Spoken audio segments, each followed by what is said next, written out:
Oh, hi, everybody. Welcome to the live stream of the 2026 FoCo Fondo. We've got, about half an hour here before people start rolling off, so we're just going to be real casual for a minute and wait for the chat to fill up with you and all your friends. Yeah, And good then, morning, Fort Collins and the world. Does anyone else out there in the world say what's up in the chat? Throw a flag up, maybe? throw some fire emoji in the chat. Yeah. Or is it too early for that? Is that a later in the day thing? No, we can start that pretty early. But yeah, happy to be here.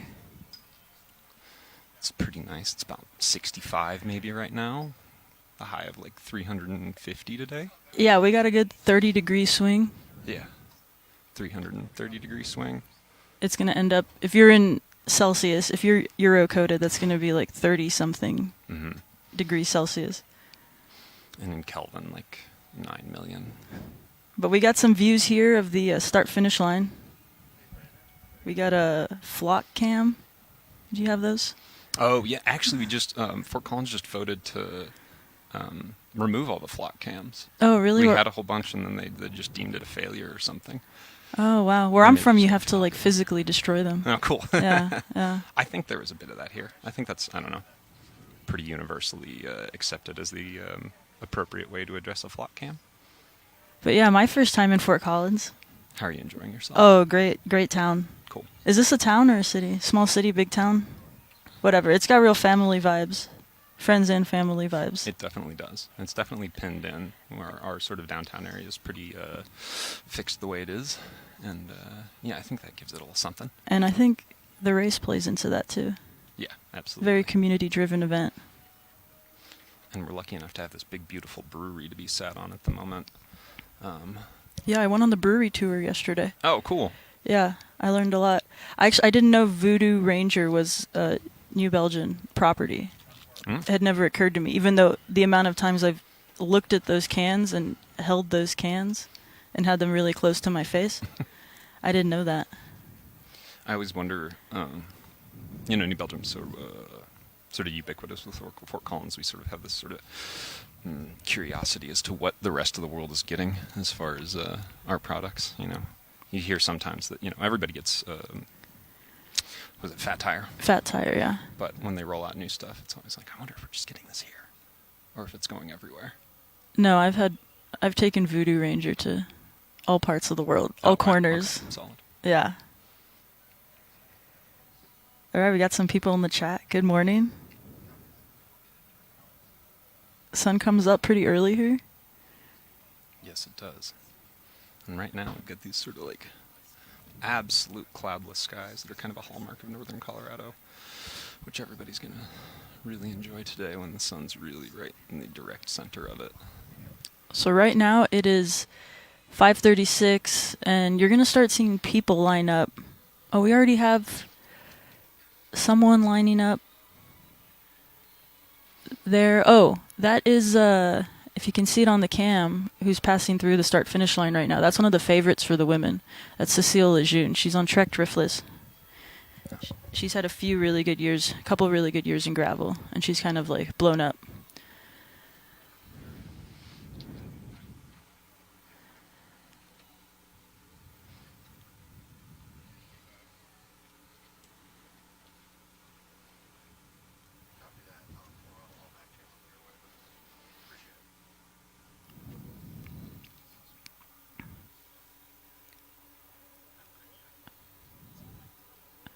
But there's a lot of cool personalities here. There's some people I know already, there's people I've been meeting. It's not the biggest pro field at a race, but there's cool folks here. And it's quite a big race. There's over 1,500 registrants, which makes it a pretty big gravel race. That's pretty notable. Yeah. There's a lot of races that maybe might have more pros, but way less overall registrants. Okay. Yeah.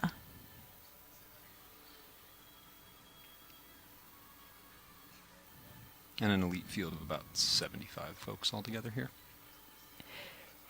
Yes, and this is one of the few races. Not many races have their own gender expansive category with equal coverage. So there's going to be 3 main cameras, one with the lead men, lead women, and lead gender expansive. And the prize purse, too, is split equally. $15K prize purse. Whoa. And the winner gets $2K. $5K each category then. And then there's kickbacks, I heard, because we're talking about them, giving them free publicity for them, so they have to pay us. Oh. Yeah. Well, that changes everything. I know. I would have done my homework if I had known that was the case. It's okay. I did some of it. Okay, good news. At Yeah, least, you can copy off my paper. Thank you. Yeah. As long as one of us knows what they're talking about, we might just make it. As far as the distance today, too, we're looking at 118 miles for our elite riders here. How does that compare, do you think, in 2026, as far as, like, other races here in the United States? I think that's pretty standard. I think some of the more famous races, quote unquote, are like the 200 mile. Right. But like people don't actually really want to do those. Sure. I think this is something that is really good in between maybe the Lifetime Grand Prix races. Mm-hmm. So people use this to get some scratch, train. Yeah, I think 118 is a pretty standard distance, and I think maybe a couple of years ago that people thought that Right. everything's going to be like 150 to 200 Sure. miles, And that was the only, like, those, like, super long, grueling distances. that is what Yeah. gravel meant. Right, And exactly, I think okay. it's dialing back a bit from that. But correct me if I'm wrong, but this race has always been around that I think so. distance. I think at one point there was something that was like maybe 136, 135 miles. But I think at least for the last couple of years, the 118, this course has been pretty fixed. Yeah. Yeah, that's what I've understood too. And 7,500 feet of climbing. No joke. And you're at... So what elevation are we at right now? Where are we starting out at? Plus or minus a mile, 5,200, 5,500 feet, somewhere in there. Okay. And then it tops out up 7-8 somewhere, I believe, up in the Cherokee Park Loop. Yeah, I got to check a bit of that out. Like the beginning of that, I guess. Mm-hmm. Yeah. Over by the highway. Yeah. Nice. Over by the highway. And you were telling me that the famous and infamous underpass doesn't even need pallets in it. No, this it was year. really dry. So there's about half a mile that is on private land. And we'll talk more about it when we get there. Mm-hmm. But I was out there with Zach and Whitney Allison, the proprietors of this event. Sure. The Beating heart and soul. the dictators of this event. The overseers. Cult leaders of the joint cult. So The hand that holds the whip. yeah, so I was out there with them, kind of iconic part of the course, Mm-hmm. and I guess usually it's kind of muddy, Yep. and it wasn't. It was like completely dry, but it's technical. Like it's not easy. It's not going to be easy to ride. I'm really curious because we were out there yesterday. Like, well, I wasn't. They were staking it. I was just there, taking pictures and posting. That's what I do. I mean, documentation is an essential part of any hard work. Well, gravel especially is a very online sport. Right. I mean, it exists very outdoors, Mhm. but also it exists very online. Like this stream right now, free on YouTube, by the way, free. Yeah, how about that? We have a lot of cool sponsors we'll get into later, but this isn't on Peacock or Flow. Or Flow. Yeah, I love this sport, but I'm sorry I'm not paying for Flow. I don't think anyone is. Yeah. Well, my dad has a credit card he uses just for streaming services. Oh, wow, okay. And to keep track of it. Mm-hmm. But sometimes I'll sneak a little I just want to see this one thing, so we're going to do $7.99. But Flow's pretty expensive a month. Right. I tried to watch Road Nationals Mm-hmm. and it was only on Flow. Oh, is it not on YouTube? No, they uploaded it later. Okay, right. But I mean, I knew what happened because I was on Instagram, Mhm. as one is all the time on Instagram. But yeah, this is free, brought to you by a lot of cool sponsors. I mean, the biggest one is going to be New Belgian, Fat Tire, and Our physical and spiritual home for the day. yeah. I mean, you can't look at it. You can't forget it. It's right there. Who's gonna bring me Fat Tire while we're streaming? It's kind of my thing. Beer can emojis in the chat. Yeah, exactly.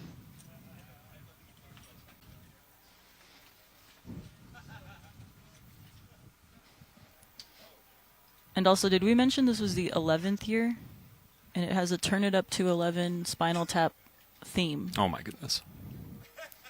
That explains all the tinfoil cucumbers. Oh, yeah. Yeah. Why don't you talk more about that? Just kidding.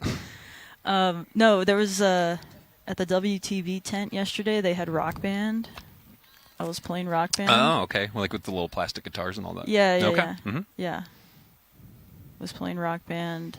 I used to be really good at that game when I was a child. Now, I think I lost some of that dexterity. I feel like Rock Band, and it's what was the drumming one? The ancillary. No. Okay, they had Guitar Hero. Oh, Guitar Hero. Rock Okay. Band is the Rock one. Band is the drumming Yeah, one. yeah. I feel like maybe it's just the parts of the internet that the algorithm is choosing to show me right now, but I feel like that's having a moment. It's coming back. Oh, is it? I feel like I'm seeing a lot of plastic drum sets and people just absolutely flying around on them. Okay, well, you know, they say like all kinds of like physical media Right. is coming back. Yeah. So like physical fake guitars and drums, so we can LARP as rock stars. The e-guitars. Yeah. Yeah. Yeah. Well, sometimes I like to LARP as a gravel pro. Like if I was here, I'd probably be doing the like 60 miler. Mm-hmm. If I was here. Yeah. What about you? I mean, this is about as close as I'm going to get. Oh, okay. I'm even a little intimidated being able to see the finish line right now, to tell you the truth. I don't historically reach the finish line in races. Oh, really? I'm a pretty big DNF component. Oh, you like to DNF max? Proponent. There we go. Yeah. Yeah. DNF max? Absolutely. Okay, DNF yeah. maxing. I find that finishing a race is just sort of like, it's sort of show-offy and garish in 2026. Oh, okay. You play it more low-key. I just think we've had enough of that as Yeah, a species, you know? Like, what are we good at except finishing races? Yeah, let's accept starting and just being like, I'm good. Yeah, and I think if you really choose your moment, you can have a longer, more difficult day if you choose the farthest moment to pull out and try to make your way back. Okay. You got to brush up on your hitchhiking skills. See where you can get enough cell service to find an Uber in the middle of the woods. That sort of stuff. I find I learn more about myself in those moments than I would, just like hard-nosing it to the end of a race. Interesting. What's the hardest race you've ever done? Started, maybe not finished, or finished? Gravel race. Gravel race? Yeah. Oh, Jesus. We've got, and we can get into this later, I suppose, but Colorado's full of a lot of really nice gravel racing. Yeah. And we're all in agreement. This is, inarguably the nicest one. Right. But there's a little series of races, on the sort of south end of the state, and one of them is called the Pony Express.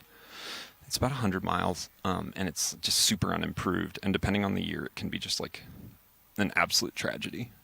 It's real fun. It's a real start in the parking lot, get handed a plate and be on your way. Yeah. Sort of race.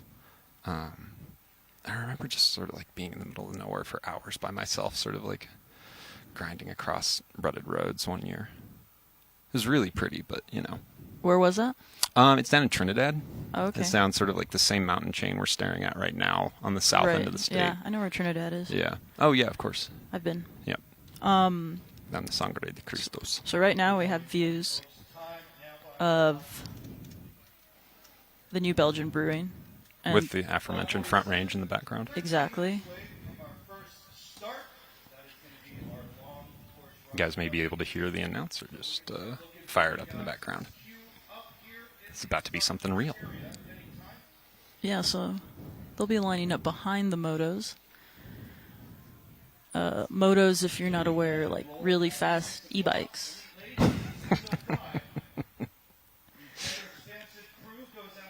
Yeah, instead of a motor, they have sort of a, like often an aluminum capsule that holds compressed explosive gases and pushes the bike forward. Yeah. 6 a.m. sharp start for you guys, so if you want to start queuing up, this is your opportunity.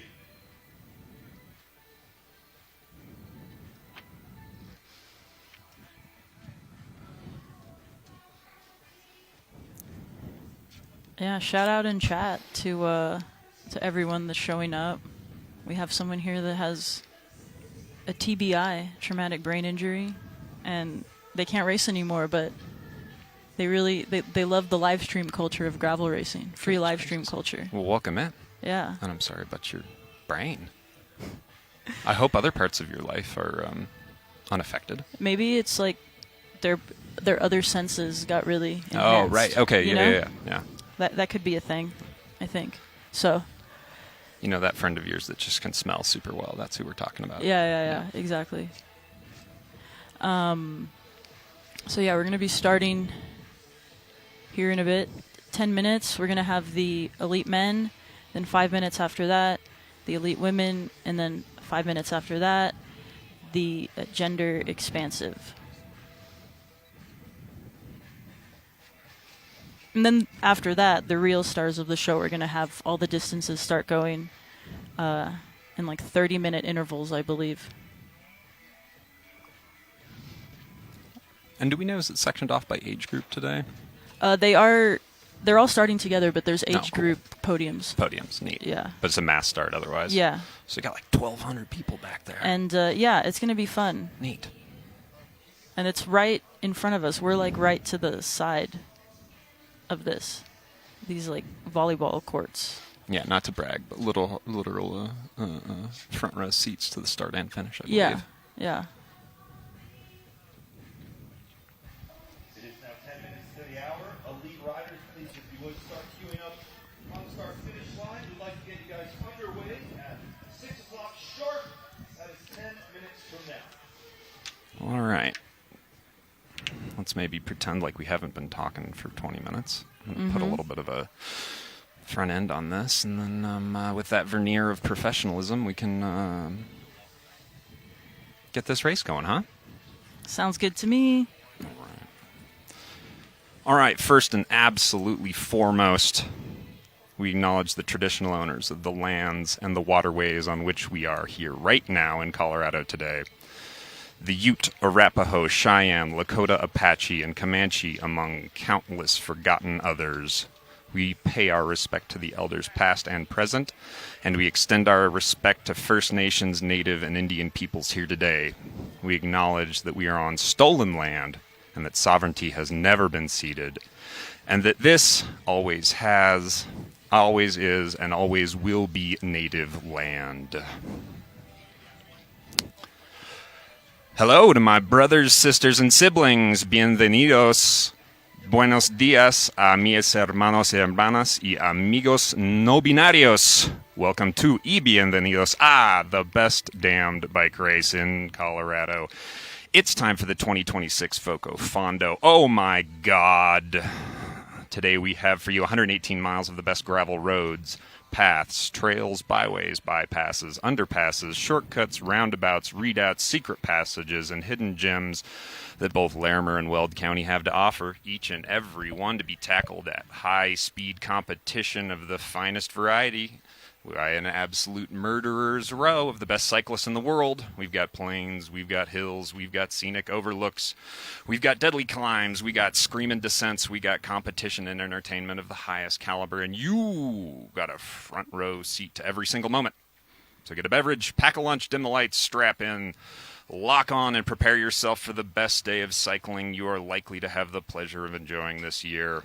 My name is Ishmael Johnson. I'm a raccoon in people clothes. I've had 3 coffees, no breakfast, and a Xanax, and I have no idea what I'm doing. But never fear, dear listener, because I am not alone. I am joined today by the absolute authority on all goings on gravel, the ace of spades of gravelly grades, neither mouse nor man. It's the Sanctus Spiritus Galea, the Holy Spirit of gravel. Lenny, what's up, Lenny? Wait, where'd Where's the Xanax? I mean, it's inside me. Oh, It's okay. perfused through my bloodstream. Oh, okay. I am so excited. I am about to hop out of the booth and steal a bicycle and join the race Hell yeah, sweet. It's been nice. without a helmet. Hell yeah. That won't get me in trouble. I appreciate your company. I look forward to seeing you cross that finish line. I'm going to go find a bathroom. Yeah. Y'all take care of yourself in the live stream, and until next year. Sounds good. Okay. Talk amongst yourselves, chat. Feel free to hop on the mic. Chat, hop on the mic. Yeah, and don't be shy. If you're out there, jump in the chat. I'm looking at it. We got people from Texas in the chat, Naturally. of course. And Nebraska, Loveland. That's pretty close, right? Yeah, Loveland's just to the south of us. Yeah. Up and coming Loveland. Constant little brother to Fort Collins since I've lived here, but really kind of beginning to nip at our heels as far as being the actual cool place to be in northern Colorado. Don't tell anybody I said that. If you're that close, you can just come then. I mean, come on. Just Yeah, come that's hang real. out. Yeah, what are you not doing in the parking lot? Why are you in the chat, Loveland? Maybe that's our friend with TBI. Okay, fair enough. I think I have it. I didn't actually injure my brain, but I think I have it. And that's why I'm here right now. I mean, naturally. No, thank you to Zach and Whitney Allison for having me on.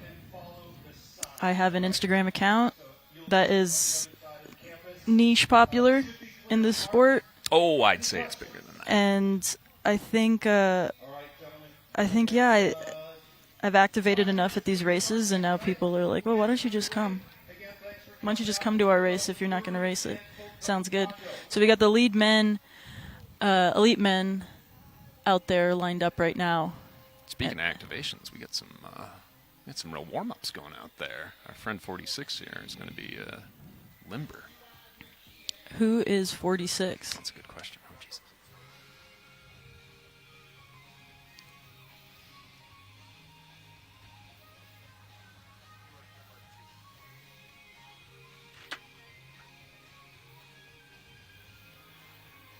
Oh, I believe that's Casey Hill from Team SoCal Cross. So we got some CSU representation. That's the school that's here, correct? Yep. Yeah, that's our local school, Colorado State University. Yeah, lining up front. Looking for camera time, maybe. Getting those sick ram's horns shoulder sleeve caps on camera. Yeah, exactly. I wonder, that really reminds me of the old Aggie beer can. Oh no, that's not a New Belgium product, is it? Oh Lord. Forget I said anything.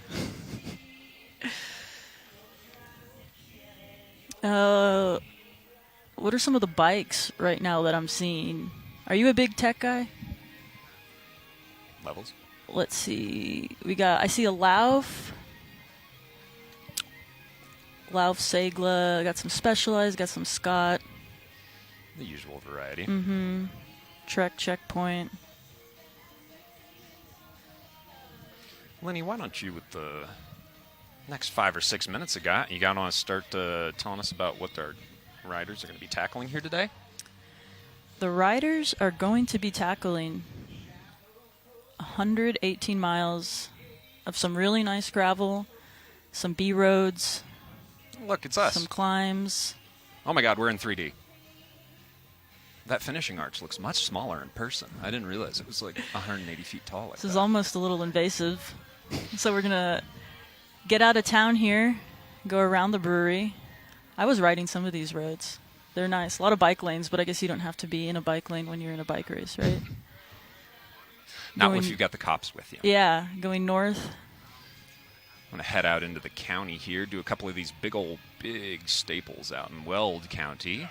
Oh, there's a revitalization So yeah, going point. east, north. And there's 6 aid stations. The elites won't, but who knows, because it's going to be hot. So we'll see where people start. And a lot of these roads are pretty, they're treated. They're really nice. I was on some of them yesterday. But there's a couple little climbs, and then here's where we start hitting the kind of lollipop loop. And this is truly going to be beautiful out here. Y'all are in for a treat at this point. Yeah. We're going to go up my favorite road and up and down my favorite road in northern Colorado, County Road 80. And here we come wandering back into town at the very end here. Yeah, and this is going to be, it sort of peaks in the middle, so it's going to be all relatively downhill.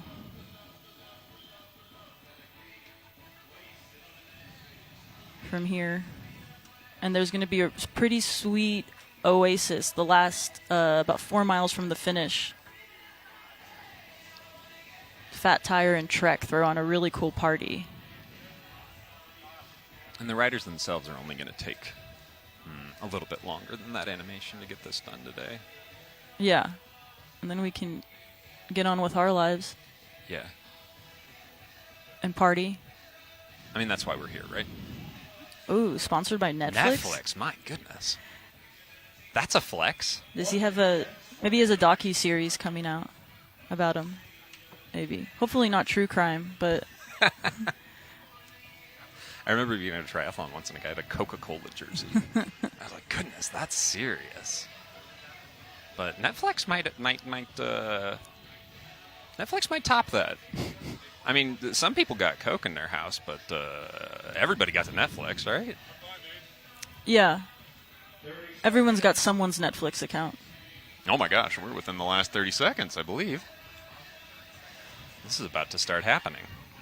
Yeah, some of the guys, the hitters we have, there's a lot of local hitters, I've been finding out. Bib number 21, Gavin Mannion. Oh, okay. I've been riding his bike around. His physical bike. Yeah. Ah, His commuter. and we're off. And we have some of the Castelli Saw guys. Some privateers. We got some Kiwis in the house. They're a long way from home, but it's winter over there right now, so.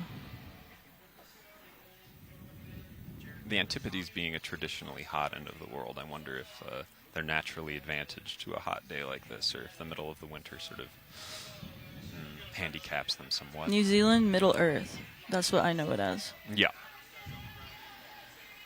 I guess I didn't take wizardry into account Yeah. then. So the lead-out vehicle is an e-bike. Okay. It looks like a kind of commuter-coated e-bike. We love that here. Right. Fort Collins really, really big on the, 60-mile-an-hour commuter-coated 20-inch wheel e-bike at the moment. Yeah, I want one now. It doesn't really fit in where I live, but...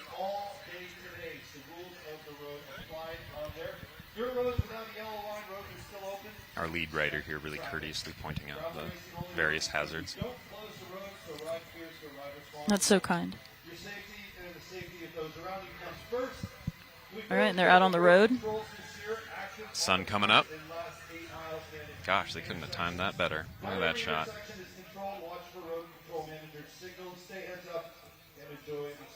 What do you think he's got in those panniers back there? Beers? Yeah, maybe empty cans, because I don't know what the laws are. Oh, laws. Yeah. We're so close to Wyoming. I Yeah. don't think we do that anymore. So the neutral, 7.5 miles oh, of okay. neutral. That's pretty significant then, huh? Yeah. Gives everybody time to know each other, get to know Yeah. each other. Yeah, they're going to be chatting in there, and you have some of these. I think what on paper we would call the favorites, although we always love to see an upset, especially if it gets to be televised and someone we may not know is going to get some attention, which is really cool. But they'll be taking it chill, talking. I find, pro tip, this is a really good chance to just try to get inside your opponent's heads. You want to ride up to next to somebody, you want to offer them something inedible to eat, brag about having a small animal in your pocket, hand out rocks, pretty much anything you can do to frighten or unsettle your competition is going to pay dividends later. Because if you were the guy trying to encourage other people to eat like a handful of leaves, say, and the neutral rollout, they're going to be thinking about that. Okay, when good things call. get serious later. Good call. Yeah, it's funny when they have their GoPros on and they upload. Some guys will upload like they'll upload like their entire race if they can record it all on an action cam or selective parts, and then when you can hear them talking in the background, they're always talking about low-key kind of the dumbest stuff. But in the chat we have more Nebraska, Leadville. Leadville's a real place. I always kind of forget about it in the context of racing. So we got Leadville, Colorado, Lincoln, Nebraska, Canada. Oh, hi, Canada. That's a real place. That's Ben what I've Perry, heard. Canadian. That's where my girlfriend lives. Oh, really? Oh, okay, cool. You would know her. She's real. Yeah. She has like a Facebook that looks real, probably. I mean, it's right? private. Oh, okay. She's in law school, so She can't come by, like you don't see her no, often. yeah, and the semester's different up in Canada, so that's why she won't be here today. Oh, okay. Shout out to your Canadian girlfriend. Ben Perry, gravel champion. Can we see him on the stream? He's probably in the back chilling. Good banter. He, Canadian national gravel champion. Their national championships were canceled mid-race, Oh my goodness, like a month really? ago, because it was really hot. Oh, But wow. not as hot as today's going to be. But Oh, it's in okay. Canada. Yeah. That's good news. Yep. We got No Aussies. cancellations today. Aussies in the chat. What Don't time is get it in your hopes Australia? What are they, like 2 hours ahead of us, Australia? That's East Coast time, right? Yeah. Yeah, okay, so it's 8 a.m. there. And it's not like the middle of the night or something. I just assume it's always the middle of the night in Australia, compared to what it is for us. Speed Studio. So Michael Garrison, friends in the chat. He's like a crit dog. Okay, and the women are about to head out. Let's go! Elite ladies now up and running. Buen suerte.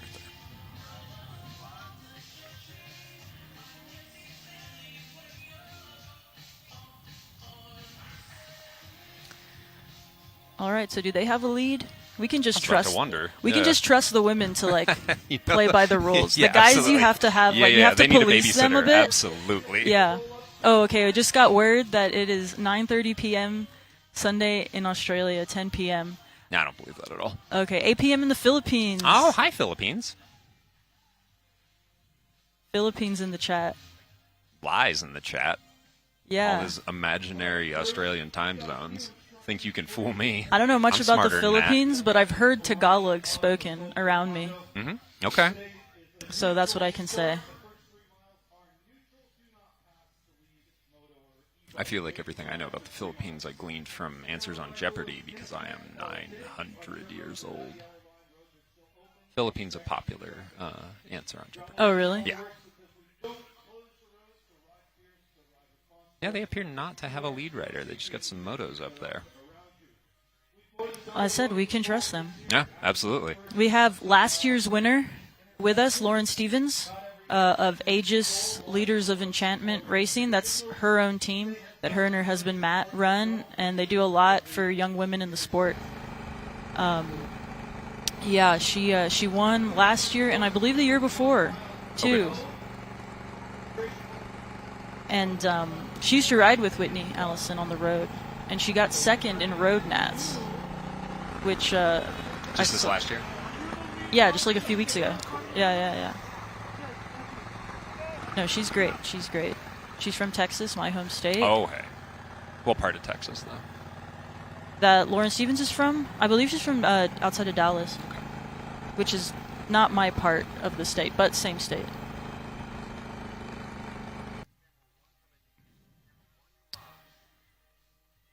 Okay, what are we seeing here? We got what bike brand is We got that? a Niner. I think we got a special A on us back Niner, there. dude.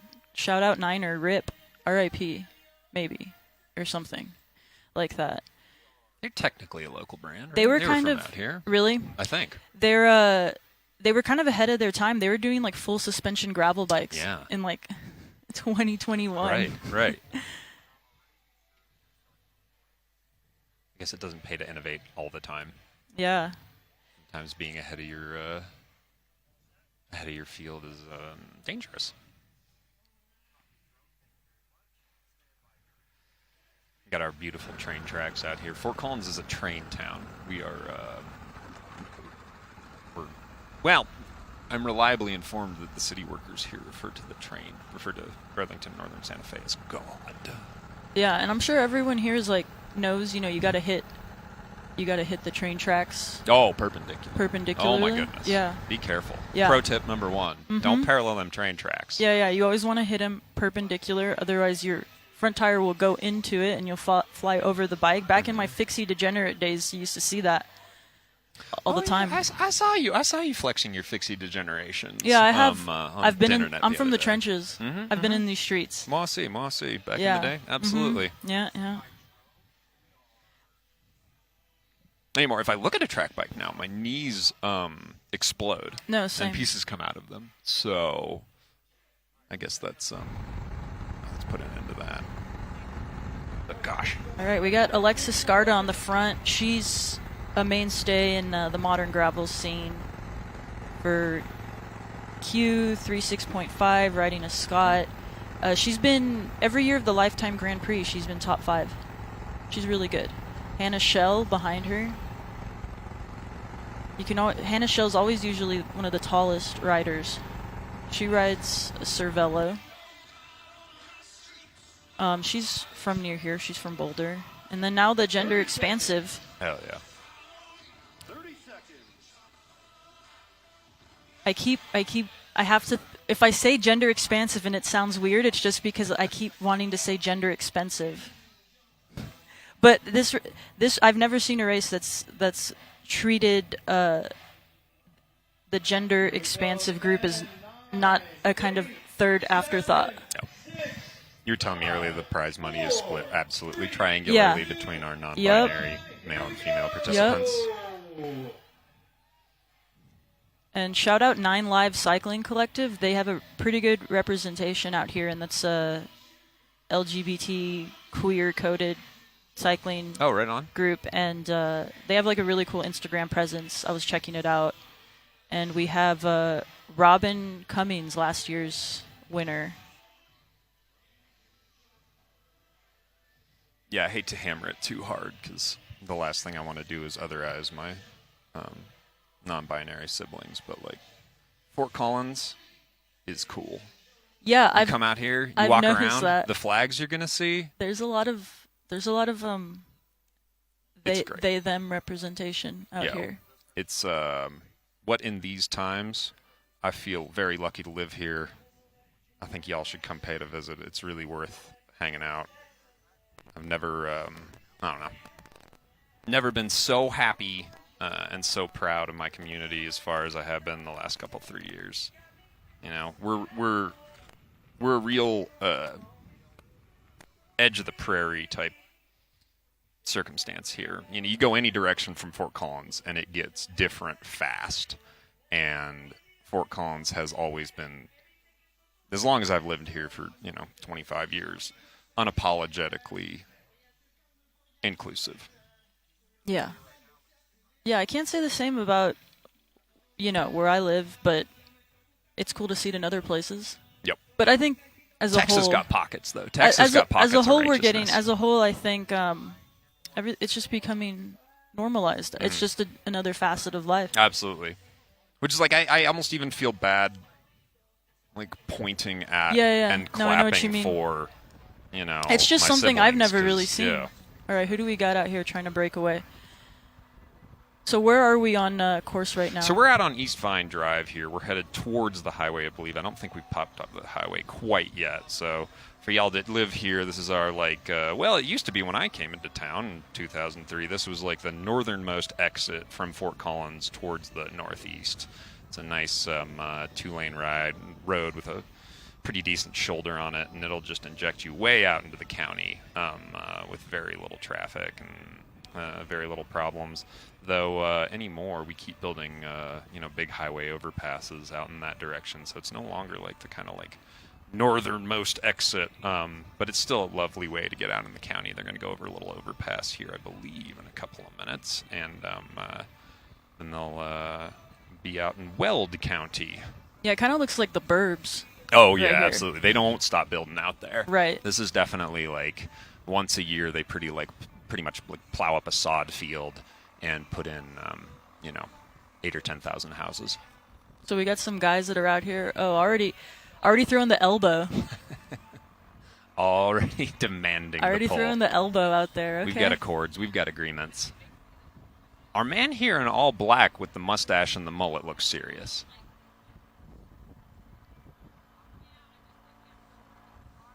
Yeah, we got some big. So this is something that you don't necessarily see a lot. I've noticed in gravel lately, but because I imagine the heat factor today, you're seeing hydration packs, and also there's no private aid. Right. It's all it's just the stops. It's the stops, and you deal with that yourself. How you feel about a camelback? I ride with an Usui. Is that the same So idea? it's it's kind of like a more hitter coated camelback. Okay, hell yeah. My dad got me one. Do Dad. you get a lot of airflow between the pack and your back, or do you get with that one you do, because it's like it's not really like a backpack. It's like harnessed, like X harnessed over your chest. Sick. So it'll it's like breathable. Okay, nice. Yeah, I've ridden with a camelback, I don't know, years ago a couple of times, and although I found it very nice to have more water, that's sort of the sweat encampment between the shoulder blades got pretty real. And then I also found too that maybe at some point that the water became perfectly body temperature was interesting. Oh yeah, so we'll freeze them.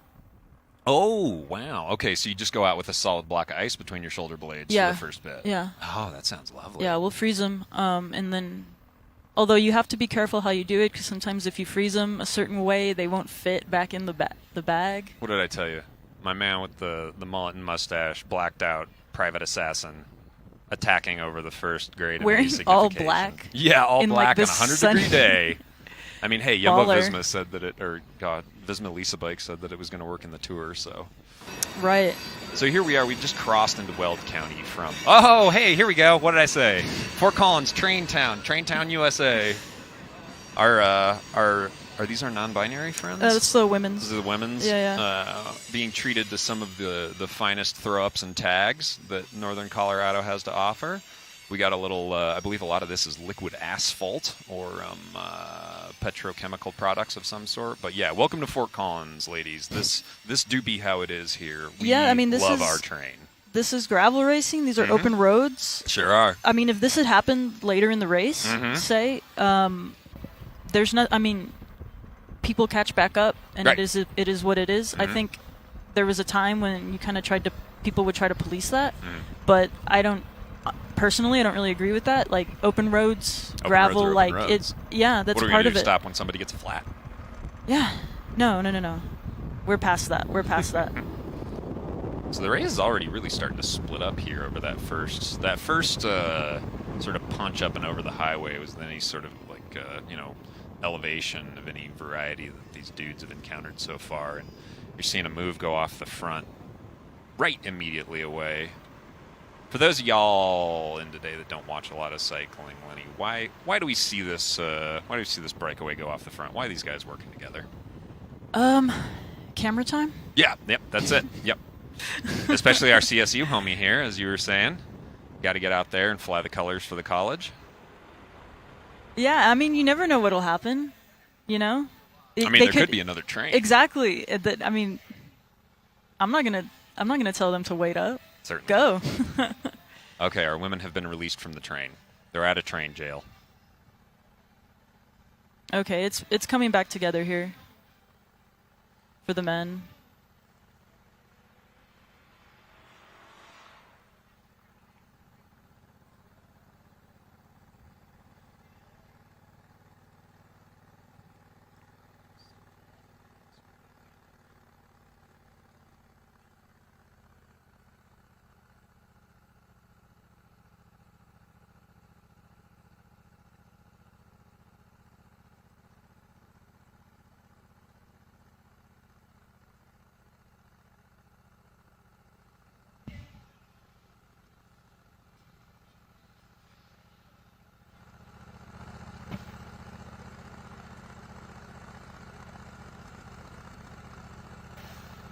All right, so you've just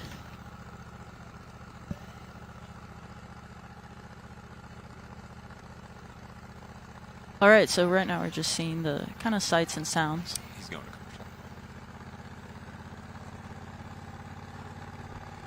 Nope.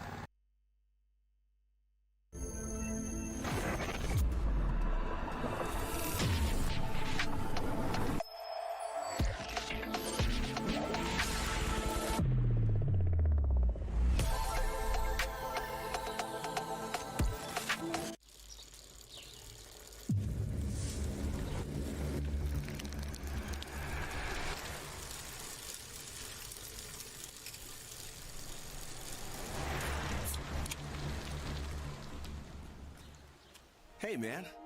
The beer is the destination.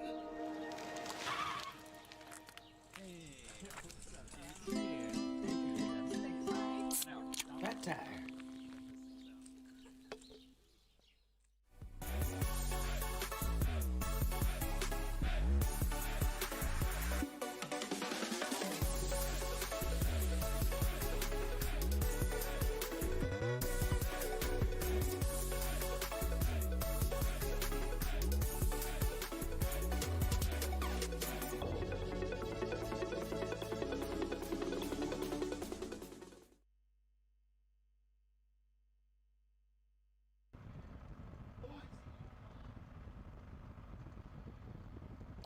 All right, and we're back from commercial break. All right, here's the assassin.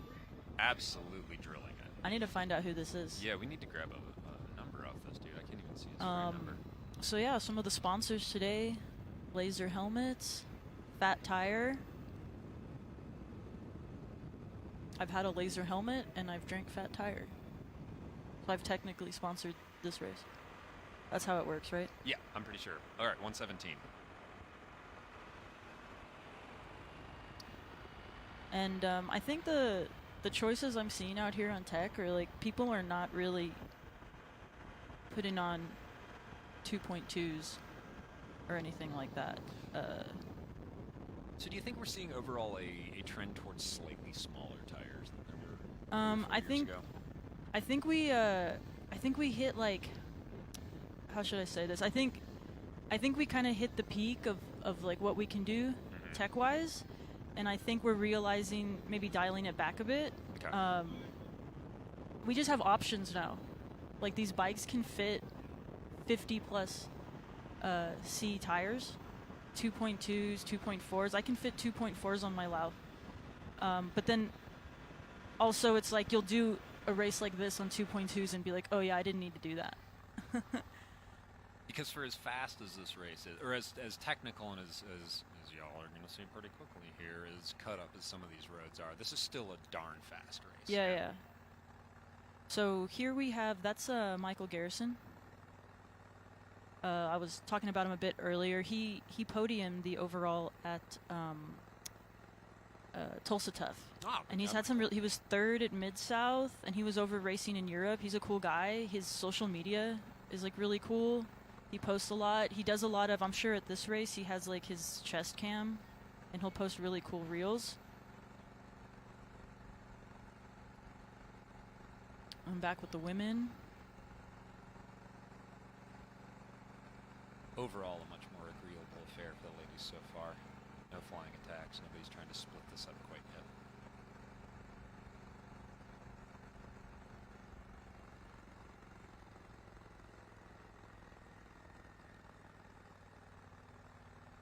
I'm looking forward to this. Everyone's been kind of talking about the B Road at mile 20. One Tree Hill. That's not what the show. There was a show, One Tree Hill, right? Oh yeah. Was that the one I with don't like the know. Christian pastor family? I have no idea. Or was that 7 something? I don't know. Okay. I don't know. But I know it was a thing. Anyway, there's a B Road at mile 20. I think before that, it'll be, yeah, we'll have these kind of breaks and they might come back.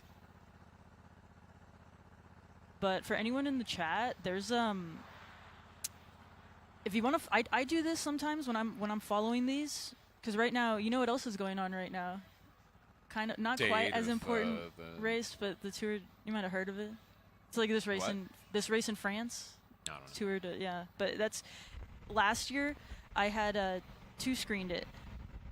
I was watching this stream, and then I had the tour going on. And I think if we had the tour on the other screen, I would just get impossibly angry the whole time, and my commentary would yesterday probably was like fall a big day in the tour, so I think today probably just some sprint slop. That's what I call them, sprint stage slop. Don't get mad, whatever. I don't care. Anyway. So here's the non-binary, gender expansive.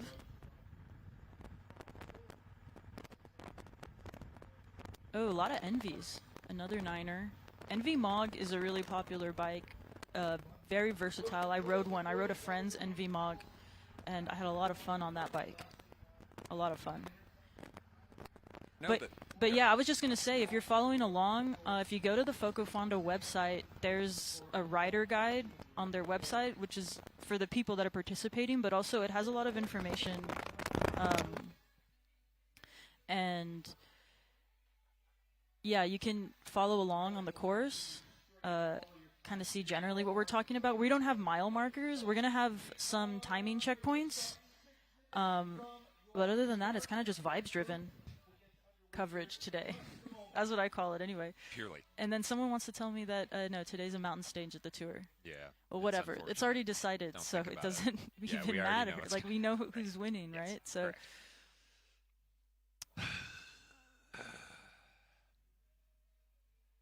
Anyway, back to the racing of the day. Mm-hmm. One of the really cool things I think about the FoCo Fondo that I've really enjoyed is that we're in two counties today. You and me right now are sat in Larimer County, which is sort of it's the arguably slightly more higher income, bigger brother, whiter county. And then we have, on the other side of the highway divides the two counties. We got Weld County. And I think for a lot of people that live in Fort Collins, Weld County has this sort of like little brother, lower income, unfortunately browner quality to it that there's a bias where I think a lot of people think that Fort Collins is cool. Larimer County is cool. Weld County, not so cool. Greeley, the big city in Weld County, is cool. But bicyclists know around here that that's not true. The cool thing about bikes and the sort of like proletariatizing, quality of bikes around here really manifests in that, like, if you ride a gravel bike, as these guys are going to find out real fast, that Weld County is incredible. The landscape out of there, we're in a valley. A river cut this whole place apart over the past couple of million years, so the land really rises up into Weld County. And Weld County is beautiful and diverse and full of all these like very, very cool little gravel roads, million little lakes, million little farms. And honestly, like, if you spend some time in Greeley, Colorado, like, you will learn to appreciate it in a way that, like, you maybe didn't expect. And I think that, on a bicycle out there wandering around, you get a sort of like more granular, if you'll forgive it, view of these sort of parts of the world. And,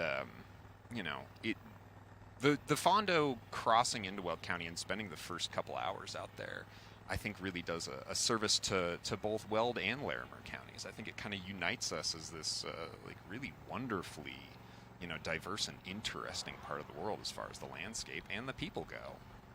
Yeah, I've always said, like, gravel exists in a place. And what I mean by that is that you can do, like, crits are cool, road races are cool. Yep. But gravel, you have to be... The context of where you're at comes into play, whether it's because the place is friendly or it's not friendly to cyclists, because these roads are used by people as their income, whether it be like ranching, farming, whatever. So I think where you're at is always an important part of... getting to know a race and wanting to be a part of a race. And I think gravel is really cool with that. And I think a race like this race, as I'm coming to realize since I've been here, is that it is part of the community. And the community, like, this isn't just a race that comes into town and then leaves. Zach and Whitney, bring about their own. So they have the bike sports brand, their own brand that kind of is like a coaching. They do group rides, clinics, and event operations. And FoCo Fondo's under that banner. And then the Friends of FoCo Fondo initiative that offers scholarships and leadership opportunities to minorities and maybe lesser represented groups in this sport. But yeah, like you're saying, cycling is, and there are a lot of these initiatives, and I think it's important to remember that cycling can be kind of like financially exclusive sport. Sure is. This stuff costs money. Yep. But yeah, it's cool when places invest back into the community that hosts them. I think that's a really important part of this sport that needs to be recognized. And a lot of these races take place in maybe lower income areas just by the virtue of where they are, the environment. But yeah, I appreciate the class perspective. I think that's really important in today's society, especially now more than ever. I think it's really interesting what you said about just the material of cycling too, because I think it's like, economics don't trickle down, but bicycles do, right? And so what I mean by that is I think that, having big hubs, having big like central just ideas like this race, like, bike sports, and just having them within a context of a city like Fort Collins and a community that is like, pretty open-minded and pretty open-eyed here, means that, you have a lot of gravel pros, you have a lot of people who don't have any trouble purchasing bicycles for themselves, and so you just end up with a lot of that material around here, and it does trickle down. People don't hold on to their bikes forever. They don't hold on to their gear forever. I wear a lot of secondhand kit. I ride a lot of secondhand stuff. I'm riding on Logan von Bockel's wheels right now. Like it flattens the curve of getting into cycling in a way that's not, perfectly flat. It still is a pretty financially exclusive sport in a lot of ways. But if you have a big, vibrant, and healthy community of people that are racing either very seriously or at a professional level, there's just so much stuff sitting around that say if you are someone that can't afford a brand new Envy, perhaps, or whatever, or if you're in high school or whatever, there's a non-zero chance that somebody's going to have one they're not using anymore that they're going to be able to get into your hands for, less money than you would have paid for retail. Yeah, no, exactly. Yeah, I'm riding on a used Lauf. Yeah, Chase Works, if you know who he is, he's a pretty popular gravel privateer. I have his old Lauf, and that thing is beat up, but it still is absolutely perfectly fine to ride on. Absolutely. It's got character. It's got character marks. And there's a lot of people that want new bikes, and that's great. That's necessary to keep a consumptive factor at the top of the cycle of material. But modern carbon bikes hold up real nice. You can definitely ride a bike that's 10 years old, and it's going to treat you just fine. Yeah. So the women are all still together here. If you'll notice, that's Lauren Stevens, and she has these microphones, and her teammates will have them too. They're in like that pink and green kit, Aegis Racing, and that's kind of an interesting thing. That's been a topic in the sport. Has been His radios? Her use of those radios. Okay. They're proximity based. Right. So you have to be near. And I was talking to her about it yesterday because her and her husband Matt had him on the costume relay. They were using the mics, and some people feel some type of way about it. That's interesting. So just to draw a distinction between that sort of radio in the World Tour, you see, because everybody has a team car, all of the teammates will have radios. They'll be reporting sort of one way back and forth to the team car that's then reporting back sort of like, one way to the team. But she then, lacking a team car, has They're radios just with that are each just other. with each other. Yeah. How interesting. And is this mostly a tactical thing? I would assume, yeah. I mean, I'm not sure how maybe useful they'll be, but she just says they're like convenient and like fun to have, and like why not? Right. And maybe we'll see more of those in the future. I mean, that's the thing is like they're the only team I believe that's might be racing as a team. That's still like a thing that's pretty new in gravel. Right. Right. Yeah, you don't see hardly any of that. Yeah, so I don't know that it makes sense to have those if you're not out there explicitly as a team. So, but yeah, so now we're on these really nice gravel roads. They're taking it pretty chill, it looks like. Just turned east, and I think on this first big staple out into the county, I think it's a pretty gradual climb at first. When we get on the second big eastward sort of staple out into Weld County, you'll really notice that the terrain's going to be different and more challenging. Yeah, everyone just get behind Hannah Shell. She's really tall. Just becomes a draft marketplace at that point. Here we go. This is classic Weld County road. Nice and wide, really sandy gravel. They do keep these roads up, as you were saying earlier. These are farm roads. These are petrochemical industry roads a lot out in Weld County, and so yeah, these roads are people's livelihoods. Yeah, they certainly are. So they keep them in good nick. That doesn't exactly mean they're but not for these people. Yeah, it's great. It's great to drive like a big old water truck up. But they put down a lot of this real sandy gravel. Thanks for the shot there. Excellent shot. Thank you.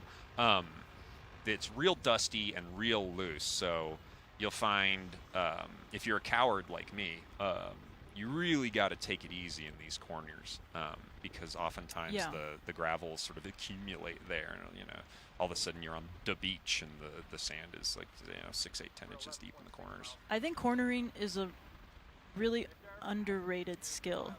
And I mean, in gravel in particular, like you really need to know how to corner. Mm-hmm. I've seen on something that looks innocuous. I've seen all kinds of stuff. Yep. And I mean, some races won't have a lot of corners, but like anything can really, especially when you're in a group like this and you're just hitting a corner at speed. And you can't see it coming. And like you don't know where the loose is. Sometimes it's closer in on or at the apex. You never really know. I think this is what they're on right now. I believe is County Road 86.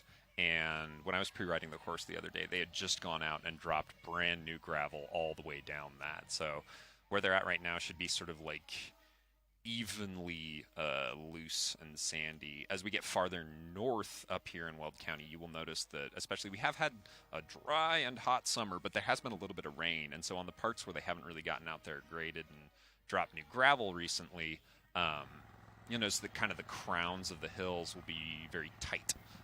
And then the sort of like loose gravel will have settled down in the sort of gullies between the hills. So you'll go from being, on like very grippy, rideable surfaces to, surfing in the sand, sort of and back and forth and back and forth. Yeah. Yeah, sand stresses people out, which I understand. I've ridden a lot of sand down in Texas. Y'all pretty sandy down there? Yeah. It's pretty sandy. It can get pretty sandy. Mm-hmm. And you really just have to have confidence when you go through some of this stuff. Sure. It's kind of all about, Or if you're like me and you lack confidence entirely, you just got to walk occasionally. Or all the time. Yeah. So women all still together.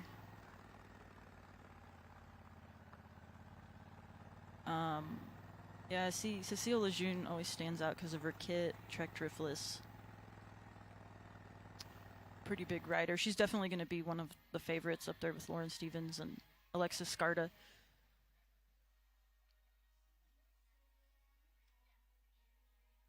And is this still the same two guys or two different guys? I can tell it's people on bicycles. Ah, super. Okay. These are our non-binary. All right, so we already have a bit of spread. Starting to shatter back there. We got some moves going off the front.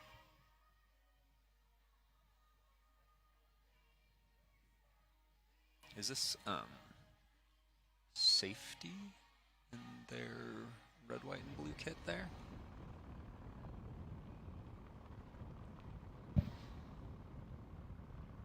And we're back to the men. All right, here we're back to. So it's still We got these our two same guys. two homies up front. Mm-hmm.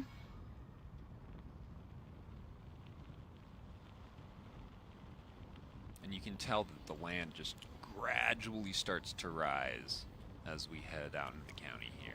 As I said, we're all carved up by a big river that runs through the middle of town, the Cache the Booter. So you will notice that it's all, there's very little level land out here. It's all going to be false flat or not so false flat as we head away from Fort Collins here. Oh yeah, look at that. Nice and deep in the corner there. We're having to really do some hunting and pecking to make our way through that one.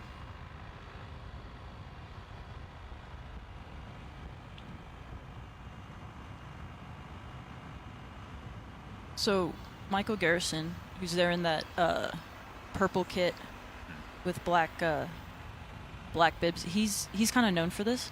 He'll do this and he'll really drive. An early break. Yeah. Yep. Or early break, or he's on a Basso bike. Basso. Basso? Is Basso? that even Basso? Of that old pros team? Or brand? And so they seem pretty. They're working. But yeah, he's a cool guy. He'll do stuff like this, and he'll just drive. He's very vibes driven, is like how I would put it. And we're seeing something interesting here that you don't see as much in gravel racing as you do in World 2 racing, is a couple of people sort of swapping off turns. For those of y'all who haven't spent perhaps a ton of time on a bicycle racing or watching a lot of bicycle racing, aerodynamics is absolutely everything anymore. And so riding behind someone is, like 30-40% easier than riding on your own. There's a lot of draft in cycling. It's very important. So in these sort of breaks, and when I say breaks, I mean these two fellas have jumped up in front of the race, ridden real hard to try to put some distance between themselves and the other competitors. Now that they're out front, they want to collaborate. They want to work together. They're friends for at least right now. Later on, if this goes real far, they might be starting to attack each other and trying to go away in solo. But for the moment, they want to keep swapping turns. They want to keep taking turns on the front, breaking the wind, creating draft for their companion here so that they can go farther together. They'll be recovering when they're not on the front and then expending energy when they are on the front. And by this method, they can keep their hopes alive that perhaps the dudes behind them can't catch them. That's science for you. That's science. It always makes me wonder, seeing our all-black friend here really riding, standing up,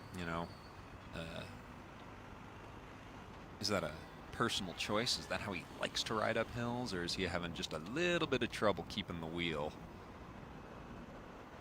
Yeah, Garrison's a really fast guy. He's looking back. Probably wants to keep him with him if they're going to be trading pools. Mm-hmm. Garrison, certainly being the physically larger dude, too, is going to create a little more draft, so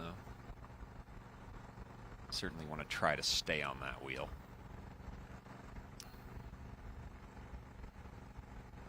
All right, back to our women here. Oh, look at that. All right, Oh, so cool. we got a little countdown at the top in kilometers, too, if that's your flavor. We have a question in the chat. They're asking what Courtney's number is, and I assume they're talking about Courtney Sherwell, who's Australian female pro. She's been the Aussie gravel champ in the past, and she was second place last year here, and her bib number is 46. Yep. And she's a really strong rider. She was 7th in the Lifetime Grand Prix last year, and a host of top 10 results all across Lifetime Grand Prix and Gravel Worlds, BWR races. Really prolific rider, and she was second at BWR California, which is sort of like, that race has been around for a while. That's kind of like a classic. It was like a gravel race before gravel, which kind of like this race too. And she used to play netball. No. Which I don't know if you know what netball is. No idea. It's like it's kind of like this form of basketball that they play in Australia, and I guess it's like a Commonwealth game kind of in the UK as well. It's like, but only women play it, I believe. Neat. I always just played basketball, but yeah, she was a netball player. I mean, that'll set you up for cycling.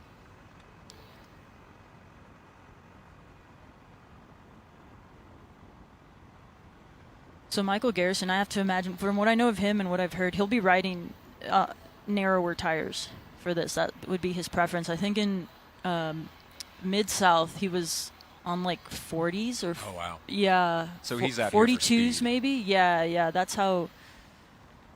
Whether that's more choice or more like his, what his tech allows. Mhm. Although, like I said, most modern bikes Right. are coming with like minimum 50C clearance, if not Yeah. bigger.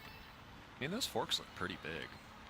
So he'll have a real advantage for the first, 40, 50 miles of this course, which is a little less technical. You know, as we were saying earlier, there's sort of straights and corners right now. In a little bit here, it's going to be all corners, all the time. Mm-hmm. So he's really out there. If that is the case, that he's on a slightly smaller tire, he's a little bit more engineered to go real fast today, and might have a little bit of trouble when it gets ruggeder. He might certainly be trying to make the most of it. I haven't seen our friend here in the all black take a pull in a while. Looks like you're right. The Garrison's just really out here putting down the watts, as they say. And perhaps his companion is just holding on for dear life already. How fast do you think he's going right now? What do you think the average speed is for this race? I mean, on your average gravel race anymore, it's like 170, 180 miles an hour, right? We're getting up sort of F1 speeds Yeah. with the modern tech. So these guys are probably going like upper 20s? Yeah, for Yeah, sure. yeah, yeah. 25, 26 miles an hour. It's pretty flat where they're at right now. Yeah. And last year, the men finished in a little under 5.5 hours. Jeez, crazy. So that would be around averaging for the whole course, averaging the 22, 23 range. And we've got some climbs coming up later, so they're going to have to be well above that now. And this guy looks so much like my client Owen. What's up to Owen if you're in the chat? Keep thinking to myself, I didn't know he raced bikes. So at mile 16.8, we have the first aid station, which is sponsored by Training Peaks and Hydrate 4 Bar. And FoCo Fondo partnered with Training Peaks to offer paid members 20% off Training Peaks Premium. Ah, that's practically free. And Training Peaks, if you don't know, is a pretty complete training platform. It's still the industry standard, yeah. That's if you're a pro, that's what you're sharing with your coach. That's where you're keeping track of your the whole like atmosphere. What do you call it? The whole environment of your training, right? Your training, your recovery, sleep score, stuff like that. Yeah. For me, I find like the less I know, the better. Oh, absolutely. Yeah. I don't need to know for these sure. things. I don't wear a Whoop band. I don't Nope. have an Oura ring.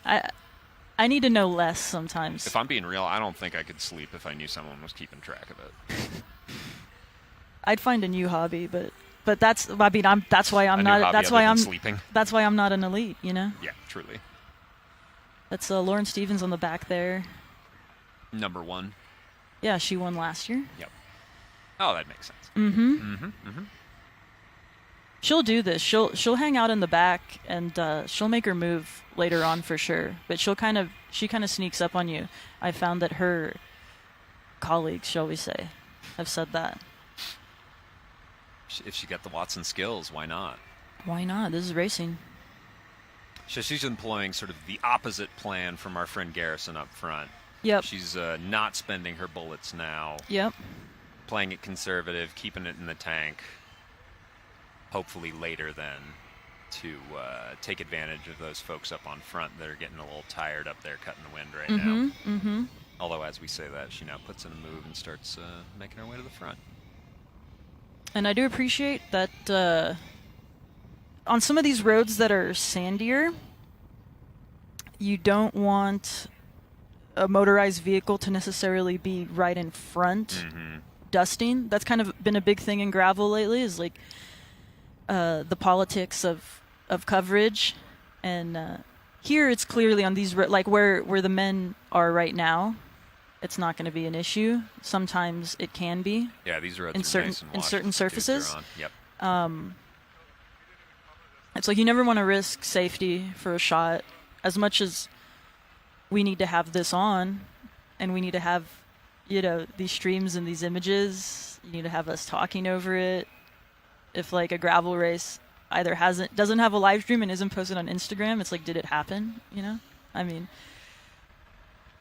but yeah. And do we have much talk in the world tour? There's a lot of complaints sometimes about people getting towed by the motos. What we were talking about earlier about aerodynamics and how it's extremely advantageous to sit behind another rider. Well, double, triple, quintuple that off a moto. Do we have much complaints about the motos getting involved with the gravel racing and Oh yeah, gravel changing things? racing is built off complaints. It's also not a gravel race if someone isn't complaining about something. Cool, so. cool. All right, great, super. Yes, definitely. And like it's what I've been able to do that's really cool is I've been in a side-by-side Really following cool. a race when they've been going really fast, and like the cameras just can't come across like how cool that is. Yeah. So we always talk about like, well, how do you make gravel a sport that develops like a big fan component to it, because you can't really like watch it. I mean, you can't spectate, I guess, is Right. kind of what, like on course. You can hang Well, you out can, at a corner but, yeah. or something and like watch, and maybe if it's like a circuit style course, you can, I but- really liked your video of Mad Wordsmith the other day coming by. That is my entire experience of watching bicycle races, except for like Montreal GP and stuff where you can sit on a circuit for a minute. But like, Yeah. you're really excited to see someone come by much faster than you thought Yeah, they yeah. could go on a bicycle and then you're like, ever. woo, you're and then okay, well, they're past. I guess I'm Yeah. here by myself still. Yep. And I think a good rule of thumb for watching bicycle races in general is just that the camera flattens everything. Like if it looks interesting Yeah. on camera, it's really interesting in person. If they look like they're flying on camera, they are, they're going supersonic. If it looks like it's uphill, it's a wall, and certainly if it's raining, it's an absolute inundation. Absolutely. Back with our non-binary friends here. Yeah, that turn looked a little yeah, Soupy? a little yeah. Yep. I would say that. That's how it do out there. Definitely. Okay, so someone's asking what Alexis Scarda's number is. Let me get that for you. I got you if you got Okay, do you have that one pulled up? Alexa. Alexis Scarda.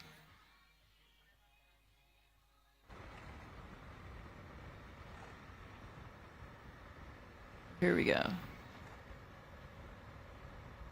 Alexis Scarda's bib is 38. On Scott Bicycles, Q 36.5, and she's out of Boulder. She trains with a good friend of mine, Lauren DiCrescenzo. They train a lot together.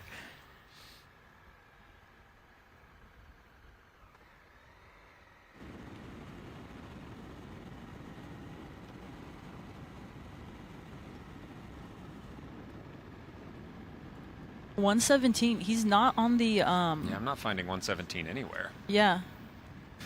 I so hope he just made his bib with magic marker at the start line. I mean, these are It's open just some roads. You homie. can just go ride. He's just out there. Yeah, absolutely. I mean, I'm not trying to encourage that at the expense of like race organizers.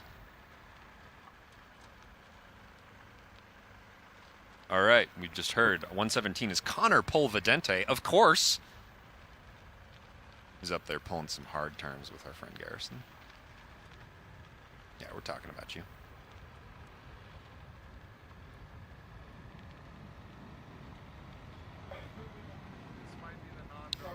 All right, so they're wanting to know people that are just arriving in the stream right now, because maybe you had something else to do at 6 a.m.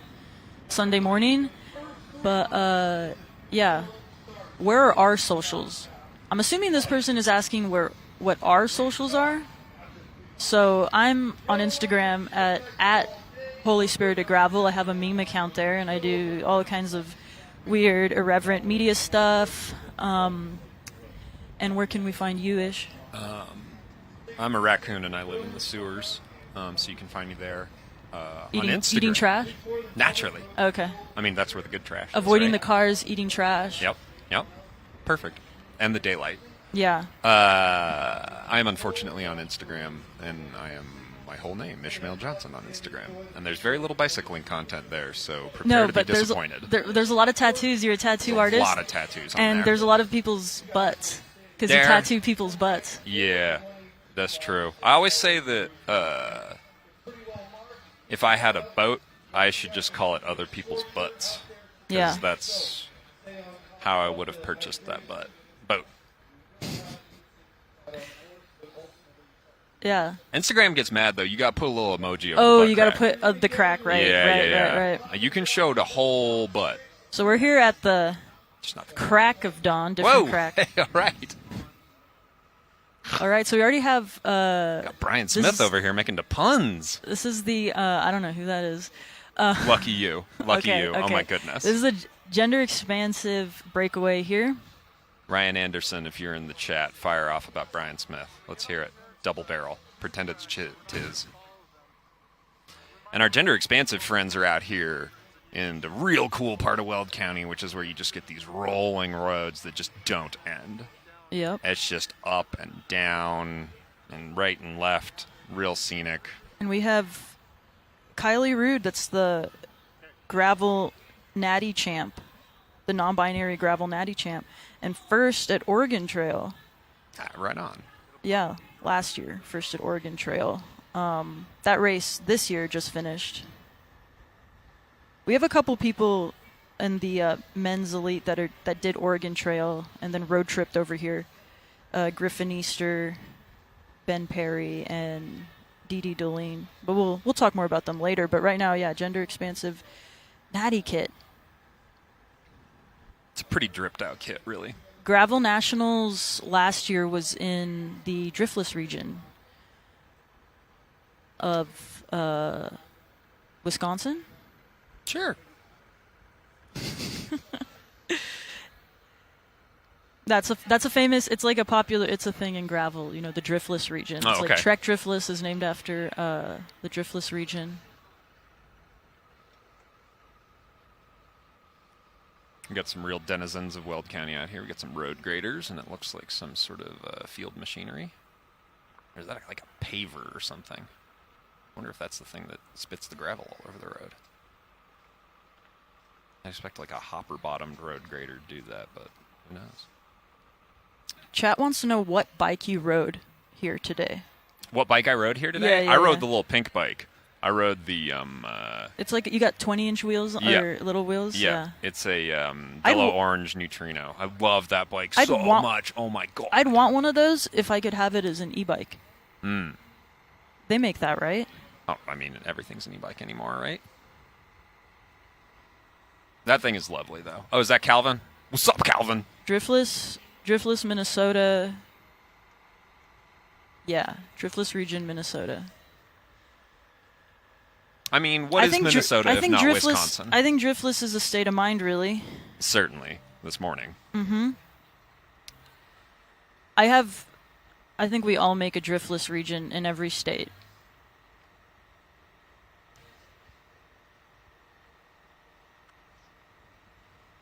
I bet Calvin is out there right now with Calvin Jr. in the jersey. So I'm seeing Christina Cole. She's on the Aegis X Leaders of Enchantment team, Lauren Stevens' team, and Marin Lawson also on that team.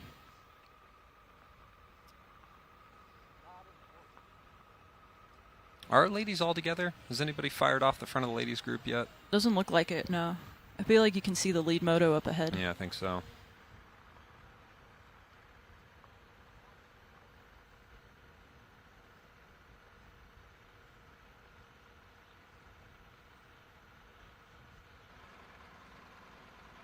Tori Rumersma.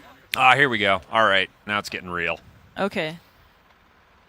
This is really going to be this corner right here is where this whole race is really going to. So this is the B road. Yep, absolutely. This is the B road. This is like a F road. This is like a Z road. Okay, so these two guys have a 2-minute 30-second lead. Wow, That's quite a bit. Yeah. that's a chunk. Yeah. Now that can fall apart very, very easily when this road starts really heading uphill when we get back over across into the steeper parts of Larimer County. But for the time being, this will certainly do as a challenge. And actually, okay, I'm getting information that 2-minute 30-second gap is to a solo chaser, and then the main group is another minute behind. Wow. So they put in some Man, time. your boy Garrison on the front's got the watts, yo. That dude can ride a bike. Putting 3 minutes into homies in what, like half an hour? Or no, an hour. That's really good. Yeah. That's great. That is a big old chunk of time to come back on. And right now we have we can see right out of our view. Oh, 1 minute. Yeah, 1 minute to what group is this that's starting right now? These just the age groupers straight up? Yeah. But I'm not Mass sure what starts. distance this is. Oh, right. They actually moved the distances up because of the heat. Right. So they were going to Everybody's put an starting hour earlier. in between, and it's half an hour now. So this is, yeah, we got a big. It's like, yeah. This drone shot too does not do this justice. This is an incredibly gnarly little pinch here. And they've Feels like broken crawling up. a wall. Yeah. Yeah, I That's feel like Michael unfortunately, Garrison up. and our friend Connor Pulvidente, I think, has fallen off his wheel a little bit. Unfortunately, not surprisingly though. Yeah, if you we wanted kind to of drop knew. somebody, yeah, We kind of Fruit knew would that be this to is do where it. there was going to be. It's off camber. Yep. There's really only one line. Yep.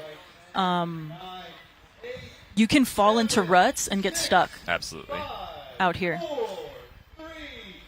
It was a little overgrown the other day too, so there's a lot of invisible rocks. Okay, so here's age groupers heading out. Are these the 118 age groupers? No. Those went out already. Oh, okay.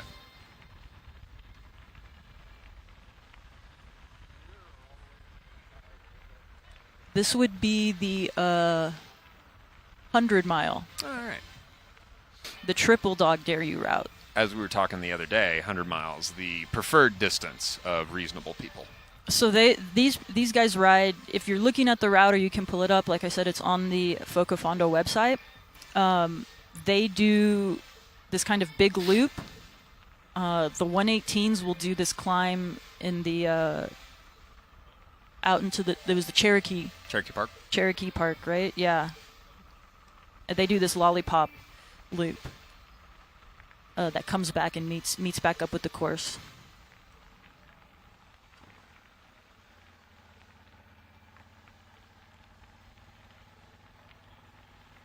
B roads are fun AF, someone says in the chat. Sure. Certainly if true. that's your thing. They're fun to watch. They're more fun to watch than ride, in my opinion.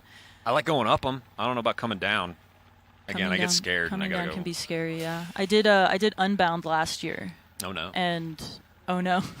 I mean, I had a great time, but it was, especially towards the end when you meet back up with the elites, or they start passing you, and you're on these sort of like, they weren't even really the B roads. They just have kind of two ruts in them, and you can't move from one. Once you're in Yep. one, you Yeah, you can't. gotta choose. You gotta choose, and you gotta hold your line. you and gotta dance on these with whom rollers. brought You ya. can't. Yeah, no, exactly. This is our first water station here, I believe. Let's see how thirsty our friend Garrison is. Not very thirsty. My man here for speed. Yeah, they'll carry a bunch of water with them, but they like I said, if you didn't hear yet, there's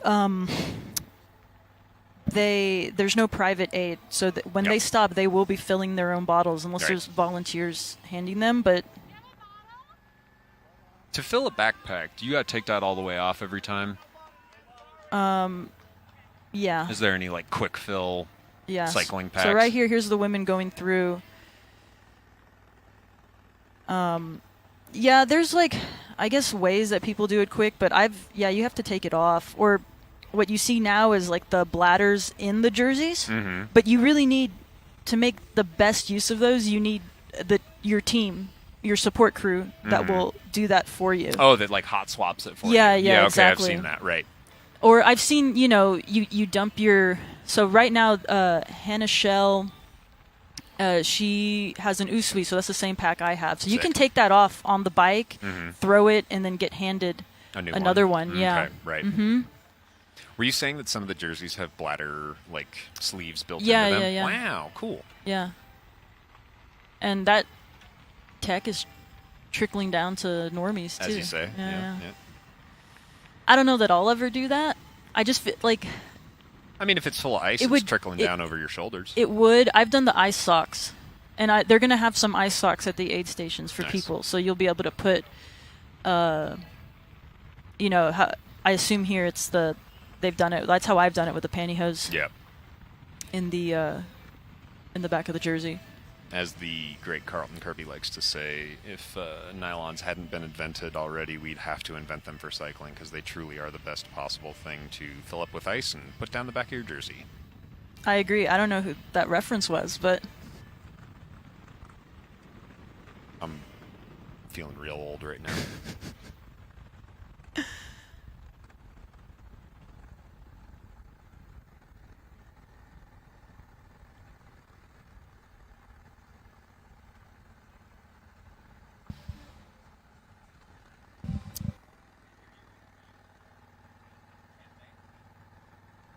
So for y'all that are just tuning in, we got all our distances up top. What a treat. I don't think they had that last year. I think this is the first year we've had live distances.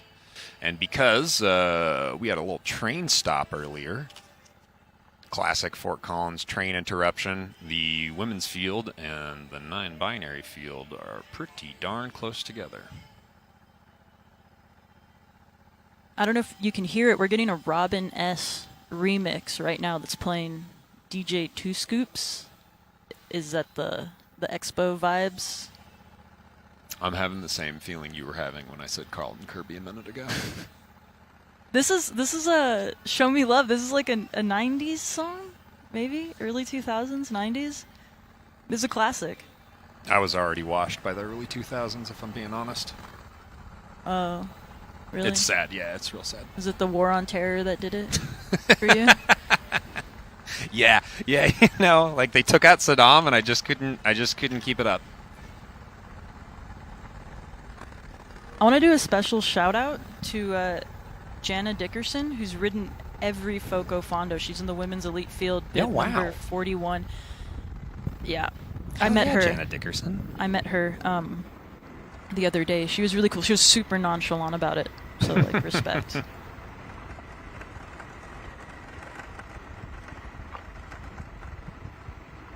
And she's a part of the Friends of FoCo Fondo, which I talked about a little bit earlier, but it's a 501 nonprofit that Zach and Whitney started that is kind of this, like, community-driven component of the race.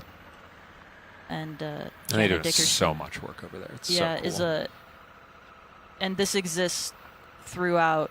It's not just this week, and they do clinics and scholarships to get more people to this race and leaders. Jana Dickerson is a women's leader. I feel like anymore, especially, talk to Zach and Whitney, and it feels like, what we're watching right now, of course, is what the FoCo Fondo is. But what the FoCo Fondo does is the Friends of the FoCo Fondo. Like, that is their, Yeah. that's their appendage. That's their purpose. Yep. And that's certainly, like, how you feel them in the community here is they do so much work over there. You talk to them, and every time I talk to them, I feel like there's something new they're doing with, scholarships or, stewardship or something. It's pretty incredible work. So we got a question in the chat is what's the wind looking like out there? It's pretty do you flat. think? Pretty flat. This end of the world right now, like middle of the summer, it's pretty much always a little bit windy out of the northwest. Generally, it picks up a little bit in the afternoon, but in the van right now, I can feel a little bit coming in. But when I was riding over this morning, I hardly felt any. And I think on the weather schedule, what do you say in English? It's going to be pretty mild today. which will be nice because once they get back into Fort Collins, there's a lot of false flat uphill on pretty wide roads heading up towards that big lollipop section, and that can be incredibly unpleasant riding up there, or incredibly challenging riding, depending, I suppose, how you want to look at it. If you get that sort of like northwest quartering wind, it can really, it already feels like you're riding much slower than you should be, simply because it's like, always pitched uphill at, 1, 2, 3%, but, get a little wind on your shoulder and suddenly you're, going 13 miles an hour and you cannot figure out why. But then I suppose the last little ride in town, being the opposite of that, they're already going to be going, 27, 28, 30 miles an hour, but that can just scream if you got a wind on the tail. How come sometimes when, like, you can have a headwind and then you turn into what should be the tailwind and then the wind just stops? Don't you hate when that happens? Yeah, it's just deeply unfair. I rode back and forth. We were talking about Level in Colorado, our friendly neighbor to the south here. I rode back and forth to Level in Colorado for work for, 5 or 6 years, which was lovely and fun before they were even bike trails. Now we got lovely bike trails getting us back and forth. But back in the day, you had to be on the road, and, man, we do get windy up here. We get real windy up here sometimes. It gets no joke. And, God, I felt like pretty much all... And it might be real. It might not be in my head, but all spring and all fall, it would just you get headwind on the way south, and then it would turn during the day, and you get headwind on the way home. It just feels deeply unfair. All right, let's shout out. So I'm getting word from out on course that the wind is dead as hell. Cool, flat wind. Logan just texted me. That will be out on One Tree Hill. Real nice and incredibly unpleasant because it's not going to help the heat much.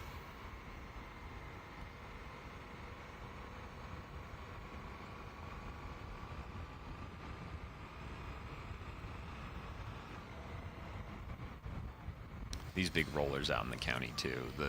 As I was saying earlier, the camera just doesn't do these things justice. You're putting on like 15, 20, 25 feet per.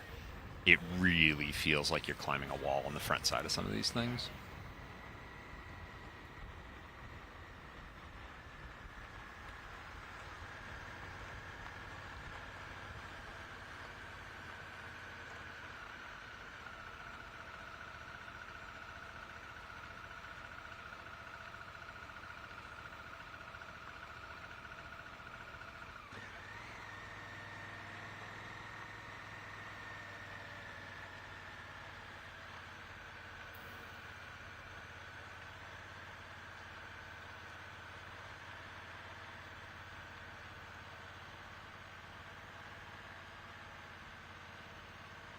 So we're already seeing a big line right outside our little studio in a van here.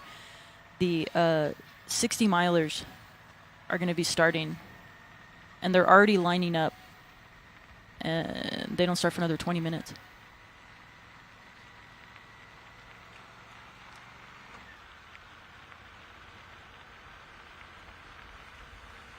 All right, so we're going to take you right now to another commercial break, and we'll be back shortly.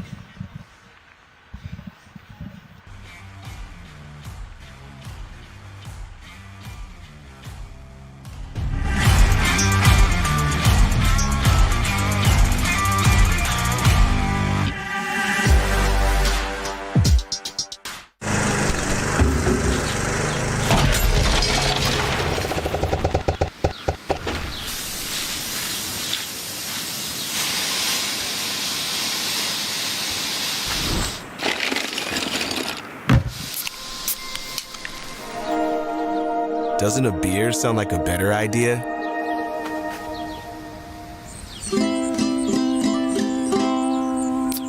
Fat tire.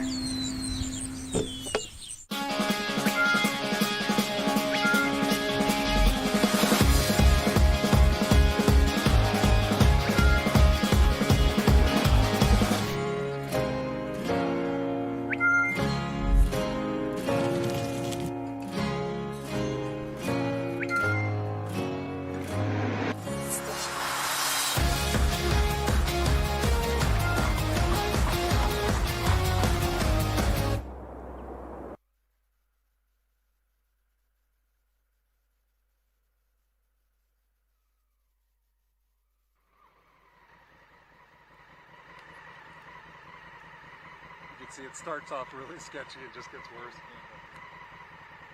Can we go through that? What? Can we go through that? No. Alright, we're done, Marcus. We can't go through that.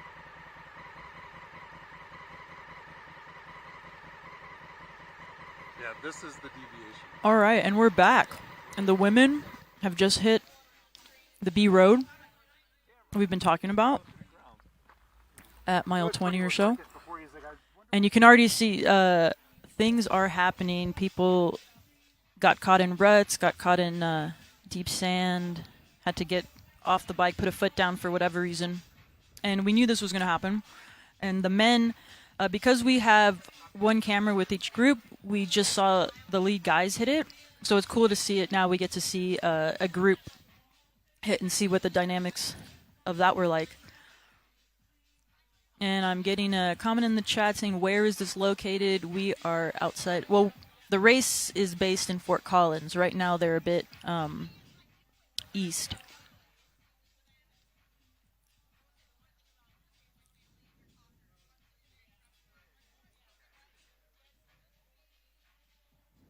So yeah, the women have hit the B road.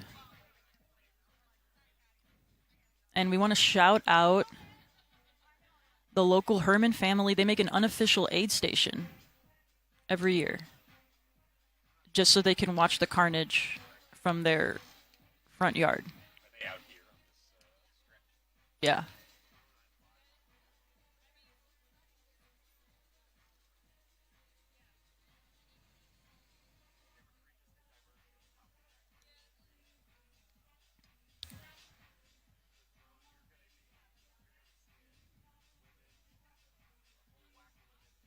So awesome drone out there.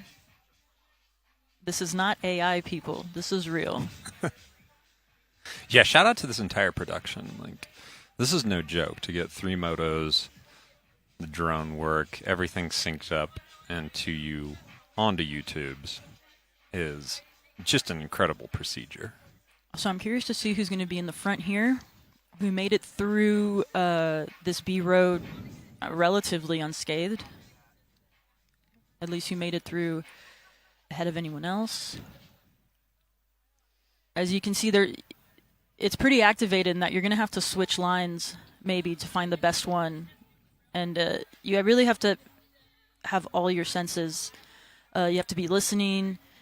And yeah, they're going fast. They're going, you just have to be really hyper aware. That looks like Alexis Scarda up front, which makes sense. She comes from mountain biking. You can see, even though it sort of, clung together through the climb, it's really breaking apart now that we're headed down As a here. descent, Yep. which happens. Terrifying if I was Yeah, out there. completely. This is scary. Uh-huh. Yep. And imagine doing it in a bigger group, in age groupers. Sure, these certainly. huge groups. Which they're about to do. They're about to do the 60 milers are about to head out. This is probably the group I would be in if I was racing. We're back with the guys now. And it looks like We got somebody new joined up front, yeah? yeah, that must have been the chaser. So Okay. he was back. I had word that he was. A minute behind or 2 minutes behind? So who is that? 60.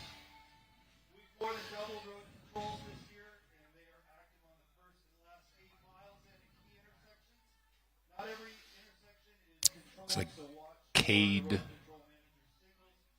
Kriekenmeyer. Young guy, 22, Meridian Racing, Fort Collins local. I mean, if anybody can close a couple minute gap on their own, it's going to be a 22-year-old. Yeah, we got a comment in the chat. Great footage. So shout out BCC Yeah, for real. production. They do a lot of the gravel races in their local or in Boulder. And shout out in the chat. Oh, we got the Bones. Okay, so you know who? Have you seen those videos? Nope. Okay, good to know. Never mind. No, bring me up to speed. You know, Lainey Bones. She does the whole I'm taking the men's Strava. Oh, sure. Okay. Yeah. She's in the chat. Hey, what's up? And she said once I get a gravel bike, it's game over for everyone, which I believe. Hell Actually, I'm gonna need some. She's one of my. I'm gonna need her to come to Texas and help me take some Sick. comms.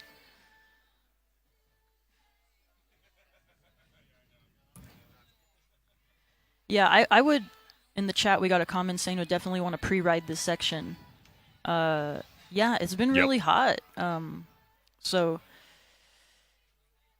yeah, you'd have to deal with that out there pre-riding.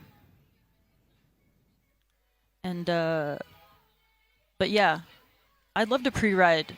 We should do like they should do like virtual. You know, that would be a service too. You could sell would be like providing the service of like virtual races, so you can just like put a headset on. Headset pre-ride? Yeah, and then maybe it's like tuned into some kind of you know, like 4D movies. That was a thing for a while. With the smells and the shaky chairs. Yeah. The chair will shake. Yep. Then you'd have to have like a gamut, or like a gallery of those at the starting line of, you know, every major race for all the, you know, the real elites in their procedures, you know, when they're doing their visualizations and their breathing exercises to get ready. They can be virtually pre-riding all the difficult sections. Exactly. Got them in the pocket. Yeah. And yeah, just to be clear, this is not the Rift Iceland gravel race. The shout out TRmemes.good. It's a homie of mine, has another cycling meme account as well. Focuses maybe a little more on like training coded memes, which because I barely know how to ride a bike. So I don't like train. And but yeah, the Rift was yesterday. And that's a big race out of Iceland. Really cool visually race. Iceland, I really mostly know Iceland is like that's where Bjork's from. That's true. Yeah. But they have a gravel race there too, and they make Lauf bikes. That's what I know about Iceland. And Lauf have Bjork, Lauf, and the Rift. Lauf, you know, from having the sick little like suspension carbon carbon plates on the leaf front spring fork. suspension fork. Yeah. I have a used Lauf that I ride. I put flat pedals on it, and I just like bar crawl with that bike. Yeah, no, it's really fun. I think you might be the only person in the world where you bar crawling on a Lauf. I think more people should do it. Well, I don't know. Maybe in Iceland. Yeah, in Iceland. So that what you're seeing right now is the Herman family. Oh, okay. So this is the unofficial aid station. This is the Airsats aid station. I mean, if there was a gravel road going in my front yard, you better believe I'd be out there. And that's a pretty dialed aid station for it to be an unofficial aid station. Yeah, I totally thought that was the 17 miler. No. Just And the so tents and everything. And so, like, I've at some of the Texas races I've done, you'll have people that sometimes they know it's coming, and they won't have an operation that like we were just seeing, but they'll have like a hose out there for people and like an ice chest and stuff, and that's really cool. I like when the community is activated and then knowing that a race gives back to the community. I wonder if that's just a Colorado thing, or if that's like more like a, you know, you see in like running, like especially like the 10K half marathon scene, like there'll be like, I'm thinking of like the Boulder Boulders, the big 10K out here in Colorado, and that's famous for having like, you know, a band every mile, or, you know, anybody with a front yard on a race is going to be out there with the hose and the lemonade, and it's just like you're like, you know, it's like you're in a finishing shoot for 10K. There's just people hollering at you and like, you know, offering shots, and like little kids trying to get you to like, you know, take water from them and stuff the whole way. I wonder if that's just a Colorado thing, or if that's a more widespread running thing. I wouldn't know. I don't run. Okay, so our lead men are already coming back across the highway. My goodness, professional cyclists ride quickly. And so yeah, these homies coming back across the highway. They are now back into Laramie County, the county they started in, the county we are in. They'll get a couple more miles up the road here, and then they will be cutting back north and heading towards the truly beautiful part of this race. Up in the sort of woods and the foothills up north of Fort Collins. Okay, so I'm getting word that that is our breakaway with number 60, Cade, with Michael Garrison, that this is his first gravel race. He was saying that earlier. So may as well just go send it. Why not?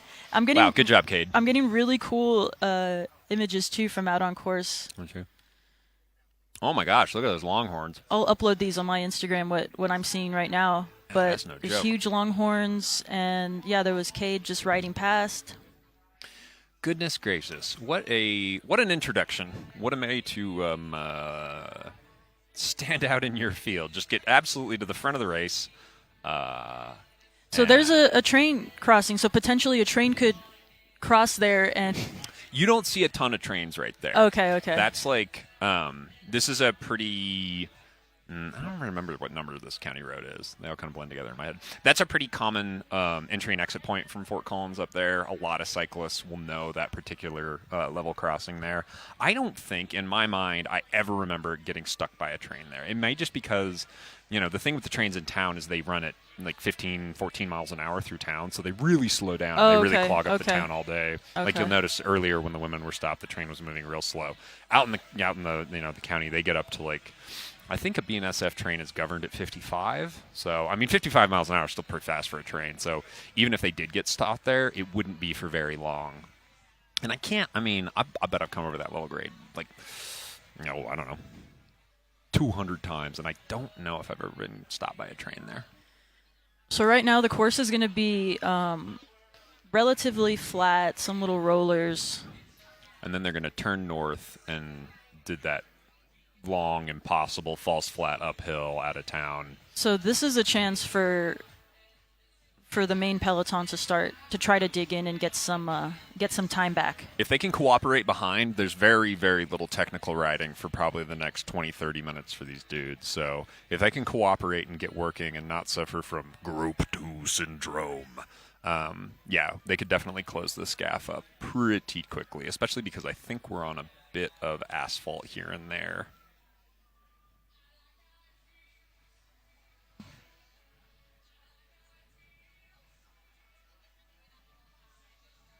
Yeah, and so right now we have some information on top, and that's the distance to finish for the men, for this lead group.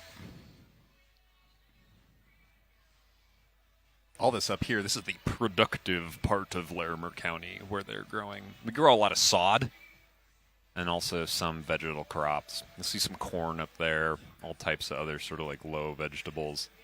I can't imagine it. We are in the middle of the sécheresse right now. We are in a drought, and I feel for my farming brothers and sisters up here because keeping a field full of, I don't know, whatever the hell we're looking at right now, sorghum that green in this part of the year where it hasn't rained a drop in weeks and it's been 100 degrees every day has to be pretty intensive. Well, we can do some gravel dad nature breaks out there to try to hydrate the land. Yeah. Get some nutrients. Yeah. Please just fire it off the side of the road, gents. So this road looks insane. Yep. And it, like, coming from gravel, right? I race gravel. I don't race road, mountain bike. I'm just a gravel head. And seeing this as like a gravel road is just like, oh my God. Yeah. These roads can be in any condition you could possibly imagine. Like, this might be the best possible racing racing surface that they'll take when it's like real dry, real hot. They'll just get compact. It's a clay road, essentially, more than a gravel road, I suppose. And it's just going to be hard and fast. There'll be some rutted sections. There'll be like, I feel like maybe Colorado, maybe everywhere, gravel loves an unexpected section of like incredible washboard that just like knocks a couple of fillings out of your head. But for the most part, yeah, these are going to be very, very fast roads right now. But, other times of the year, these can be peanut butter. They can get very dusty occasionally. Okay. Yeah. If it's been wet and then it dries out, they'll be super dusty. Yeah. They look amazing right now. Oh, they're great. Yep. Absolute pleasure. I mean, if you're me, all your skin is burnt off your body by this point, even at, 7:30 in the morning, and you're very sad and hiding under a tree. But, for others, sure, certainly. Oh, we have a motorized vehicle on course now. Of course, we do exist in a society. These are open roads. I've heard that. I keep hearing about this society thing, and people keep telling me it's important. Yeah. So one of these days I got to look into it. I mean, we're seeing it right here.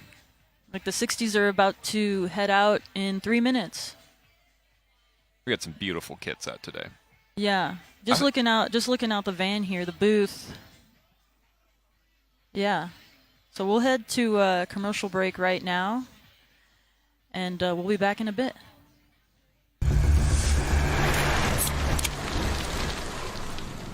Hey, man. The beer is the destination.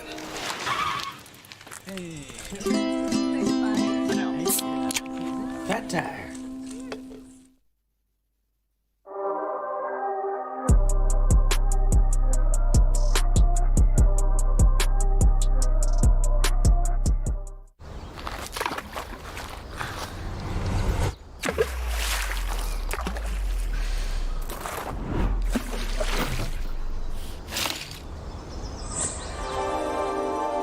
Less is more, unless it's less beer.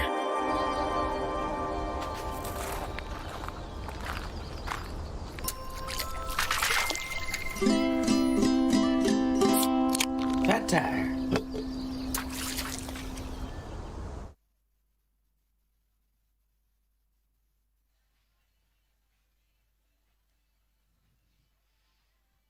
Oh, hi, welcome back. We're still here with our two front runners in the men's category. Coming by some corn here at high speed. Pro tip for all y'all out there riding bikes: don't steal corn out of these fields. Not that you should be ethically opposed to helping yourself to produce. I don't know, that's up to you. But out in this end of the world where we grow a lot of corn, the edges of the field are all planted with silage corn, which is unfit for human consumption. So if you get a little hungry on a ride, or you're feeling like supplementing your dinner and you want to pull over and snap a couple of ears off, put them in the old jersey and bring them back home for you, you will find that even if you cook that stuff for 2 or 3 hours, it remains sort of unedible. It's like a cob of corn composed of little yellow teeth that are only fit for cows to eat.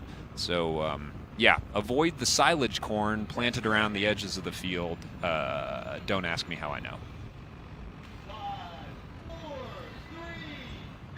Right in front of us, we're seeing our, 60-milers take off?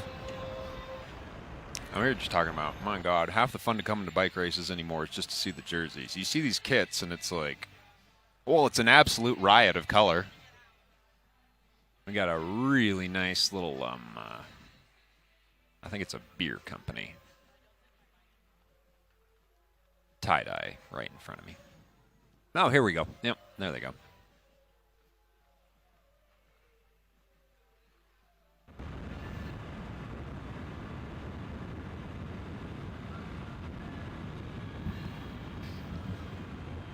I was just taking a little wander around a minute ago, perhaps finding a porta potty.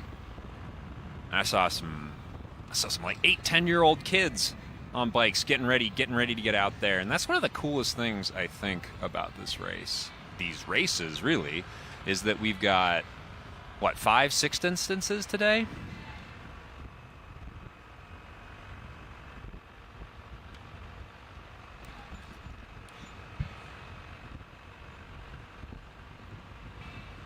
Yeah, so right now the 60s are leaving, and they've been going for a couple minutes now, and there's so many. It's a log jam. Yeah, this is what happens. Just it's a fine. good old-fashioned filtration to get going.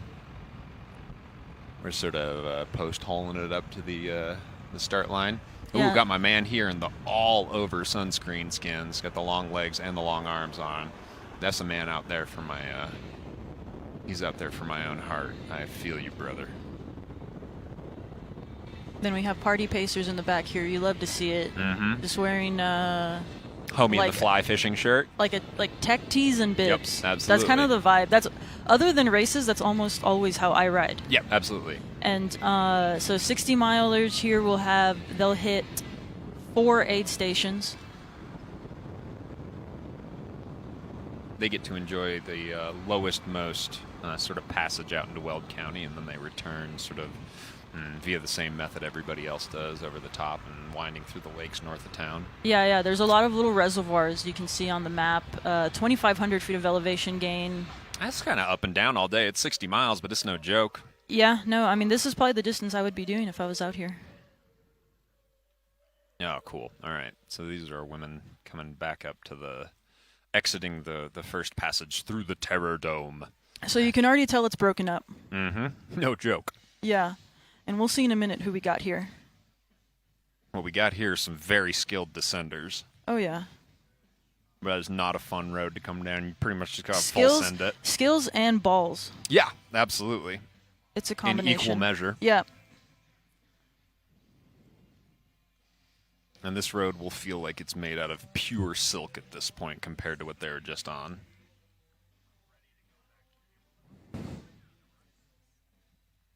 Look at that. That's the view right there. Again, the way the land kicks up out into the county, you can just see the mountains forever, man. Like here in town, you get the mountains, and they're always there, and they're lovely. You can navigate by them, but we're so low here next to the river that you really can't see them in a way you can compared to even just being 15 minutes out of town on a bike. And my God, look at that. Yeah. Classic Fort Collins. Yeah. So now they'll be heading west. Yep, head straight west right now. Come back into town, cross the highway, I think pretty darn quickly here. Hopefully not get caught by a train at the place where I said there were never trains. And then they will begin headed back north on the false flat uphill. Look at that. Oh, blue sky. Here are lead men again. Now tackling that sort of like long asphalt section to get them up to the real meat of the day up northwest of town. Yeah, in the chat we had pro-sun coverage. Yeah, sun sleeves for the legs, which that's the first time, that guy was the first time I'd actually really seen like sun sleeves for your legs. I've worn them on my arms before. Back when I was still like even a mildly competitive person, which is probably an optimistic way to put it, I did a lot of triathlon, and boy, my life changed a lot when I discovered sun sleeves, especially for their capacity to like absorb and then radiate water. You know, a triathlon is a real catered buffet. You know, you're hitting an aid station every 5-6 steps, and you know, to be able to keep yourself A, just out of the sun, and B, sort of like constantly evaporating, like you're your own little like swamp cooler there. Yeah. It changes the day, especially on days like today where it's going to be up in the upper 300s. You were a triathlete? Wow, that negates everything. How cool I thought you were. I know, right? Everything you just said. No. Now we're going to get mad triathletes in the chat. That's just my cope because I barely know how to swim, I think, and I don't really run. I felt like I haven't ran since I was like a child. That's okay. Because when I started running from the authorities, I was on a bike already, so I didn't really have to run from them. You already had the mechanical advantage of no, exactly. compounded gears. Yeah, no, that's a good point. Yeah, we got Gravel Privateer Homie in the chat, Andy Leidick.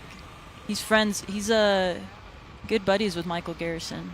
Oh, look at that. And these guys are tanks. We got Chirons up. Michael Garrison, Cade.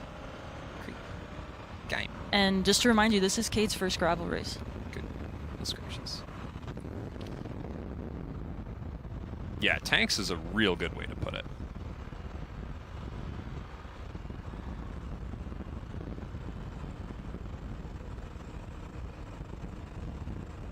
I believe we just went past a sign indicating these dudes are headed towards the Red Mountain open space, which unfortunately we won't be engaging with today. But that's a real, if you know, then you know type spot up here. We were blessed with a lot of open spaces, county land, beautiful state and national parks around here. And, Red Mountain is where it's at. If you haven't ridden a bike up there, I really suggest it. It can be hot. Camera's getting up and close. Getting them reactions. So I'm pretty sure he's got an Usui on, and it already looks like pretty deflated, so he's been drinking.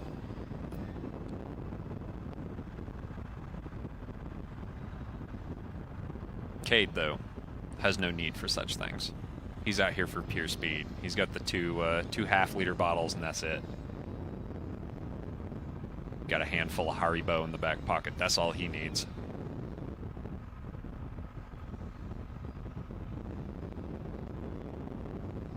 A little bit of tasteful roadkill. So speaking of apparel, one of the other main sponsors of this race is Castelli. 150 years old. Goodness gracious. This year. They are Italianos, if you weren't already aware. I have a pair of Castelli gloves.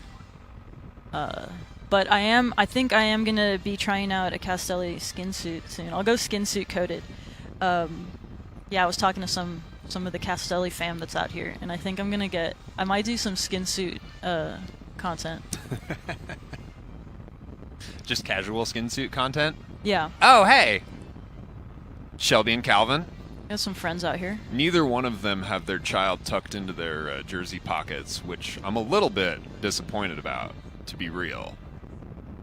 Those are like the most bicycle-ass riding-ass parents I've ever met, so I really feel like it's a little bit of, I don't know, a letdown that they don't just have the baby tucked in the jersey for today. You know, there's people that ride. Some of the female privateers ride pregnant. That was a thing. Yeah. That's been a thing, and it's pretty cool. It's real cool. I got my parents into cycling. I got into it, and then they got into it. So that means you were born at that point, probably. So your mom didn't ride pregnant. No. Okay. She did a lot of other cool things pregnant, but riding bikes wasn't one of them, I don't think. So let's check in with the chat. Polymarket futures on gravel races yet. Polymarket, Kalshi, predictive betting. I think there's talk that maybe next year for the costume relay, we're going to be fueling some of maybe society's worst vice, gambling. But let's do it for charity, for a costume relay. I'm in support of it. I'm going to reserve my opinion just so I don't get like a Palantir branded tungsten rod dropped on me from low Earth orbit. Wow, that was a really like a meta dystopian reference. Okay. Who is this gal commentating? She is great. I am this gal. Find me on Instagram at Holy Spirit of Gravel. Want my chopped liver? Is this a gravel race? Yeah, the gravel races have pavement sometimes. Break them up. That's fine. Alright, so we are here. This looks like the women. I believe so.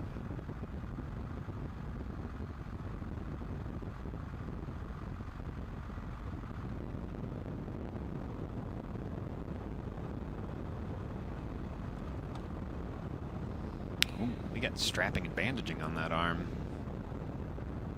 Yeah, this is gravel. You take a little spill, you strap it up, and you still ride on the weekend. No joke.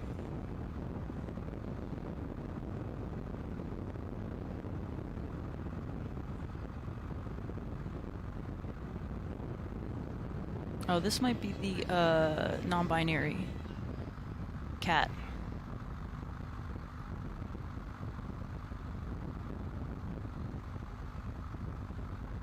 Yeah, there'll be resources for you. There'll be if you do find yourself in a hole due to betting on gravel, there will be resources for you. You just have to ride gravel until you forget about everything else. Yep.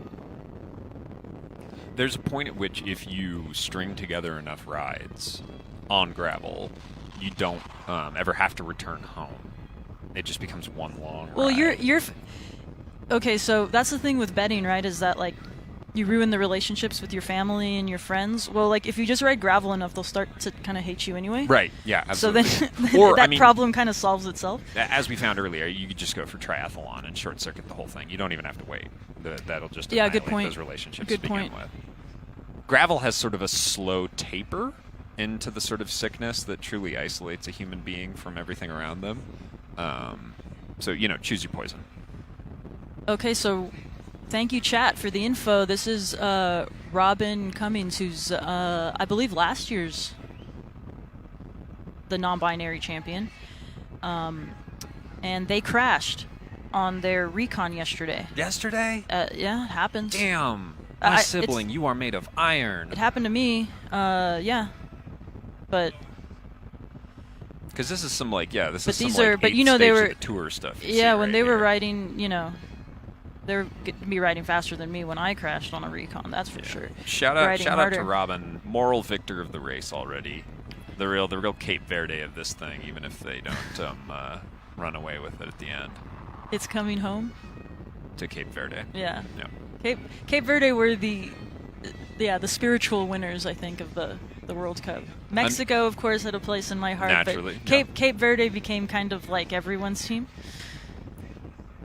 World Cup info, if you don't know. The final, I heard yesterday the third place match between France and England was pretty activated.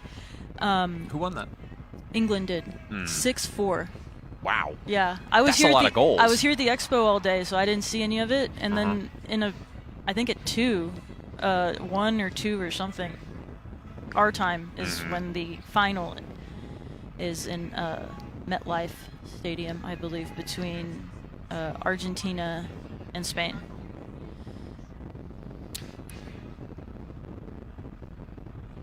Talking a little bit earlier about aerodynamics, and this sort of the pose you see these riders in, this sort of like puppy paws pose. Illegal in the World Tour because the UCI.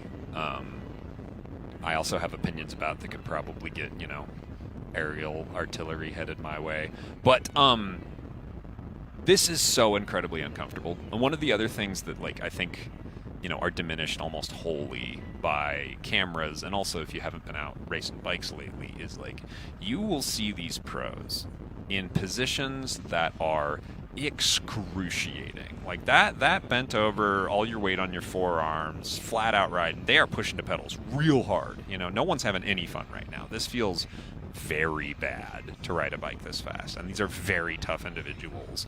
And then on top of that, to be doubled over with all your weight on your sort of arm shins like that will just blow out your neck, blow out your upper back. It's so difficult to hold that position, and the only reason they're doing it, of course, is because the aerodynamics are so much superior. If you really kind of tuck yourself up, fold yourself up on that bicycle, you're saving watts, you're going so much faster, you're doing such a favor for yourself as far as expenditure of energy over time. But my God, the toughness it takes to just maintain that position is it's high speed endurance yoga, really. Yeah, I've every once in a while I'll try to get puppy paws, and I'm like, nah, I'm good. I don't need to be. It's not easy. You're not trying to get thrown off the race. Yeah, I know. Well, that's not the concern of mine, really. I actually have quite narrow bars on my bike from Aru, the Aru road bars, and Road SL. What are they called? Anyway, I have, and I'm pretty sure they're not UCI legal. Okay. But I'm a normie who rides gravel, so literally, who cares? I get those big old salsa wood chippers on my bike. Oh, the exact opposite. Yeah. Those are quite angled. Yeah, they really are. So I had my first bike was a Surly Midnight Special, and then my first carbon race bike was a Salsa Warbird. Cool. But my dad had a Salsa Cutthroat, and those came with the wood chipper bars. Okay, yeah. Which are crazy. Yeah, they're crazy. Yeah. They're great. For cowards like me, they're perfect. Because I already go downhill like a cat on a surfboard, so I'm going to need all the help I can get. So you like being in the drops? Yeah. Going downhill? Yeah. For me, it really... So I was saying I have a Lauf, and when I was given that Lauf, the drops were cut off. Because that's how the guy because it was who a hill gave it climb to me, bike? No, it's just like an aero autism bike. Okay. Yeah.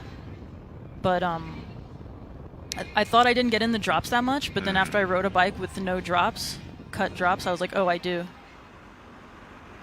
Robin is looking great right now. Robin is looking incredible. Maybe the adrenaline from a recon from the bike spill. That's a hell of a dose of adrenaline if it's following you around the next day. Because now I'm seeing, I think there's some tats up on our homie, but I think they are cut up all over. I think that person hit the ground real hard yesterday. And puppy pawing it on an S-Works. That looks to be one of the older Cruxes. Yep. Right now, the Crux 5 just came out, and that, of course, made waves in gravel world. A big component of gravel is do you buy the best thing that came out? Maybe.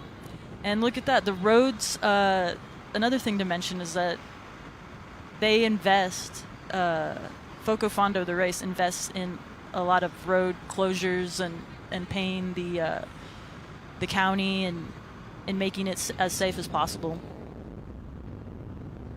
Because there's a number of crossings of like fairly busy roads up here, especially on these sections. You'll notice on the asphalt, they'll be going through stop signs, and so yeah, it's no joke. It's a big expenditure to get this all closed down and super safe. Okay, so this is the women's chase group. Who do we got here? We have that's some of the Aegis X enchantment riders.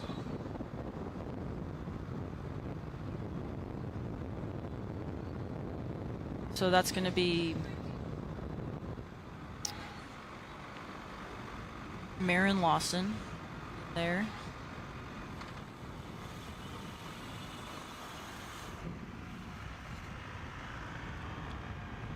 And Kate Ryan. And we're already whittled down to what? 6? So yeah, this got absolutely torn apart. So yeah, there's this a is the couple of chase. derez This is the sections. chase group. Oh, yes, Yeah. of course it is. I can see it. So on we're Chiron not. right So on we're the not screen. with the leaders right now. Okay. So you can. Okay. So with this, you can tell who's not. You can, by process of deduction, you can maybe we can see who's in the lead group. Somewhere up the road, Yeah. there's some other ladies.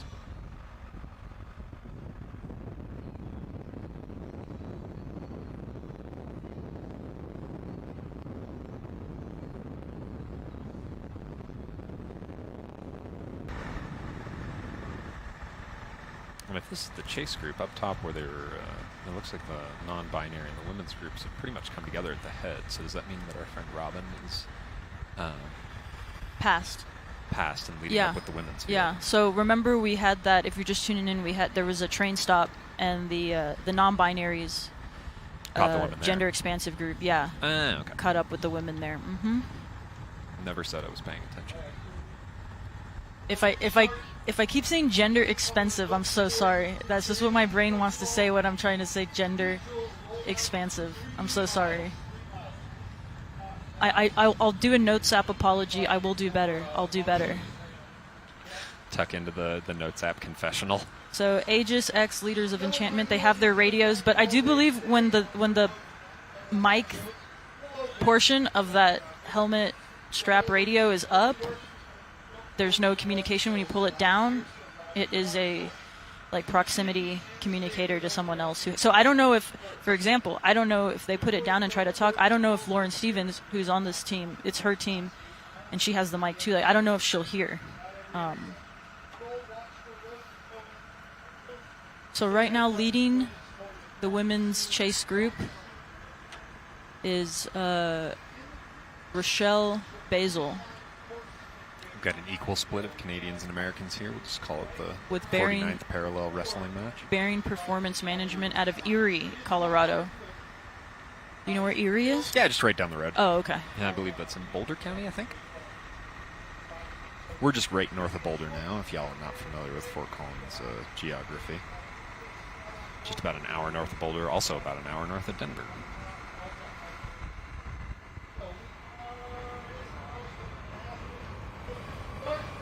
Beautiful horse land out here. You'll find a lot of pasture, and a lot of times these white picket fences designate pasture. Man, you'll see some horses that just, undeniably are as expensive as houses. The horses. Yeah. Why? Why are they so expensive? They race? Or I don't know. You'd have to ask MC Hammer. Like, what? Okay. I know who he is. Did he own horses? yeah, he famously went broke buying ponies. Couldn't get enough. Yeah. Oh, okay, cool. So I don't know. I don't know what makes a horse expensive. I think sometimes it's just what's in the horse, like the genetic descent of a particular horse equates at some sort of enormous value. Right. Oh, and then you sell their Seed. reproductive product. Yeah. Gotcha.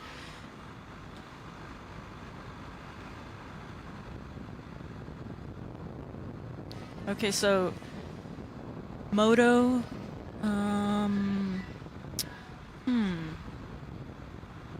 Where's that moto going? Because I had a camera on it.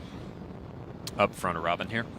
Yeah. I wonder if Robin's just behind the women's. Okay, so then that would be, yeah, so then that Scooting that forward. moto was with the chase women, Okay. and now it's going to Headed up to the lead women, I believe. Solid. So we got a comment in the chat that says it seems really flat. The race seems flat. This is an artifact of the camera. What they're on right now is, arguably flat. It's rolling up and down. What they were just on the B roads and stuff is incredibly unflat, and we're about to get real unflat here the next, half an hour. They're going to cut up to the northwest, and that's like, if you look at the profile, there's a big old chimney right in the middle of it, and we're going to be climbing up that thing. I think this race tops out at about 7,500 feet. So certainly there are sections that are relatively flat. Overall, I wouldn't risk calling this a flat race, me. No, we said 7,500 feet of elevation for the 118. That's not flat. Nope. You'll feel that tomorrow. I mean, it's not Pikes Peak, but it's not flat. Yeah, Pikes Peak got pavement on it, though. Oh, yeah. Good point. This is 7,500 feet of your back wheel scrambling around the whole time.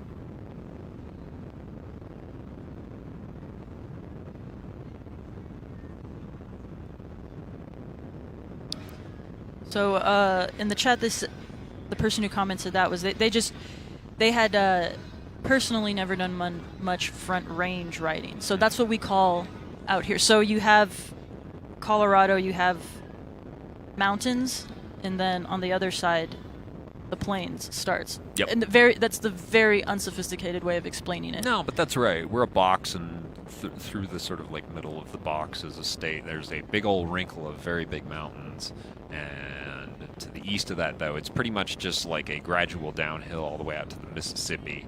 And so you'd call this little section in the fold, I suppose, at the foot of the mountains, the Front Range. And if you notice on a map, there's pretty much all of the large cities in Colorado are, sort of scattered in a vertical chain up and down the foothills.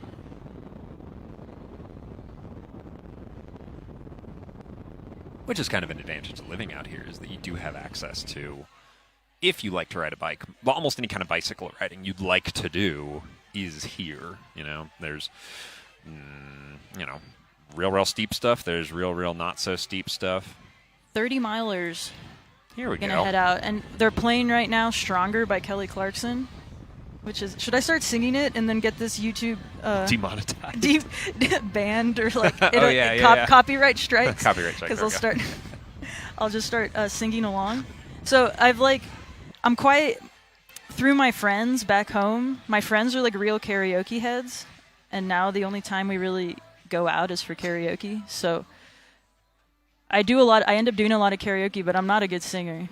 So maybe we'll do a karaoke activation. There was a Guitar Hero yesterday at the WTB tent, who's another sponsor of this race, WTB. I've had WTB saddles and tires in the past.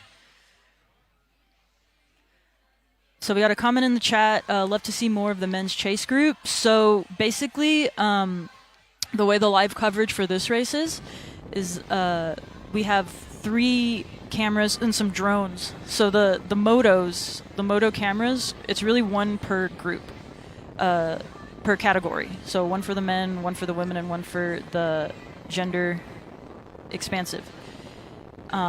So there's not like a whole lot besides the lead groups we can see. We do have some people out on course though that are pinging back the occasional update. So keep your ears open. So I'm getting text right now. So this is also kind of a meme in gravel coverage. Is the commentators are always, because people want to see what they want to see. I get it, and we're seeing what you see. That is what we're seeing. The exact same thing you're seeing, just a couple seconds ahead. I mean, I'm also seeing the inside of a pretty sick little van here. Yeah, we're in a van, the BCC van. But yeah, we're seeing what you're seeing. I don't make any choices on that, but the team's really cool, and there's real pros out there on the motos, safety first. And for real, to get this sort of coverage, and there's not see a lot of cell service out here. They're doing all types of magic to just even bring because us these 5G images. is deteriorating. Actually, the brain rot, the 5G brain rot, is probably why my account is taken off the way it has. Nice. So thank you. But yeah, hope we're gonna get images of that lead women's group soon because I want to see it too. I kind of have an idea of who would be in it by who was in the chase group or who wasn't in the chase group, unless like something crazy happened. All right, who we got here? Okay, so this is going to be the women's lead group. Yep. We have Lauren Stevens, Cecile Lejeune, Hannah Shell. That looks like Alexis Scarda up front. If there's anyone in chat you want to know more about, let us know, and we'll do our best to get that information to you.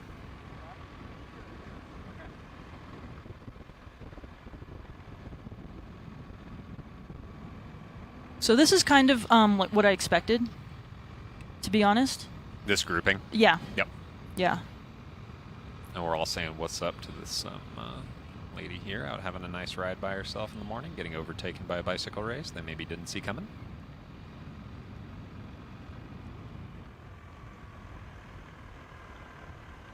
All right, folks, 60 seconds.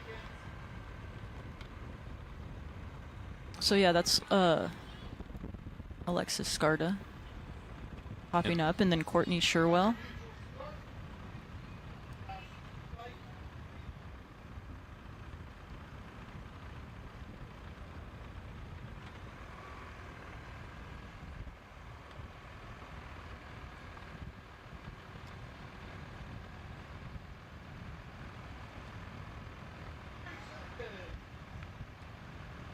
Maybe hearing in the background, we got the 30 milers taking off right in front of us here. Yeah, there's a lot of them. By far the best dressed people group on so straight far. bars. Yeah. Looks like flat pedals mandatory. A really, really nice little roll bag in front of me here this guy's got going on. I think he's also got a 35mm camera over the shoulders.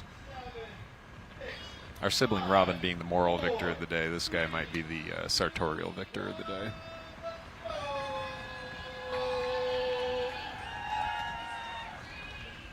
So yeah, I don't know if you guys are hearing that, but I think I can hear it coming through the mic a little bit.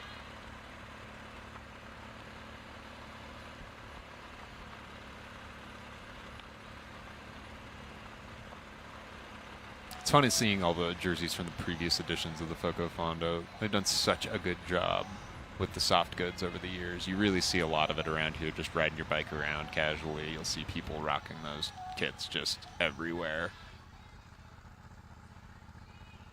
okay, so they're asking, right now they're in that point after the B road, it got broken up. What is the next feature that we think is going to break up this group even further? So says me, the next thing we're really going to hit is we're going to turn over onto my favorite road in northern Colorado, County Road 80, which is a real quick little, like, kind of like beautiful set of rollers and then a climb up to a real small reservoir north of town.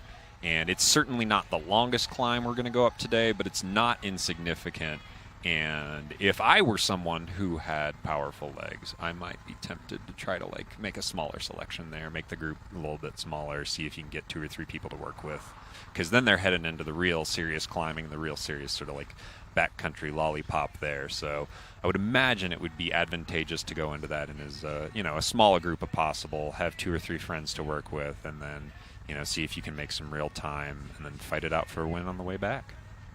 Yeah, and so that's going to be the Park Creek Reservoir Yep. climb. Okay, so in the notes I have, they say that Zach Allison, the founder of this race, still has the KOM. So that Not means surprised. the homie Bones come out here. You have a KOM to take, stealing guys' KOMs. Let's do it. That is if our friend Cade, the 22-year-old up front, doesn't absolutely whack it and just take a minute off it today.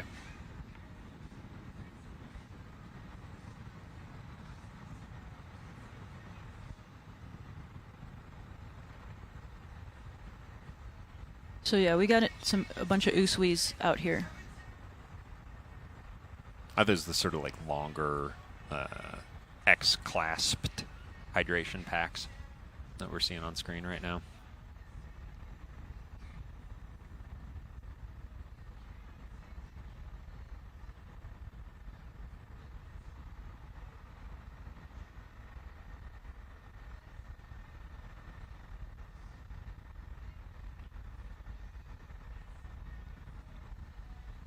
So that's Hannah Shell, and you see her feed helmet. She's in the feed commercials on the Tour de France on Peacock. Oh, no kidding. Okay. Yeah, she's in some of the. You see her for a split second. She's in some of the commercials. Is that a Boulder company, the feed? Yeah. Cool. Mm-hmm. Yeah, I feel like you see their big, I don't know, warehouses. I'm production surprised. Facilities up north of town going I'm in there. surprised no one's started one called the Weed, and then you can wear a helmet that says the Weed. Here we go. I think our elite men here all are headed up 80. They're either on that climb or just on one side or the other. On the top of this, you end up in a really beautiful little sort of like small high valley that's got cows in it. And it's real red dirt you start to see up in the mountains here. Got a little trickly stream that runs by the road. It's real green. Probably shouldn't drink out of it.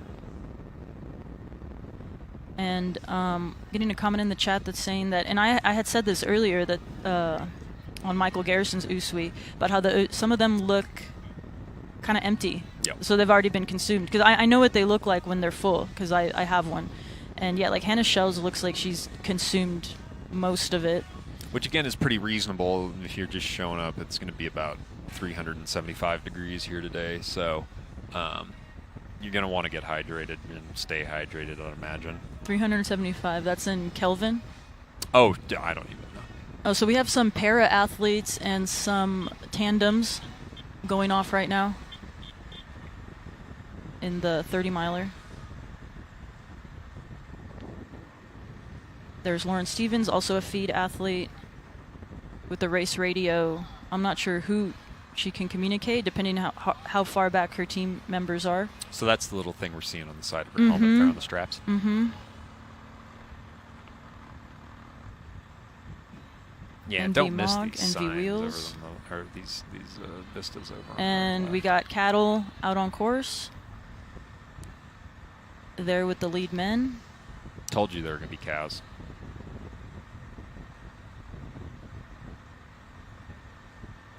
R.I.P. Avicii.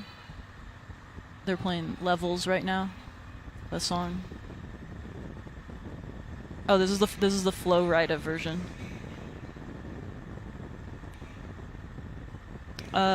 Do we have time gaps? I'm seeing what you guys are seeing, unless I get information from people out on course. But right now, the timing for this race, it's going to be off. There's a few mats out on course, so we'll get the official time gaps there.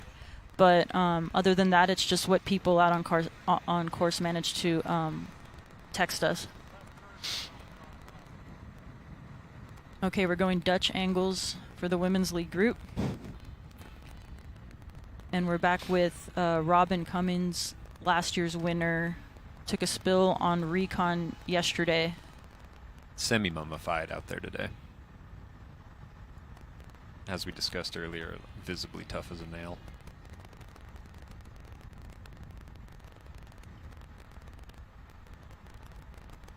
And yeah, as I just noticed this was in the title of the live stream on YouTube, but there's a 15K prize purse. Each winner from each category is 2K on the top step. And that prize purse is divided equally along all three of our categories. Yeah. Which is unique and admirable.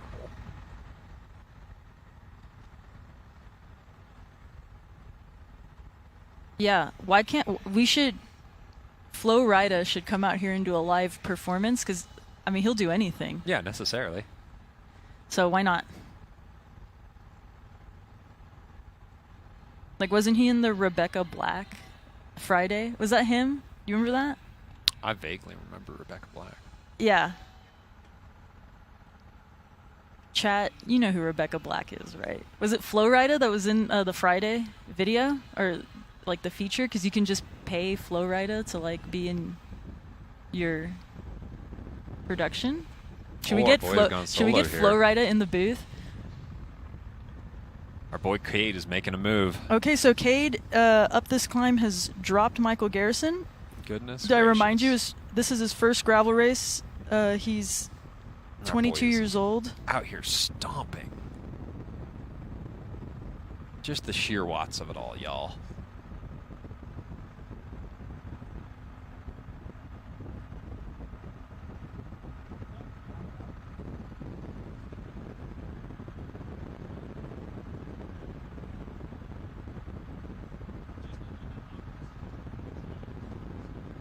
So yeah, this is where people were asking about, is there elevation on this course? And this was predicted to be a spot where it would break up. Yep. And of course, we're not seeing it in the form of a group breaking up. We're seeing it in the form of a two-man breakaway that broke up. Sadly. And this is probably, again, much steeper than those. Yeah, and in the chat, we're having a question of if Robin was leading or trailing the women's group.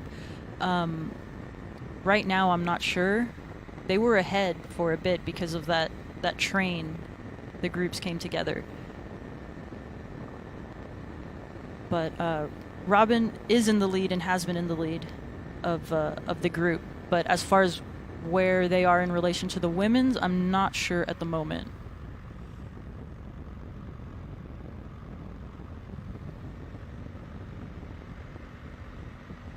Okay, and we're going to leave you right now with the images of Cade breaking away from Michael Garrison, and let's head to a commercial break.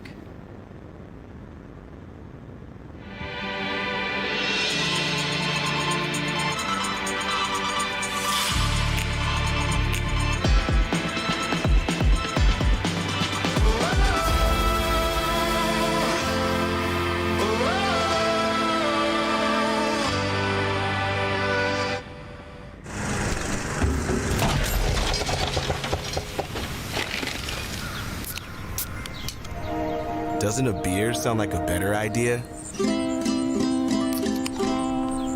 Fat tire.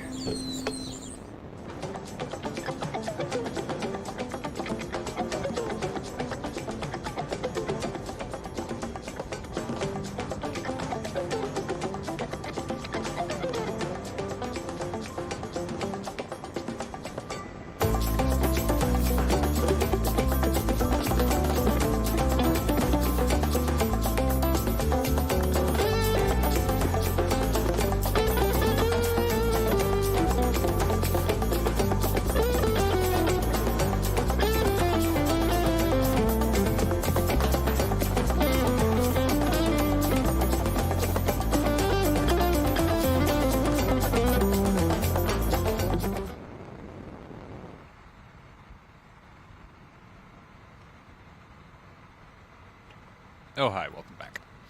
So I know you got a bunch of questions. First and foremost, you're thinking, hey, in that Rio Grande ad, where's that road going through that tunnel? Well, that's up the Poudre Canyon. Isn't that beautiful? We got a lot of that stuff around here. Just absolutely gorgeous. Second of all, I know you're thinking, wow, that was a real big truck next to our, I think, male lead out there, up in that little plateau up there. Yeah, we got a lot of those too. Fort Collins and Larimer County is an incredibly diverse place, and we got a whole bunch of bicycles, and we've also got a whole bunch of really big trucks. Those are two major facets of our little corner of the world, and we're lucky that for the most part everybody seems to get along pretty good, which makes it pretty special out here. You get this sort of intersection of more sort of, I don't know, urban bipedal, beer-fueled scene, alongside your sort of rural, quadrupedal, petrochemical scene. And, we're lucky to have them both. I think we're right now here hanging out with our women's lead, which is still hanging together pretty good. The men's lead is broken up. We've got Cade, our 22-year-old, who's just absolutely blown things apart off on his own, going on a sort of high country adventure by himself. But back here, the women are still really cooperating and hanging together, saving their matches for later, and probably slowly, tactically building plans to drop each other as the road starts turning up more skyward.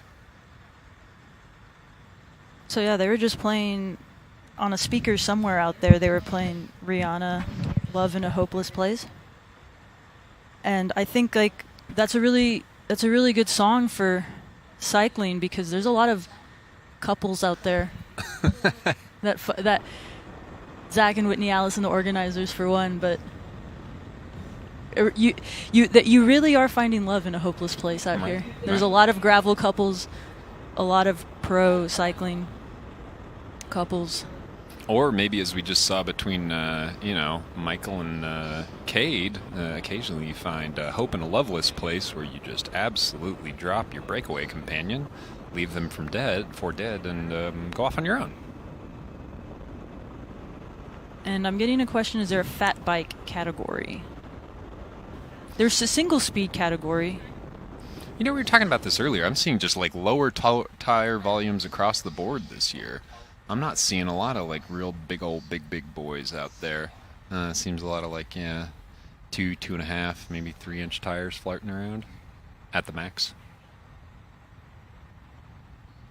Right now here, I think we're still technically up on Highway 80. This is our male lead cutting down towards, you can see Highway 287 up there, right on the horizon. And this is one of the really unique parts about this race. The road that he just cut onto here, I believe, is completely private property. You unfortunately can't ride any of this yourself outside a race day, and so it's a real treasure that we get to do this.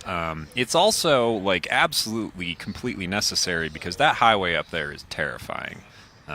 Pro tip, don't ever ride your bike on Highway 287 for any reason, ever. And to make this route possible, it's real cool that, the FoCo Fondo folks, I think especially Zach and Whitney, have gotten out there and negotiated with the farmers and stuff and found ways for us to get around and especially to get underneath this highway without having to cross it. And you'll see he's coming up to Cade here. A little underpass. In the past years, it's been real swampy and horrible. This year, apparently, it's nice and dry. But this allows him to get under the highway without, having to risk his life entirely. And it's a treat. It's beats the alternative. Yeah, so we were out here yesterday, staking it out, putting signs. It is kind of like a free range spot. Literally, yep. You can see some of our free-ranging friends right there on the right-hand side. Yeah, and the family that owns the land is really cool. Oh, so he's actually on the other side of it. Okay, I see what happened. Oh, so the rest of the riders are going to want to. They're going to be to the left of where he is right now. Mm-hmm. Okay, cool.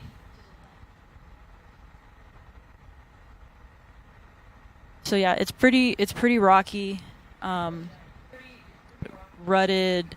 There's going to be, after they go under the highway, there's sort of this canal ditch, and there's kind of only one way you can cross it, and you're about to see him do it. So under there, it's all dark, you can't see, but it's pretty rocky. And then right here, he's going to take, yeah. You can see the little pink sign up there. He's got to sort of aim for. Yeah, he got it. Perfect. And this is when the race will really start to pitch upwards. Once they get here under the highway, it's gradual for a minute, and they'll really start to climb quite soon. So now we're seeing what it looks like when a solo rider goes through it, and then we're going to be able to see what it's like when a group goes through it with the women. And then later on with our age groupers, they'll be going through in there and, fully arm wrestling. Yeah. Swapping paint. And just for context, this is about mile 50 in the race.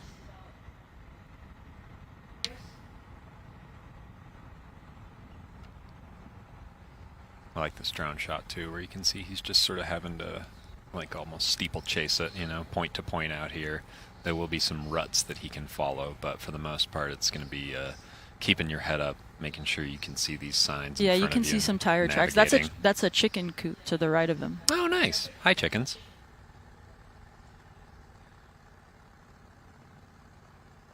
And then I think right up there ahead of him, he'll be joining a more traditional road. Yeah, it's a short stretch, but it is extremely important. I've since learned. Yep. To the entire makeup of this race. Absolutely. I mean, it would be functionally and theoretically impossible otherwise. They're not going to shut that highway down for a bicycle race. That's the major. I mean, you can have a bike race and you can charge a $500 entry fee, and then maybe you can. Even then, I mean, that's the major thoroughfare between Fort Collins and Laramie, Wyoming, and there's a lot of trucks on there. So I don't think they'd be real enthusiastic about them slowing that down even a little bit.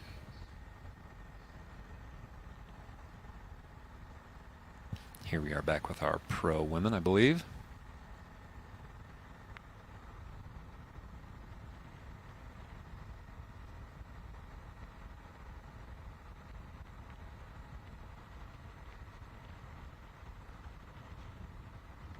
So it looks like we're looking at Cecile Lejeune, Courtney Sherwell, Alexis Scarda.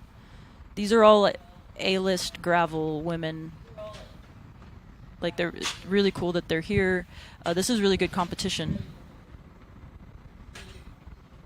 It's cool to see that they've been able to cling together this far into the race, so they're really going to be able to battle it out on the most, sort of like scenic and difficult parts of the course.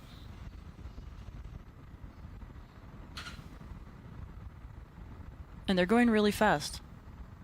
Yeah, when you see chain chatter like that, when you see that chain returning across the derailleur on the bottom there, when that really gets slapping around, that's like the Paris-Roubaix stuff, where you can see like both it's pretty bumpy and they are flying. Yeah, Paris-Roubaix are cobbles. It's like paved gravel. Tamed gravel.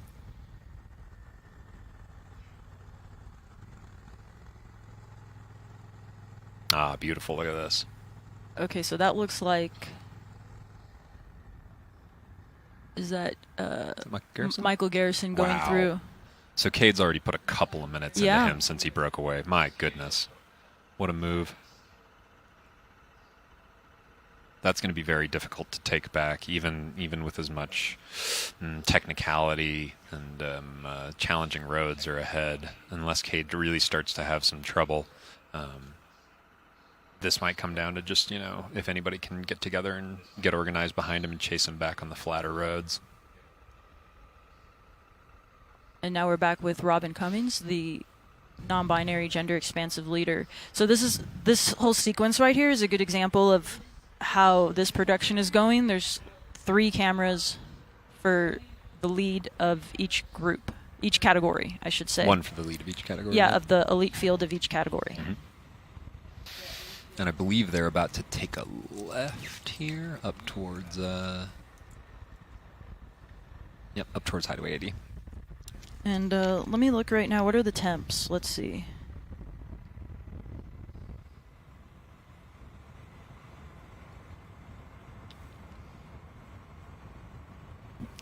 Now, if you're looking on your map at home, you are right. They will be coming back directly the same way after they do the big loop out under the highway and everything. This will be the road they come back on. And this, like a lot of these roads in this end of the world, is just a drag uphill. It is one of those roads that just feels grippy, feels slow. But on the return journey, it'll just, Okay, sort so of slide this home. is going to be the men's peloton main group. So Michael Garrison was 3 minutes back on Cade, and they're another 2 minutes back. So we're getting a look of what it looks like when a group is going through this free-range, private ranch land gravel. Yesterday, they were doing cattle branding out here. We actually don't do that anymore. They just break it out for the tourists. That's not a common practice now. They were doing that for you, to make it feel more rustic here. I thought the cows liked it. That's what I heard. Cow tats.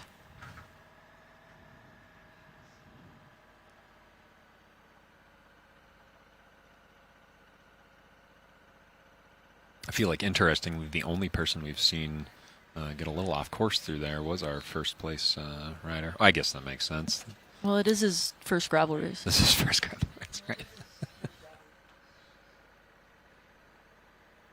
I do feel like having a private land, kind of very free-rangey type feature is a pretty elevated component of a gravel race. I think when you talk about good gravel races, they kind of have a bit of everything. Yep. And I think this race is that. Yep.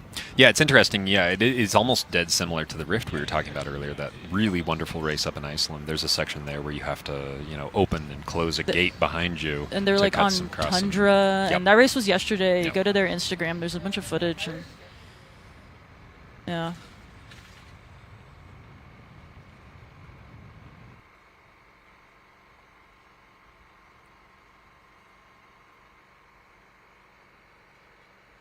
Our ladies working together up that pretty steep little pinch, getting up over. You can see on the horizon there, that's the reservoir they're going to climb to. They'll kind of turn all the way to the left here and then cut back the other way.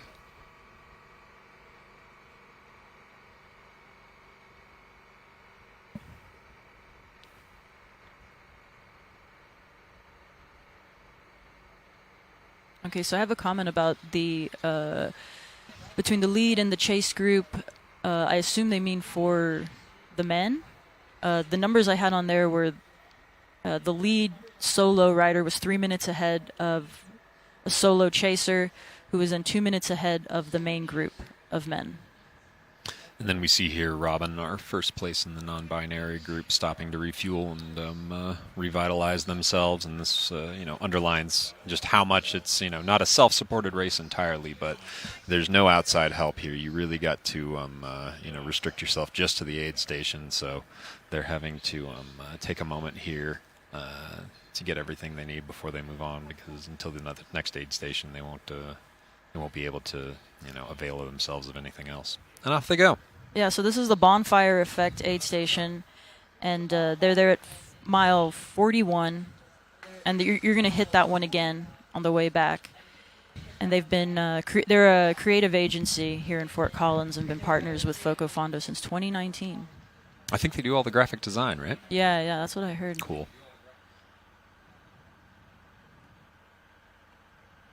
Here we are getting up over the reservoir. Looking a little dry over there, like the rest of the state is at the moment, too.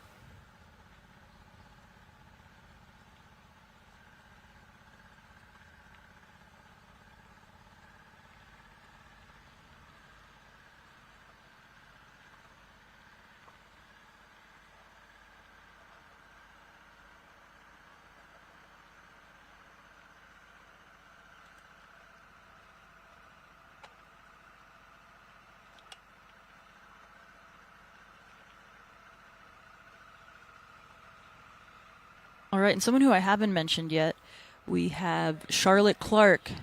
She's on the Ventum right there. She's in the number 34. She's in like the teal white kit. She just made the Lifetime Grand Prix wild card. Oh, cool. Another Kiwi. That's what people from New Zealand like to be called. Kiwis.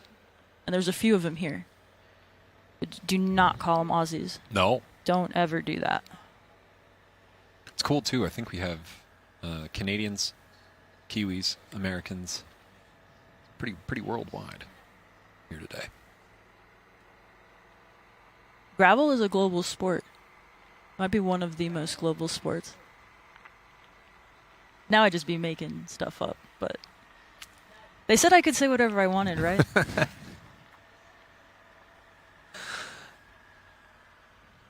Oh, yeah, so if someone was asking about temperatures, I have that for you. I have 23C, and right now 74. And there'll be a couple of degrees. They're yeah, so that's higher where up we up are there. right now. Yep. In Devan.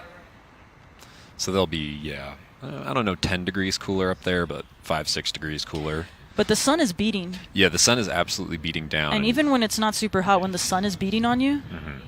that's a vibe. Yep. And Colorado definitely is of the character that in a couple hours here, it won't matter. It will feel and be as hot up there as it is anywhere else.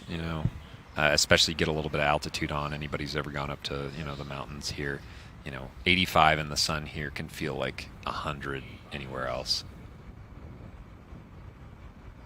We're just so damn close to the sun.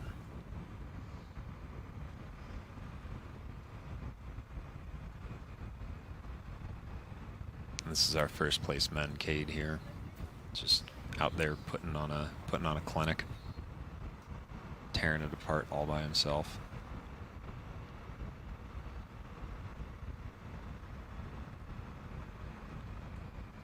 I gotta imagine at some point there's a certain loneliness that comes along with just being incredibly athletically competent. You just end up there by your own. Yeah, that's why all these people are a little bit crazy. The isolation. Yeah, well, whatever it is, being that good at something and being that good at this thing in particular. His first gravel race, his life might be absolutely ruined after this. Being good at gravel. It's all downhill from here. Yeah, absolutely. It's like solitary confinement at like 180 beats per minute. And he's on one of the older Cruxes, it looks like. And those I think max out. I think you can fit 50s in them, but like they're officially 45. So he might be on 45s. Tire size is what I'm talking about right now. Which we're finding is completely sufficient for the terrain today.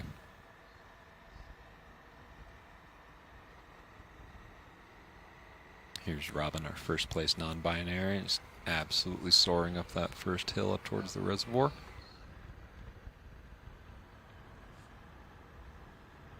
Even with exposed cables on that crux. I love it. Show me somebody out here with the rim brakes still. Last time I made comments about exposed cables on the cruxes, when I was doing this in Spain for the Traca, people got mad at me. Like Specialized, like fanboys. I was like, I'm just saying what I see. You can see it, yeah. It is visible, yeah.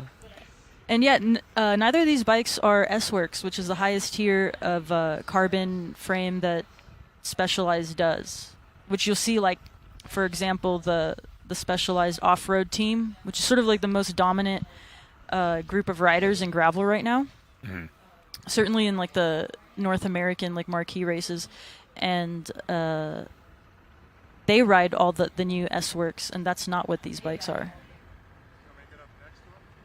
Interesting. So we're kind of beyond the era then where the super high market carbon layup was considered to be like thinner or more vulnerable to like gravel and off-road racing. Like that's a thing of the past. Like the very highest end, lightest bikes are equally capable of handling this sort of terrain. No, absolutely. Like if someone gave me an S-Works Crux, I'd ride it.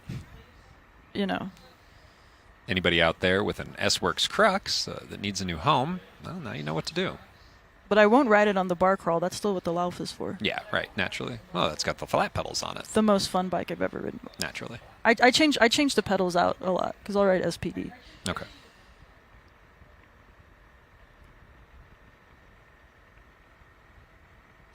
Kind of surprised to see that none of these ladies have really put in an effort here, tried to break things apart. We're playing it cool. Our clouds are close to the vest in the front of the women's field. And everybody's waiting, I think, for the real serious hills. Because this is the sort of terrain where if you wanted to make a selection, I think you could.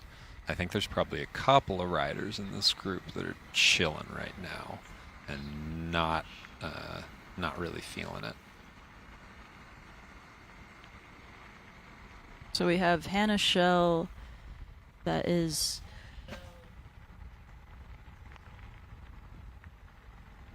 Courtney Sherwell, Charlotte Clark, Chloe Spritz, and then Lauren Stevens, Cecile Lejeune, Alexis Scarda. For those curious, I know Hannah Shell rides Hunt wheels. I might get some off of her later. Anybody with a spare pair of No, I mean Hunt wheels named she's a Hannah homie, so she might knows what give to me, do. or I'll give her money for them, I guess. You know. That's kind of against the... Oh, and now we're cutting to the women's chase. Who looks like, what, a couple, 2-3 minutes back? I think that's the sort of lower part of the same climb that the... Yeah, it looks like the very women's beginning. elite front of the field is on.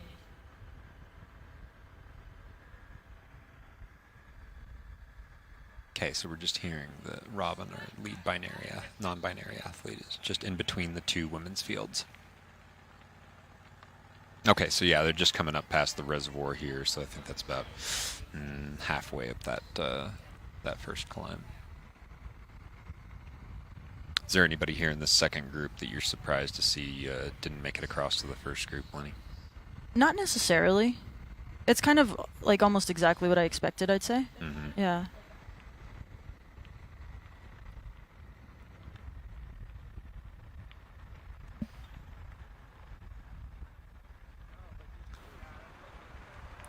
All right, cutting now to the men's chase. Who do we got back here? Also, Michael Garrison is now in the group. Oh, he's fallen all the way back. Okay. So we just got the one.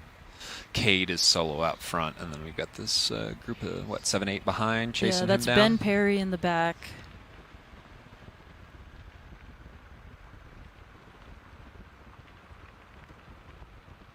And these guys will be motivated to hang together for a while now. It will not be surprising to see this group stay together for maybe the entirety of this big climb coming up, just because to cross that gap between them and our solar rider out front is going to be a very serious effort.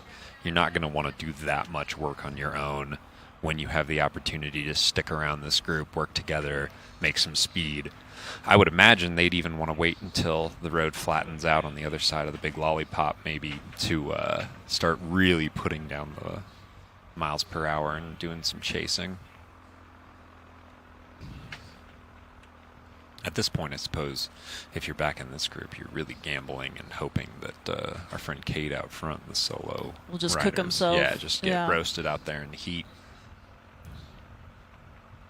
I guess now we really discover whether or not this is his first gravel race, or just his first gravel race. Yeah, hopefully, no matter what happens, we can hear from him later and see what he was thinking and what his vibes were. It's going to be fascinating. Yeah, I'm curious. I hope he was just incapable of riding any slower. So I think I see Griffin Easter up there. He was the winner 2 years ago.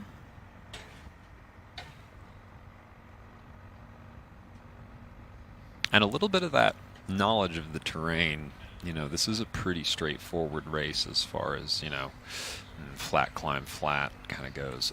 That will come into play, you know, especially with the heat of the day, to know exactly, you know, how much you need to have left in the tank for that chase into town is going to come in pretty handy. So I would imagine a couple of these guys that have done well or won it in the past are going to have a little bit of an upper hand when it comes to like that last 20%. And how much they pace themselves before then.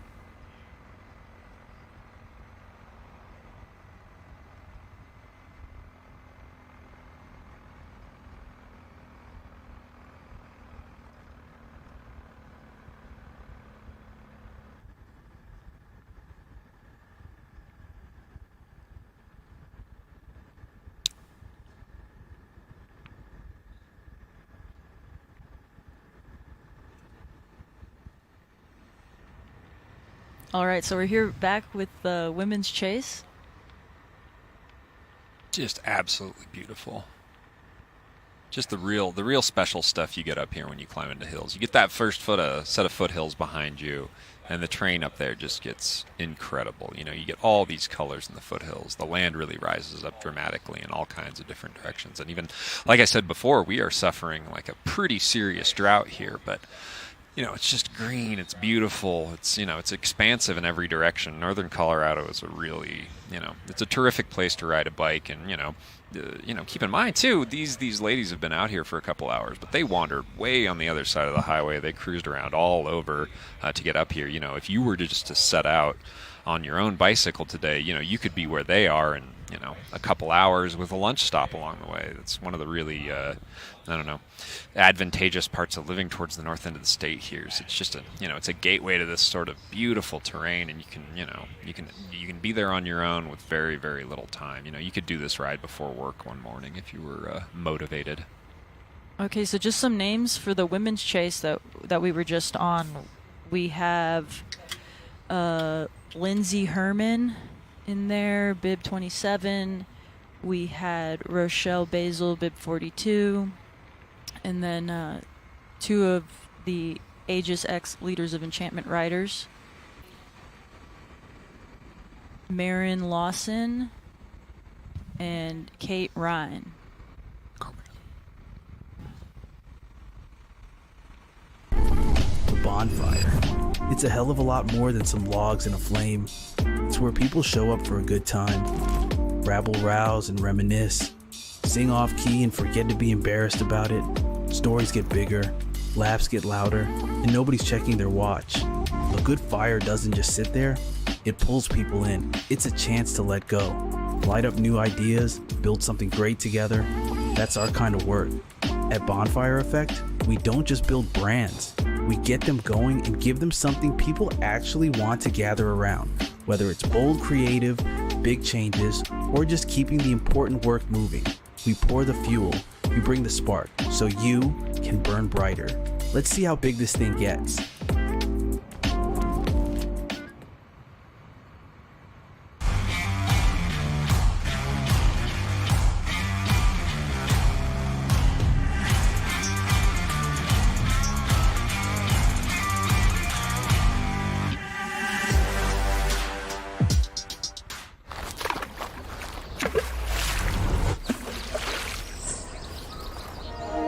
less is more. Less is less beer. Fat tire.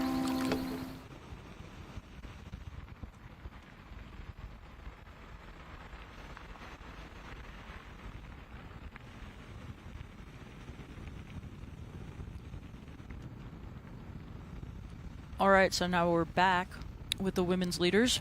It's the same group we've had for a while. We're cutting across 3 different feeds, camera feeds. So yeah, Alexis Scarda there in the front, Q36.5, riding a Scott. What is it they say about the Q36.5? It's like the internal body temperature. Yeah.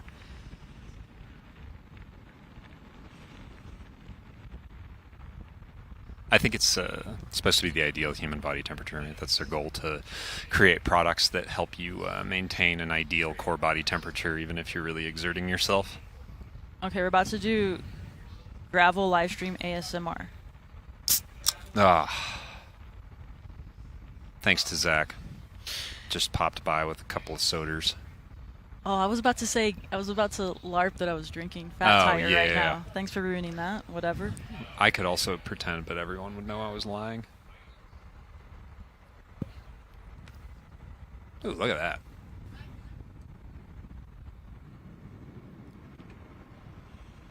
Okay, so I just got tech mogged in the chat. Cade is on the new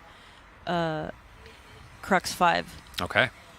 I just assumed it wasn't because I thought it said specialized and not S-Works. All integrated cockpit, no cables. Oh, wow. So is the car yours or the truck up there?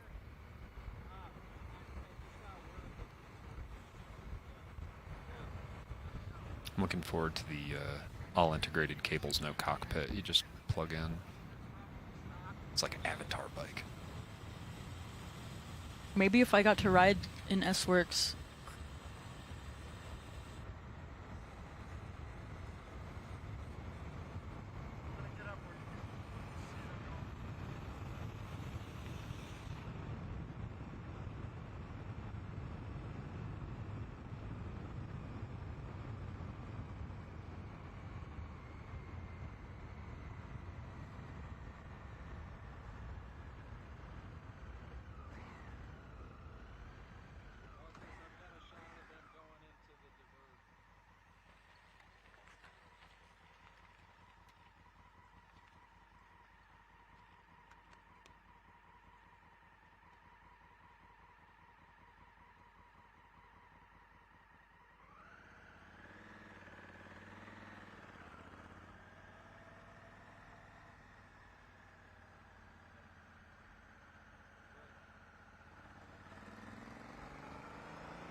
chicken coop get back on the road.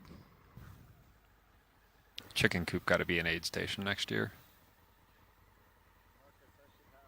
Just have the chickens Fried out there chicken? running it. Fried chicken? No. What's the chicken coop to riding a bicycle equivalent of farm to fork? I don't know. I mean, I guess it could be farm to fork. Yeah, like literally.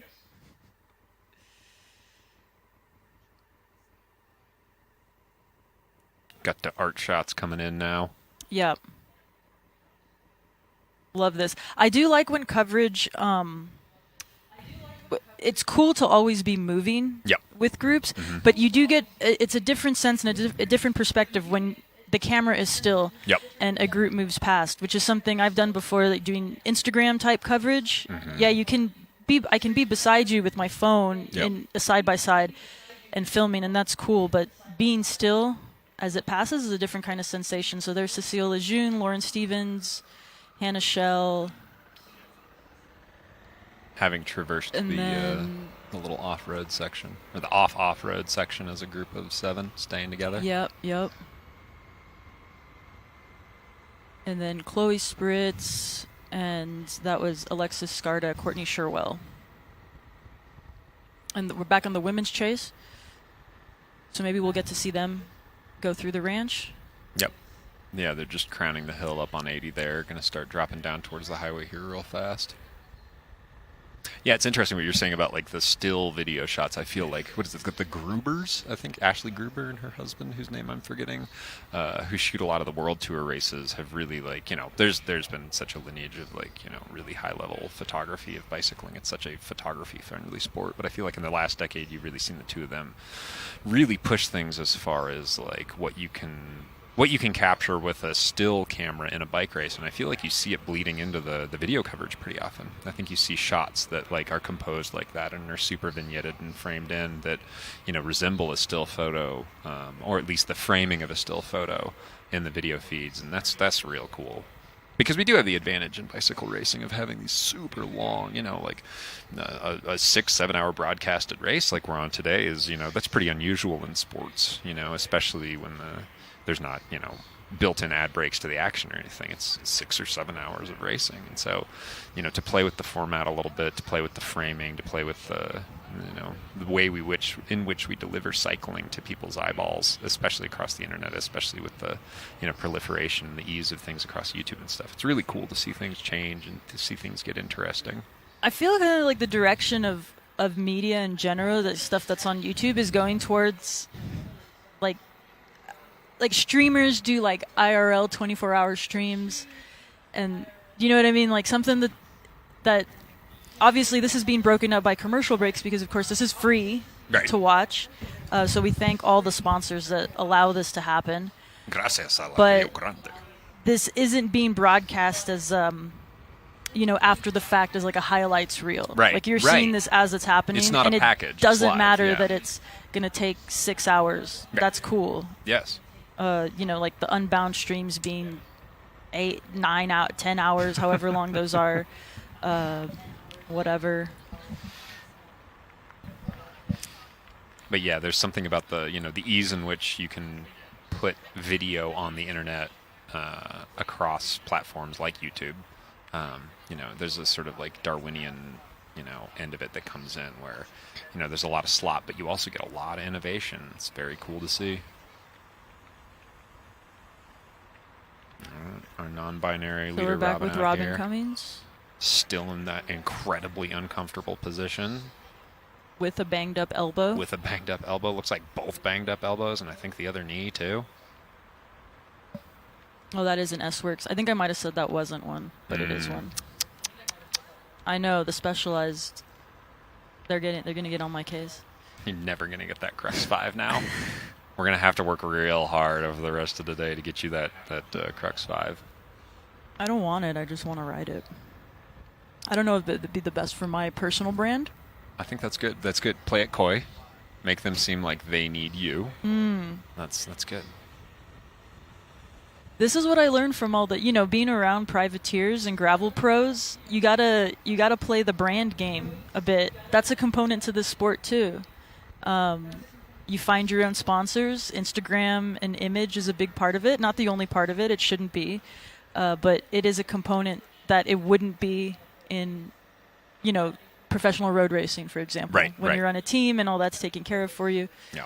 The capitalistic superstructure is much more flexible on the bottom end if you're not beholden to like a package of sponsors that comes along with your team. Yes, exactly. You can call us Marx and Engels, if you know. Man.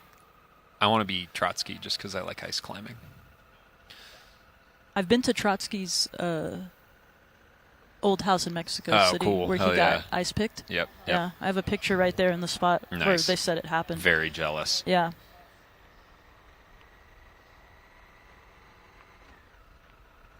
All right, here comes Robin, I think, flying down under the highway. Has a little bit more easy passage, doing it all by themselves. And just for context, this road is like pretty rutted and bumpy. Oh, yeah. It's not.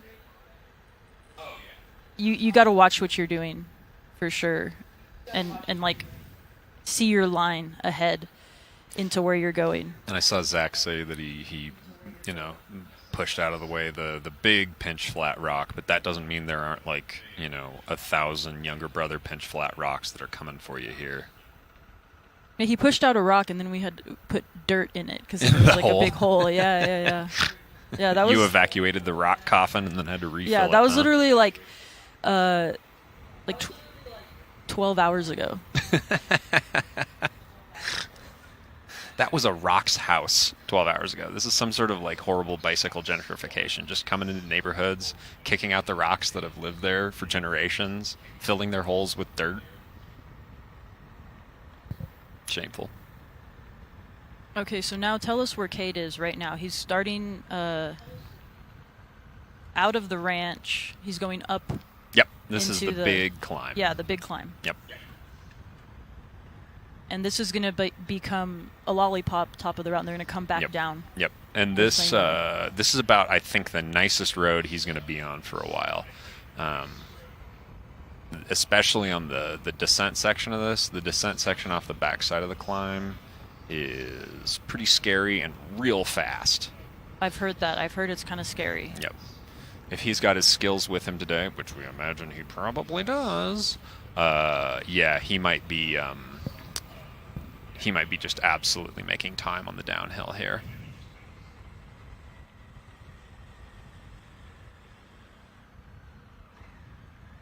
Another classic Colorado scene of sort of twisty rolling hills, low foothills road that sort of disappears in and out of, ranch land and little homesteads and stuff. It's really easy to get kind of turned around in this sort of end of the woods. It's, endlessly beautiful, but, the road as it's, sort of required to snake through these sort of lumps up in this sort of, climbing foothills terrain will just, sort of disappear and reappear from view in a way where you're never quite sure where you are, and then you're also never quite sure, even in a race like this, how close you are to the top of the climb, because you really can't see more than maybe a half mile or something in any direction, which has its own charm, but can be, interesting.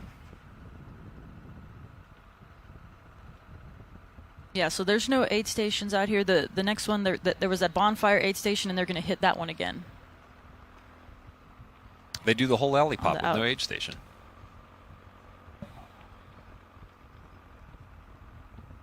Oh, wait, no, I'm wrong. I I think lied. there's one at the top. Yeah, of there's the one at the lollipop, top. right? Yeah, okay. At mile 69 and a half.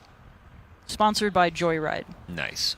First time sponsor of FoCo Fondo. Tops out at 8,000 feet. Wow.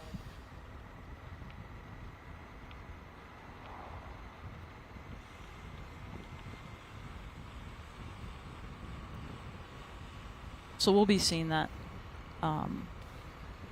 If not in a soon, bit. shortly.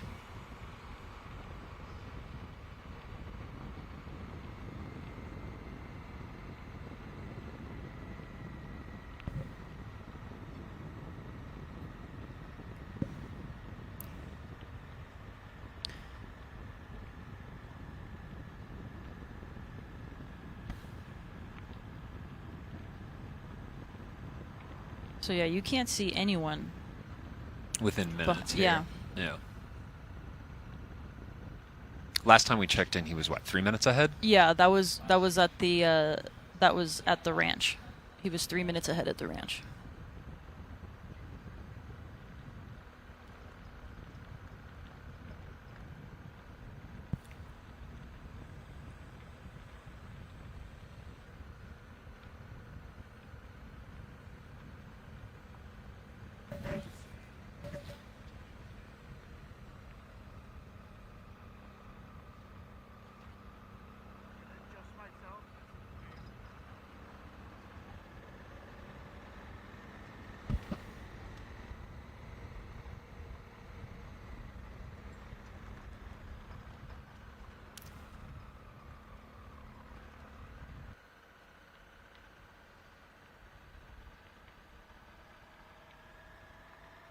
Back with our women here. All right, we're about to go to a commercial. See you on the other side.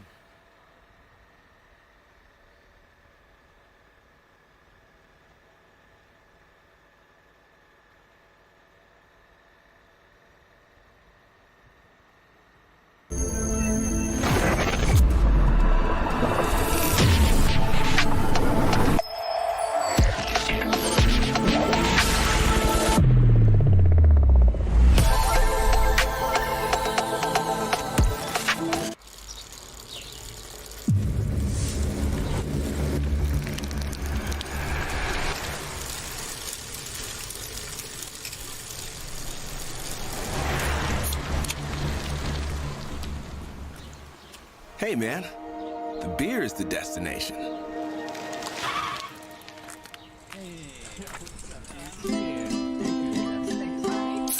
Fat tire.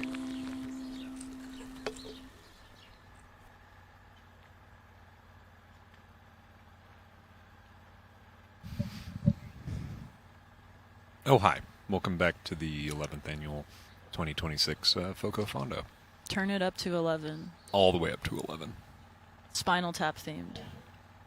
What do you think about the little Stonehenge they've got in here with us? I think they did a good job on it. Oh yeah. We're gonna have the dwarves. Can you say that? I don't know. Oh, I just better not say anything then. We'll have The druids. You've seen the movie. The Oh, the druids druids, of various yeah. sizes. druids. So I got some questions in the chat asking how the 15K prize purse is split between categories. It's split equally. With absolute equanimity. Yeah. So the top step of the podium in each category is getting 2K.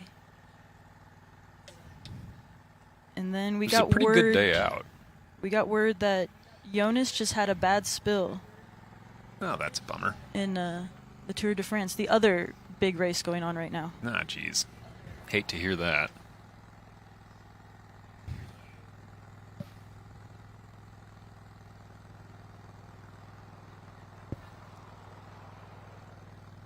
Yeah, no free ads, but have y'all tried out this radial app that Matteo Jorgensen's brother put together? No. It's really good. It's a very nice app. Oh yeah. If you're looking to follow World Tour racing, it's yeah, it's not. Looks like it has some startup money. But Yeah, I'd imagine. it has that sheen to it. Apparently, he got he apparently got fired. He got demonetized by the current administration's economic plans from his job at the New York Public Library, and so spent a year or so developing the app. It's been real good if you want to just keep one eye on World Tour racing. You might want to give it a try. Damn, he got doged. I believe so. Oh, okay. As did we all.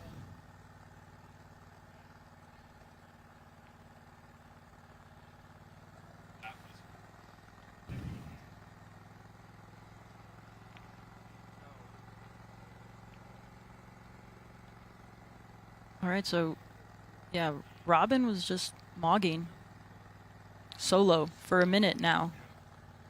A long, long minute. I noticed too they're looking pretty low on hydration there. Maybe we'll see some Someone stop at the top of this, but I don't know with that descent after. Maybe Right. not. Maybe they're just planning on hitting the aid station, Yeah. that bonfire one You know, that you hit twice. it's pretty much downhill the whole way to the Right. bonfire. So there's a little punch on the way back, I think. Yeah, so they'll probably hit yeah. that one.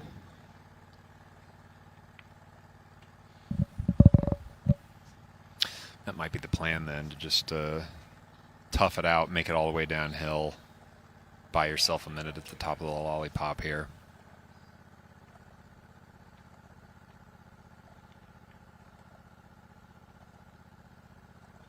For those of y'all asking earlier about the relative elevation gain, you're getting it right now. Again, with the flattening aspect of the camera, this looks like a pretty passive road, but this is steep right here. Yeah, and we're seeing it break up. Mm-hmm. So I'm seeing Lauren Stevens, Hannah Shell, Cecile Lejeune, Charlotte Clark, Alexis Scarda. Oh yeah, we're looking around.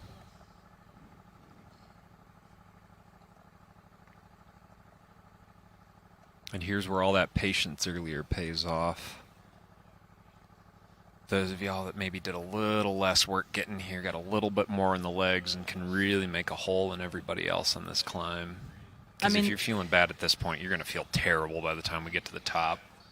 I mean, this is a really goated group right here. The Palmares of these riders is really. I mean, Lauren Stevens, current gravel natty champ, U.S. road champ in the past.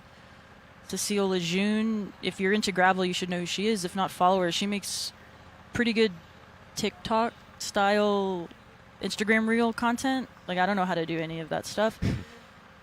Hannah Shell just won Gravel Mexico a few weeks ago, which is a really, really hard race. I did it last year. Where is it, in Mexico? San Luis Potosí. Okay. State of San Luis, yeah. That race is... It's unreal. It's unlike anything else I've ever done. How so? It's how do you describe it?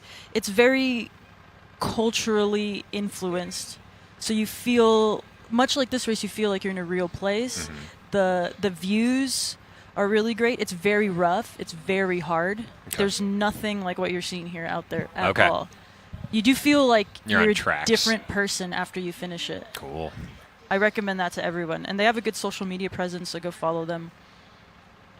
And we have NPC Gravel Dads in the comment asking where Dylan Johnson and Drew Dizzle Dillman are. They're not here right now. Their loss.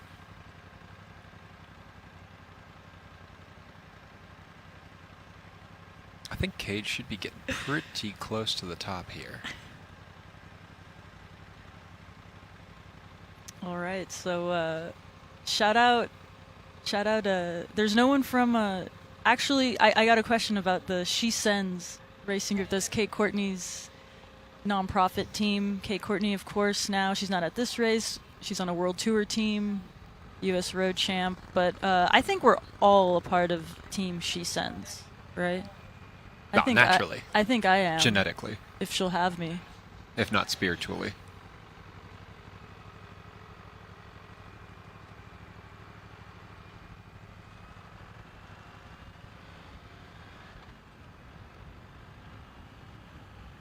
Okay, looks like we're headed down.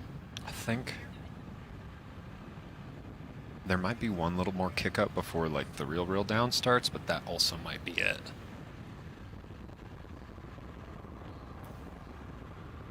Yeah, so there is a descent, and then you keep climbing. There's a couple. If you're looking at the profile right now, which you can pull up on the FoCo Fondo website if you want to follow along. That's the problem with Colorado, is there's just undifferentiated beauty, so, you know, kind of difficult sometimes to figure out where you are in any given race.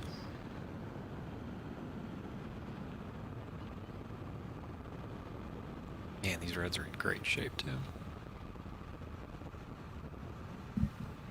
Oh yeah, so he's hitting that bit of a descent. He still has some climbing to go. Yeah, there's still that last punch up to the top. Yeah. Okay.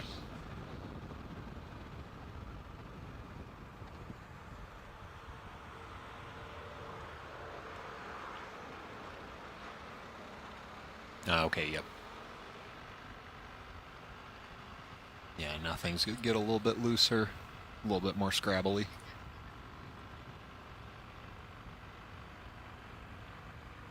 I think that little turnaround in on itself there is almost, I believe that's the far northwestmost point of the course.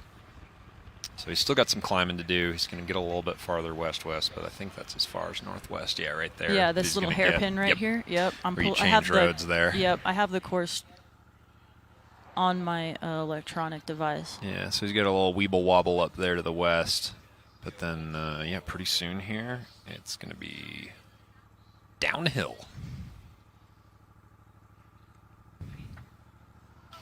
All right, so the lead women's group here. Now I'm just seeing 4. That's Lauren Stevens, Cecile Lejeune, Alexis Scarda, and Hannah Shell. It's a tall person. And there's somebody just right off the back there, maybe a minute behind.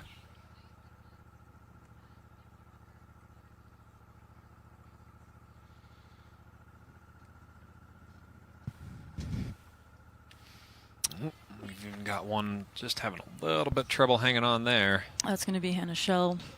And that's bad news because this keeps going up for a while. If you're having trouble now, I can't imagine, unless you're just having a small moment of crisis, you're going to have any fun trying to get back up to that lead group of 3.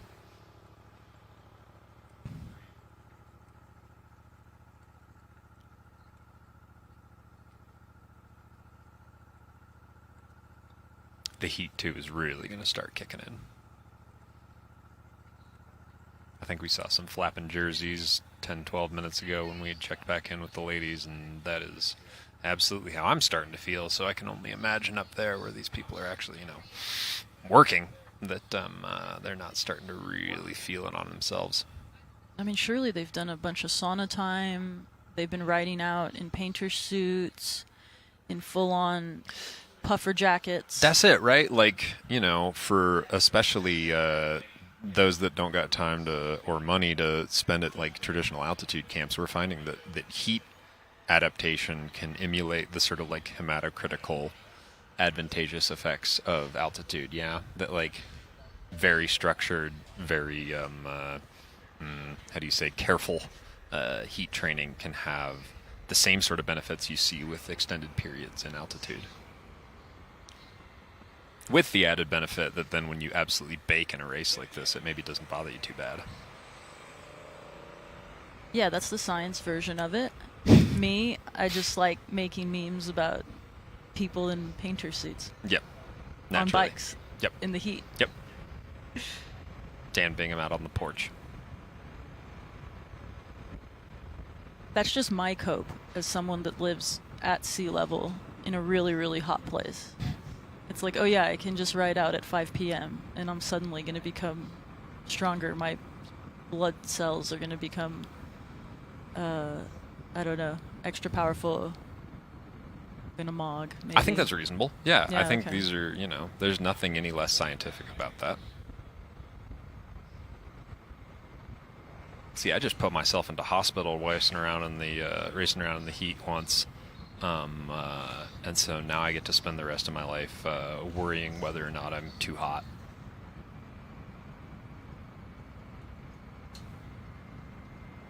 Yeah, look at this. Beautiful. Some shade cover. Yep, that's got to be nice. That's going to feel absolutely great. And realistically, when they turn around and start heading downhill here, they're going to have the wind cooling them down a little bit.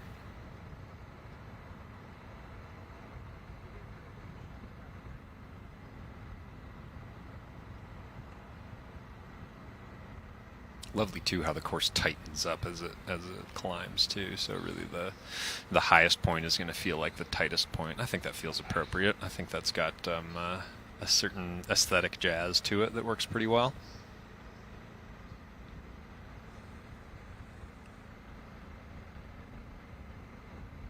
And I can't but imagine, looking at how well our friend Kate here is riding, that they're doing anything but just falling farther behind him in that group of men. They're going to have to depend on that last section coming into town, that they can get up a big head of steam, work together, really put down some watts, and just cross their fingers that he suffers some sort of glycogen crisis in those those flat miles back into town, because otherwise, He's looking pretty dialed right now. Yeah, he looks good.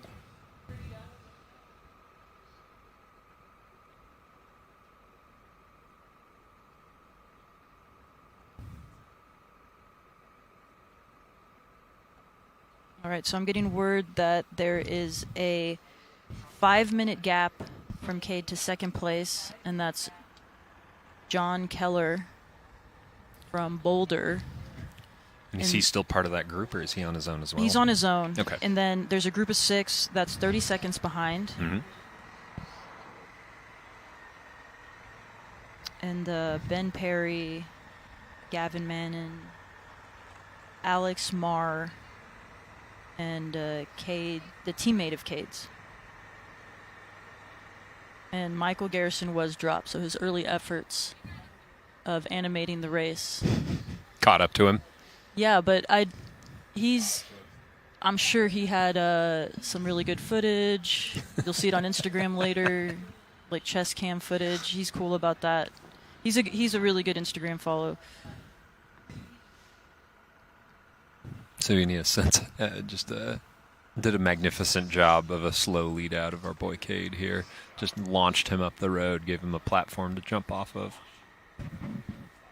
And we are getting word that Jonas Vingegaard crashed out of the Tour de France. Yeah, and he's abandoned the race. But God, what a bummer. All right, can we go 1-2 then? UAE, Tade, and Del Toro. Yeah, I think that was the plan from the beginning.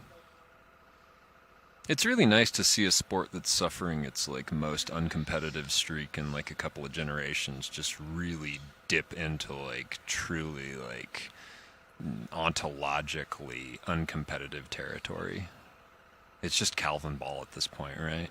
We should just rename the sport Tadej Pogačar, and then we can just, call it a day and wait for 2030.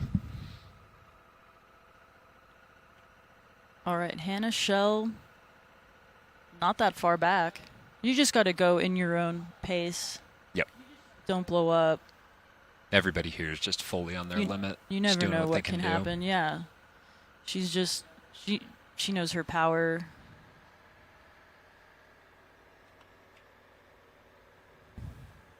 That was me just LARPing as like a Tour de France commentator, because that's what they say. Right? You're not wrong though, because I mean these climbs for being.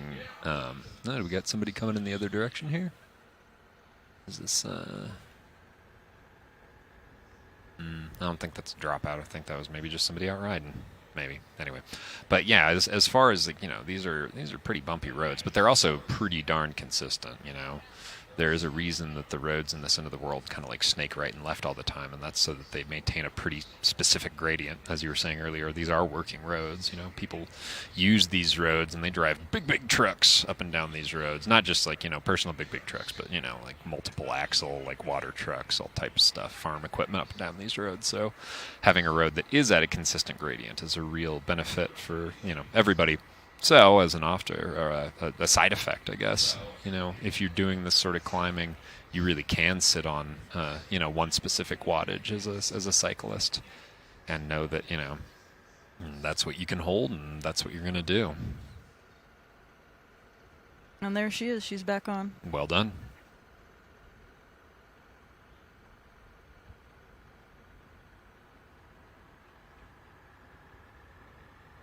And she gets the little thumbs up and is allowed to skip some rotations and sit on the back for a bit.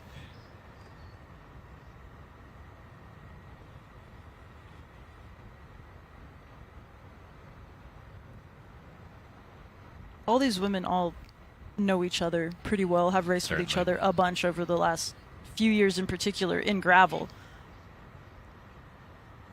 Because as big and as popular as gravel as cycling is, at the very top of it, like any other sport, it's a pretty small world, yeah? Yeah, there's only like 13 people that care about this sport and do it. Which is funny because there seem to be about 13 million gravel bikes that have been sold in the last 10 years, so, it's a pyramid, right?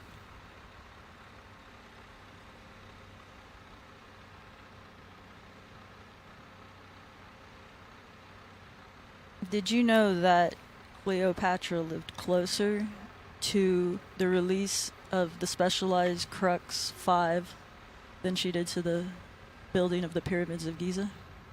I believe I did know that. No, wait, I'm sorry. What?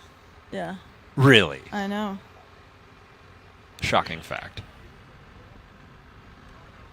What is it that the pyramids were built closer to the dinosaurs than they were to us? Is that a truth? I think it was built closer to the Crux 4. With Okay, big yeah, that exposed makes cables. sense. Right. That frames it up pretty squarely. I get it now. How about these moto drivers up here too? These guys got a lot of skill on them. I thought that was AI controlled. I thought it was just. I didn't realize there were actual people on them. I thought And it then was just like. then he threw his headphones and just walked out of the booth. Just walked into the sunset on his own at 9:15 in the morning. I thought they were on like rails, and they were just. These are just following them. tracking shots. Yeah, that's what you and Zach That's were doing what I out thought. yesterday. That's Just what putting down the dolly track. Well, I'm sorry. I was trying to put a gloss on it. They're so nice. I just didn't think it could possibly be human powered.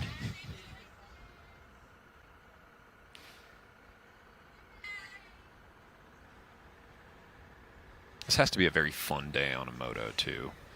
Follow around these cyclists and for the most part be puttering around in second or third gear and then really have to take a deep breath and sit back on all your skill when things start to tip downhill.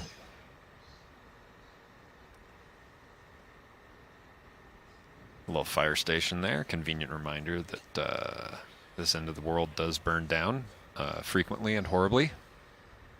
Shout out and all love to my homies on the south end of the state and everywhere else suffering forest fires right now. So yeah, we got a question in the chat about if Cade was at the crest of the climb, and he's just about there. Yeah, he's almost there. I'm doing like the internal math, and by internal I mean like using a calculator. And Oh, sick. Yeah, he'll take that like real sharp left there, and you'll notice I think it pitches down almost immediately. Ah, here we go. Yeah, super tuck. Get it, Robin. Absolutely love seeing this. Let's see it. This is why gravel cycling rules. This is why the UCI is garbage.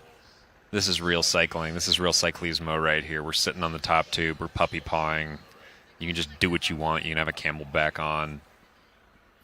Bike doesn't have to weigh anything.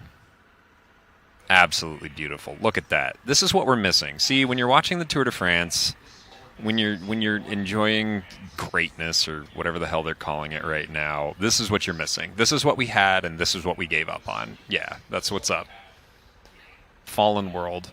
someone screen cap this right now. Sick. This Absolutely. looks really cool. Please screen cap this. Puppy paws. Sitting on the top tube, Okay, here we go. I think we're pretty breaking all much the there. rules.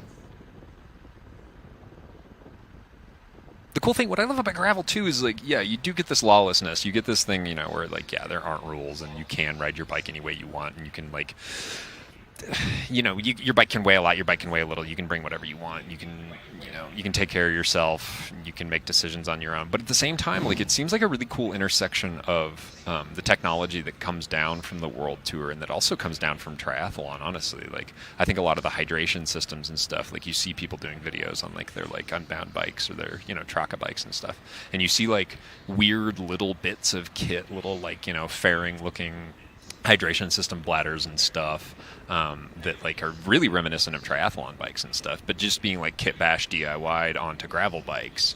And it's just the coolest. It's just like, it's sort of like the most widest, open worldest sandbox you can imagine as far as cycling goes. And then you go and throw these bikes and these theories against like, pretty aggressively challenging terrain. And what comes out the other end is just, just neat. It's fun to see. I like it.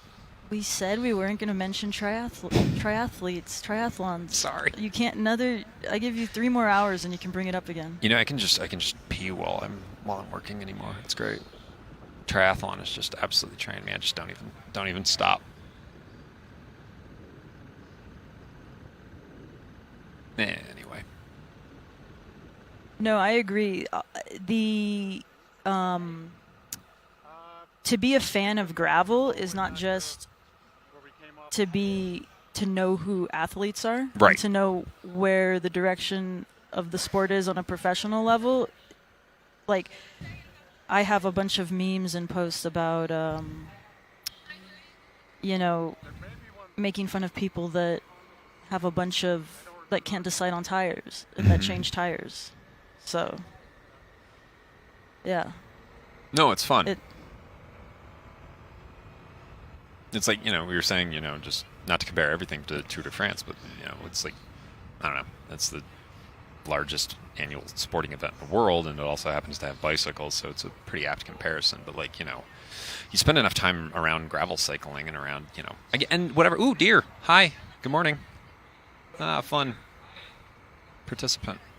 And it begins to, like, if you spend enough time around whatever we call gravel anymore, this sort of like mixed surface, like egalitarian forms of bicycle riding that are just here for the fun and like very serious and like, very extremely athletic, but that don't have those sort of like cossets and those structures around them that really impinge them and keep them from growing and keep them from doing interesting things. Like then when you go back into watching things like World Tour racing, especially at the highest end, especially the Tour de France, especially the monuments and stuff, it's beautiful and it's interesting, and all bicycling is good bicycling, but at the same time, I think that World Tour stuff can just get to feel a little bit stifled, a little bit cramped.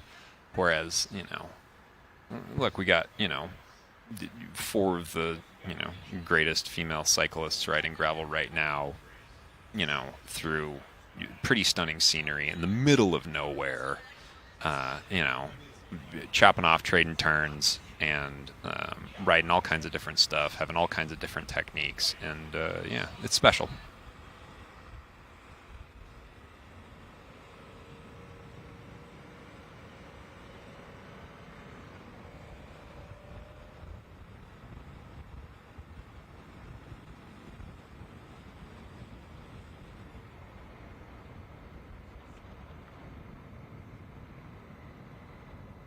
Yeah, so the someone's asking about temps affecting the tire pressure as it gets warmer, and Yeah. yeah, your PSI will go up Sure. by a few, and it can be noticeable. Especially in a swing, because if if these bikes were in a garage last night, the air volume inside the tires is going to be like 55, 60 degrees on the starting line, and then it's going to be like 110 by the time they're done. Yeah, and then someone got mad at me for spoiling the Tour de France. But you ain't got 2 screens on your laptop? Exactly. Come on, I just man. assume. I assume everyone wants all the info, and I was really doing it more. So there is, we're being broadcast right now out at the expo, which, like I said, is mostly like family, friends, organizers, volunteers, but they want to know too, But all right, I won't mention it again. As long as nobody spoils day 8 of the Nagoya Basho, I think we'll be solid. What? Sumo wrestling. You don't follow the sumo wrestling? Come on. No, but I've been That's what all to the cool I've been kids to do. Tokyo, and I've seen it. Like Oh, wow. one of their gyms, I guess you'd say. Yeah, the stables. Stables. Yeah, Yep. I knew they had a specific word. Yeah, I've seen it. Sick. I'm jealous. That's awesome.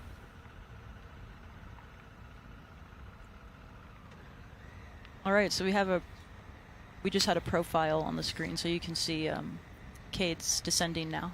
Yep.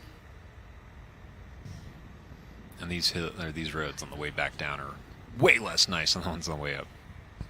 I like to think that him looking over his shoulder there was him looking to see if there's anybody behind him. I feel like, Nah, bro, you good? nah, I think you're solid.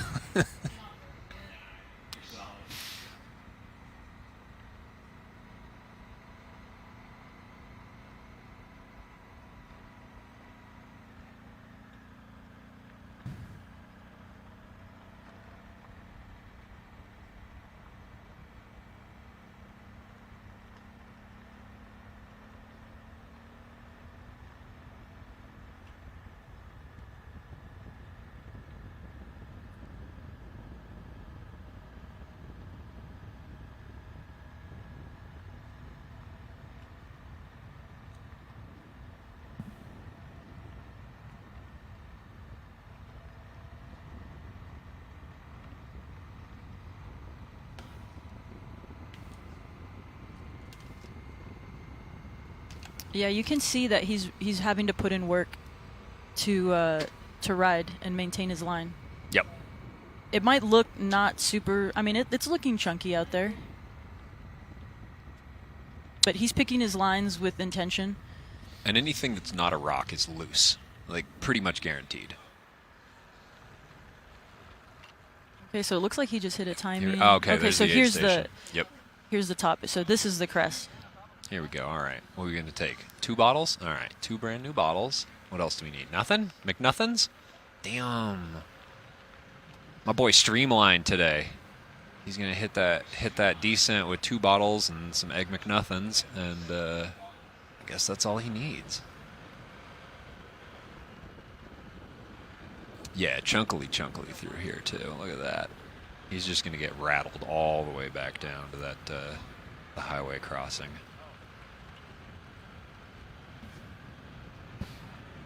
So we don't right now at the moment have any updates on the timings between Cade and the solo chaser John Keller and then the group behind, but we will at some point soon because that was a timing mat there that they just passed. Eagle-eye viewers will have seen the timing mat right before the aid station.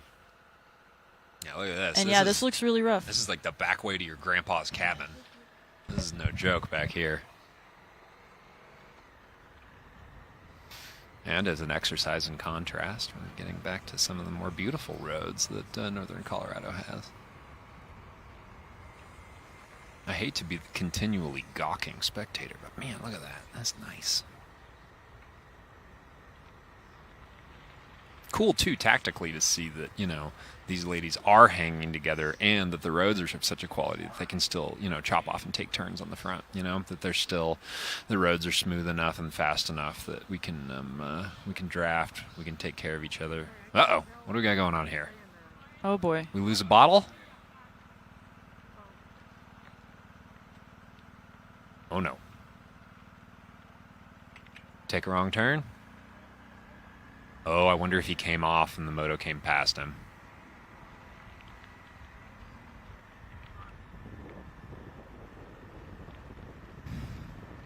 As we were saying earlier, this descent is real serious. We are not joking. This is it's a treacherous thing. Looks like our buddy Cade here has encountered the treacher a little bit. Let's hope that's his and everyone else's only passage through the Tretch, but they're going to have to watch out.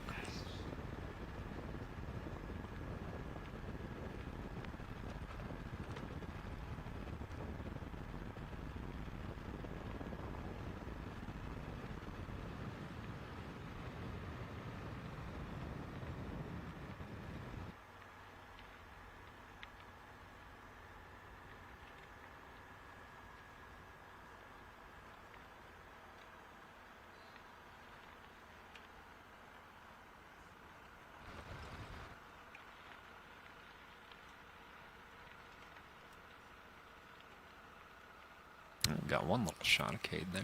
Now we're back with the ladies. So it looks like we might have had some 30-milers finish. Oh, hey, right on. Oh, yeah. Congratulations to our first finishers.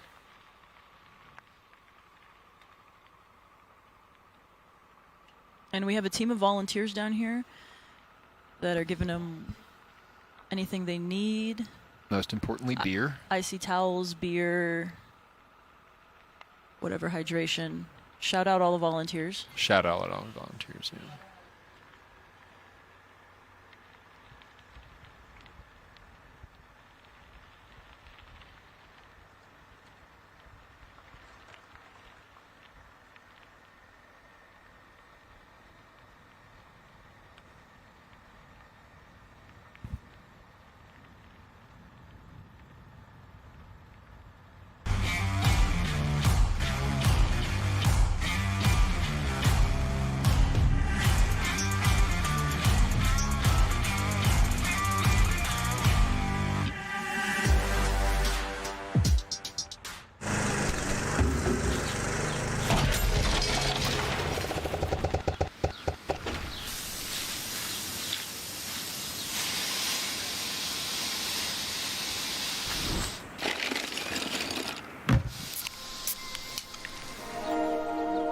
Doesn't a beer sound like a better idea?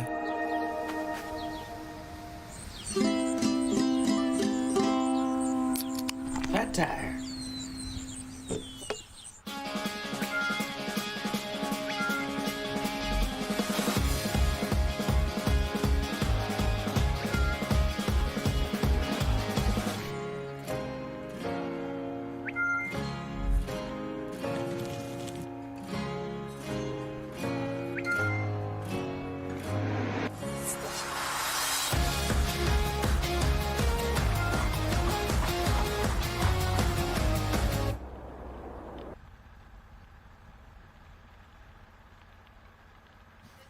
Hi, welcome back.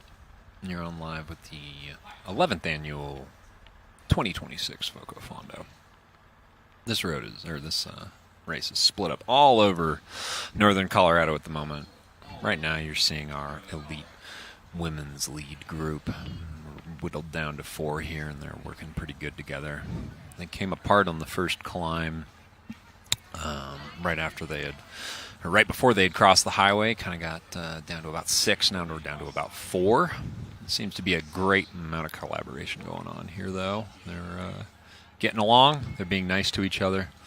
No one's done any real serious moves off the front in a minute, and I think they're just through this major climb of the day trying to get across it as a unit. And then hopefully on the backside of this course, there's a lot of real fast, wide open racing. I imagine we're trying to keep some friends together so that we can work together in that section and not get caught out and have to exhaust ourselves getting home. Off the front of the men's group, we were just a minute ago seeing some footage of our friend Cade, who is 22 years old. This is his first gravel bicycle race, and he has absolutely torn it into little tiny pieces and has 3 or we think maybe even 3+ minutes on everybody else right now. And last we checked in with him, he was just flying downhill, tucking into his new bottles from the aid station, and making pretty quick work of this whole thing. See up there in the corner, we've got a revolving series of chyrons with all kinds of interesting information this year. Right now we've just got the overall time of the races.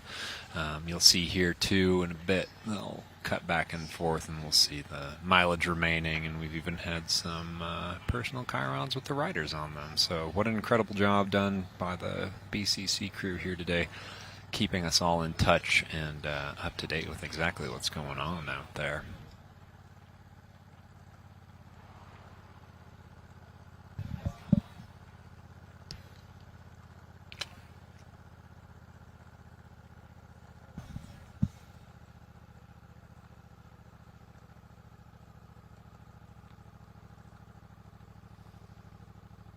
And just as I say that, it looks like the women are starting to fall apart a little bit.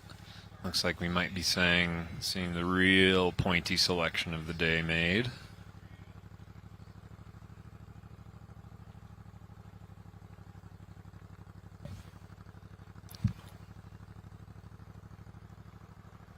All right.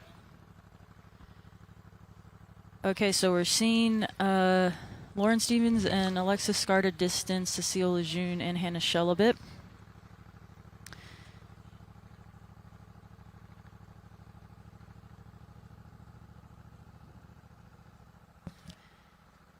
And right now we're starting to have, there was like a sprint finish, the 30-miler men that were finishing right now. Now, did you get to see some bike throws out there?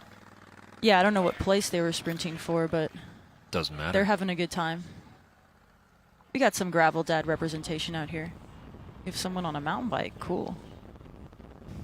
We got some cool towels getting handed out, too, it looks like. They look really cold. Yeah, absolutely. I need one of those myself pretty quick here. Back with Robin here, our non-binary first place.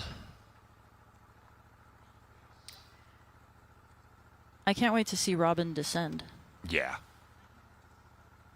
For those of you just tuning in, Robin took a real gnarly spill yesterday while they were reconning the course. And so the side of their body that you can't see right now is, there it is, pretty much mummified. We got all sorts of augmentation going on that far side, and it looks like some pretty significant bruising on the near side too. So Yeah, that's getting torn up here in the race. just by the wind. It looks like I can see like the fresh blood coming out of. Are they wearing the same kit they went down in yesterday, or do they have a tear on that right-hand sleeve too? Have they gone down again today? I don't know. They're sending it, so Yeah, who knows? I don't care either way. We've just been sitting here sort of agog in admiration of their tenacity and endurance. I would have crawled under a shrub, or, I mean, if that was unavailable, just buenos dias, a sort of overhanging rock, and just let the earth take me by this point, were I in their shoes. Here we go. Here's some age groupers coming in. 30-miler rage right there. We're absolutely bike throwing. Age groupers, otherwise known as normies. Yep. We got some civilians crossing the line right in front of us. What's up, dudes? How was it out there? Are we boiling? They look a little warm. They look a little warm. Who's not warm, or perhaps who's really warm, our buddy Cade here. First gravel race. If you're just joining us, he was telling people on the start line that this is his first gravel race. Look at those knees. And he's making a statement. Got some faux argyle on the sock, too. And he's on the new Crux 5. We call it the Sophia bike. Why do we call it the Sophia bike? Oh, Sophia Gomez Vichafanye. She's one of the best female gravel pros. That's her bike. Sick. Yeah. All right, so now we have the timing splits from the top of Look the at crest. that. So you can see how much time he has put in. Cade Kriegmeyer just really making a statement today with those legs. And then behind him, we got John Keller at 420, and then a little pack of dudes farther back. It looks like it's really starting to come apart for the dudes out here. Yeah, I was talking to Caleb Botcher earlier this morning. Mm-hmm. He's a young rider. He made the Lifetime Grand Prix wildcard selection. He's out of New Zealand.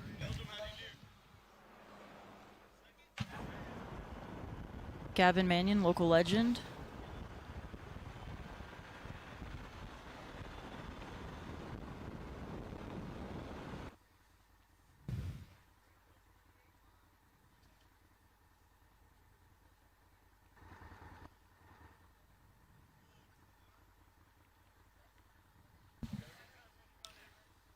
Gavin Mannion, if you're not aware, is a former pro cyclist. And he coaches for the Modern Adventure Pro cycling team. Oh. That races in Europe, and kind of a big deal. They're like a new team that... George Hincap. Yeah, exactly. Yeah. I don't know if you can put adventure in your team name if you're a road team. That's kind of like a gravel-coded word, but whatever. If you have a weight limit on your bike, perhaps the adventure is just sort of a vibe, as they say. Maybe it's an adventure to see how much of George Hincapie's money he can spend in Europe.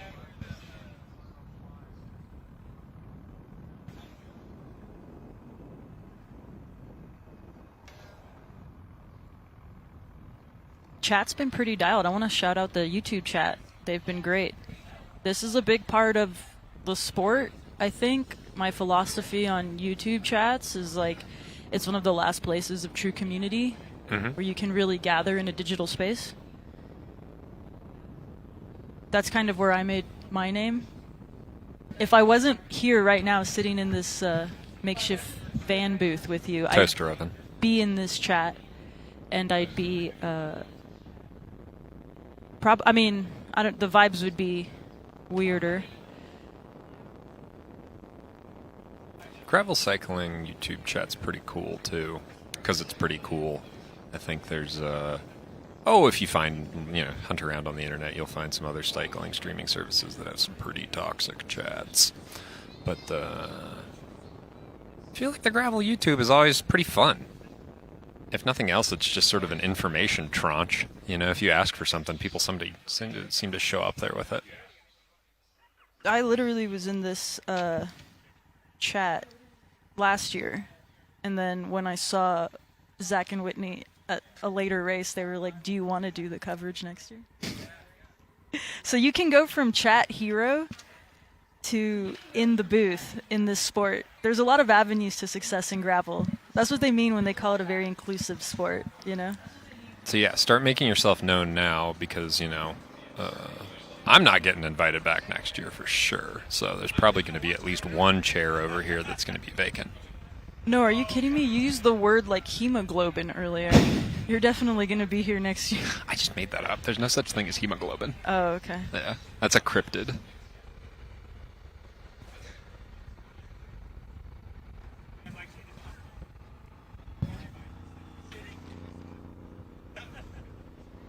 We're up in here just on the lower slopes of the big serious climb of the day. Cade here on the symmetrical opposite side, descending the very, very serious climb of the day. He's got to be getting down pretty quick to the bottom here. I can't imagine it's going to take him too terribly long to get to the bottom of this thing. There's a couple of pinches along the way, but yeah, mile 80.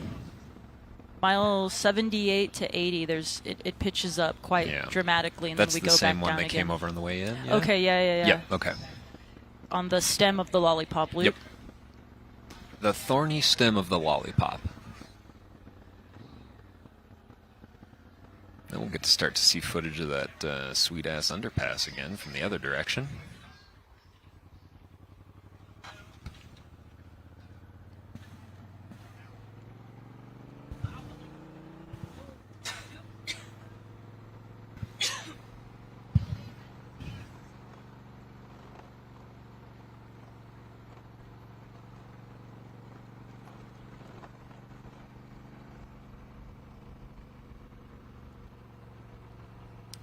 Of course, this is open roads, so we will have traffic. But the groups are all pretty small, and I think that's not really going to be an issue. These roads are really wide. And this is a place that is... cycling culture is pretty baked in to the greater community at large, so it's they're friendly. Yeah, I don't think anybody mission who's here. driving back here, even though, it definitely feels like you're in the middle of nowhere back here. Nobody's going to be surprised to see a cyclist. Nobody's going to be startled. Yeah, I mean, it's clearly very rural, but it's not really that far at any point from Fort Collins. I mean, relatively. Relatively, like if you're driving. Right. I mean, right. yeah. Interestingly, with the unimproved nature of a lot of these roads, probably take you not that much less time to get back there where the majority of our elites are right now in a car than it would compared to doing it on a bicycle.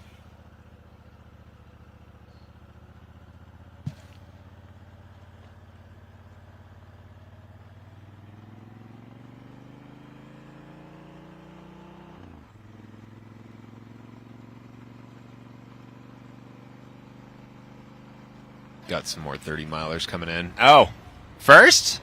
Oh, my God. Shelby was first. First in the 30? First female in the 30. Oh, my God. Congratulations, Shelby. First female in the 30. Congrats, Shelby. Although she didn't show up with her baby stuffed in her bib pocket like I expected, so...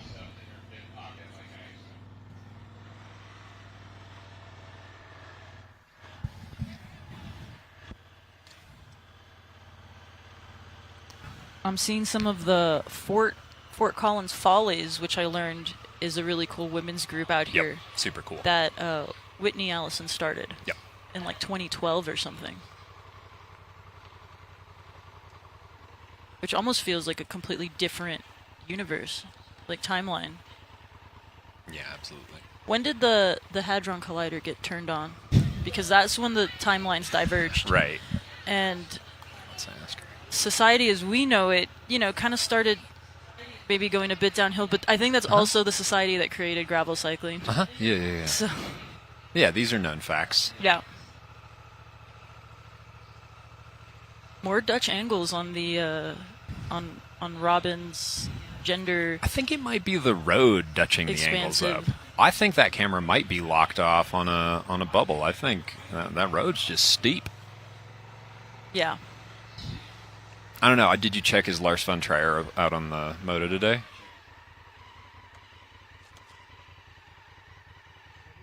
That joke was for Libby, who's probably not in the chat. No, Lars von Trier would be at the Rift because he's pretty like Scandi coded. Yeah, but I don't think he doesn't fly. Oh, really? Yeah, he only goes on trains, so he can't get to Iceland. Oh, wow. Yeah. Okay, the LHC ran for the first time in 2008. So. Okay. So yeah, Whitney was in that first wave. She was getting pushed along in the first wave of like negative protons that were like inverting the true nature of the universe, and that, you know, first 4 years in the wake of being switched to the darkest timeline. So yeah, that makes sense. And really, you know, a credit to her being here in the darkest timeline, to have found, you know, so much cool stuff to do, is admirable. Not just the race and the friends of the Fondo, but, yeah, the follies, like you say.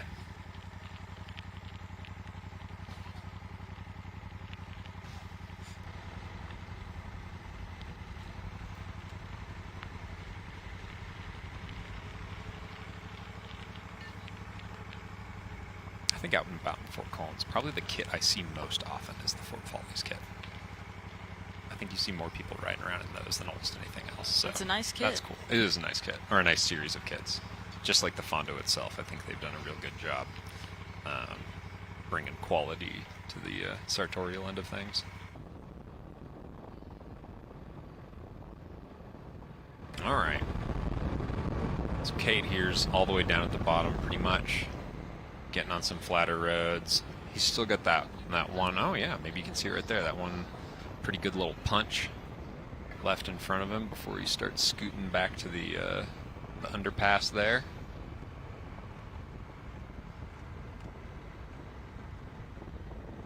Okay, if you could have directors on the motos filming, if Lars von Trier is on the gender expansive moto. Okay, all right, then solid. I'm thinking, in my mind, I think like a Sofia Coppola maybe for the women. Just really clean and emotional. Right, Yeah. I'd want some like close-ups of faces. We've got you know? long cuts. We've got intuitive editing. Yeah, Yep. with, like some new wave music in there. Yep. Yeah, and then for the men, I'm thinking maybe like Robert Eggers. Oh, okay. Yeah, sure. Yeah. Yeah. Darker. Lots of fog. Can't see very far. Exactly. Just an overwhelming sense of impending dread. Like era appropriate language and everything. Like very historically accurate to almost not a fault, but you know, that is what he does. Oh man, yeah, they definitely. I mean, you know, as much as we're really praising the Fondo, they need to bring in a language consultant next year to make sure that our riders are conversing in period appropriate Jacobean English. I think, you know, sometimes it breaks my willful suspension of disbelief when I see a gravel racer talking like it's 2026. You know, I just can't believe it anymore. Oh, hey, there's one of them Lauf forks. Right over to your Yep, we got left some there. Laufs out here. Nice. Look at that thing. Gosh, those are cool. And they have narrow tires on them, which is not something you see often because you have the ability to fit really wide tires on that bike. So now I've only ever had 2.2s or wider on my Lauf since I've gotten it. So I'm like, kind of, this race is inspiring me now to put narrow, like 45s on my Lauf. Yeah, why not? And on the Lauf, they look like 40s, just because the tire clearance They look like is 18s. so huge. Looks like a track bike. So we got Lauren Stevens here, head of the women's field, has gone fully solo. Okay, there we go. I That wouldn't is be surprised to hear if honestly she had a bunch what- of space behind her as well. Yeah, I mean, that's not a surprise at all. No. She did this last year. She went fully solo at a point. And Lauren Stevens, if you don't know, she's wearing the USA kit because she's the Oh, is that the Natty Champs kit? Natty Champs kit. I'm yeah. so used to the dripped out vertical American flag being the sort of like code language of the Natty Champs kits that I didn't realize this was also there. This is kind of nice. I like it. Mostly blue with just blocks of red and blue. It's classy.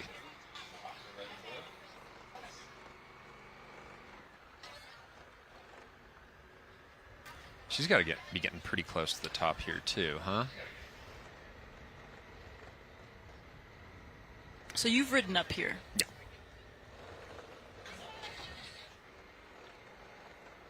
Yeah. Which is not to say I can identify any of it from memory, to be honest. No, but you know the vibe of it. Yeah. I'll tell you this much. It smells real nice where she's at right now. Oh, I bet. I bet, yeah. Oh, boy. It smells like weed. Yeah, they just blaze on top there, man. Hey, let me tell you.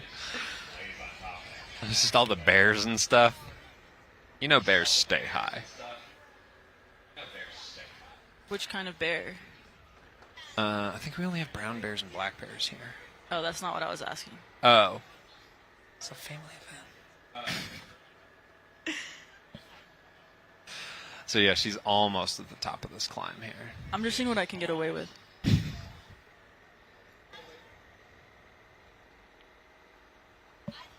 I'm at least firmly assured that absolutely no one is listening to us here, so that's good, Dan.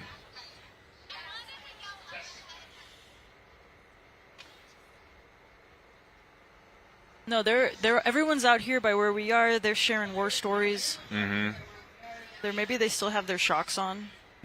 I don't know. They can put the Rihanna back on, and that you would don't be have fine. to listen to us. You can just watch it. But Rihanna's probably like at least equally insightful when it comes to bicycle racing. I would imagine, right?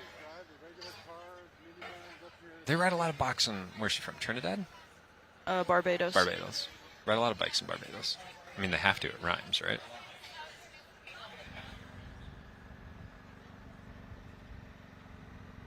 All right. So this is going to be that climb. Yep. That last really steep climb that's in the middle of this descent on the stem of the Lollipop Loop. Is there a way to put a link to the course in the chat? Let me see if I can do that. Or if I can't do that, someone else with greater authority than me can. Let me see. Oh yeah, and he's starting to pass people pretty commonly in the other direction here. Wonder if we're going to see a bunch of age groupers by the time he gets back to the sort of Highway 80 section there after he comes under the highway. I bet. Oh yeah, so he's going to be passing age groupers that are starting this. Right. Because they were half an hour behind, were they? The pros? Yeah, I believe so. Yeah, so certainly.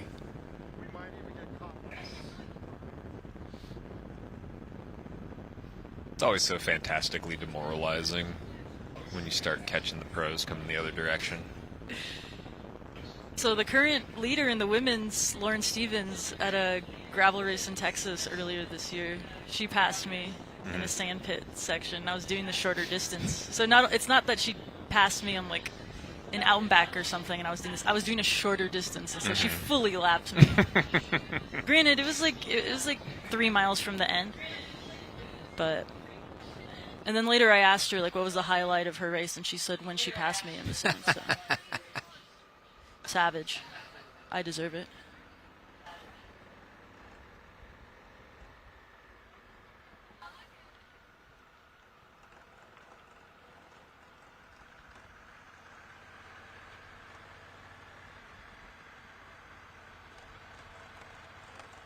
I got passed once by Daniela Reef in a triathlon.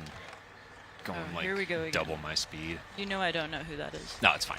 Just a pro triathlete, Swiss lady. Cool.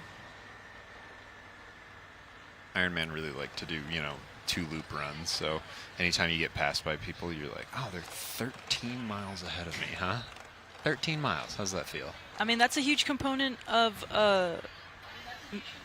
gravel races that 99% of this race is age groupers, Right, normies, right. community members. You are going to interact on the road. Right. This happens, and hopefully they're all positive Mm-hmm. interactions, or at least neutral. I think that's one of the. and- No, sorry. No, I mean, I just think one of the first things that attracted me to this sport a few years back was I was like, wait, we get to do the same course as the pros and start on the same day and all that. I think that's still appealing to some people. I hope that part of it doesn't die off. And I Yep. understand that some of the bigger races like want to do separate days and all that, but it's still the same race, Yep. even if it is on separate days. Yep. I kind of really liked. I really appreciated that part of the Gravel World Championships when they started to make a big televised event out of those. Is that they're doing loops and that they were holding the same format of the age groupers and the pros sharing the loop. And I think that they caught a lot of complaints and static the first couple of years because you saw these pros having to weave in and out of age groupers on the second and third laps. But I'm like, I don't know, that's kind of nice. It's part of the sport, certainly, at least in the form that I've encountered it. So it was cool to see like World Tour pros having to encounter somebody on a second lap.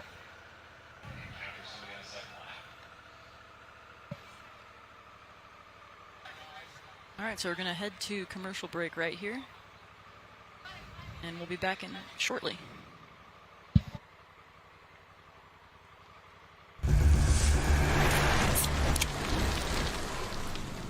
Hey, man, the beer is the destination.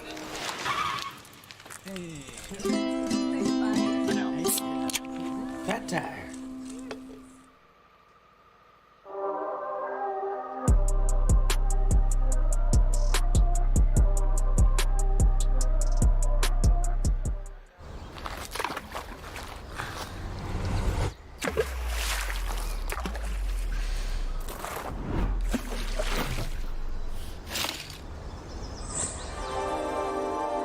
Less is more, unless it's less beer.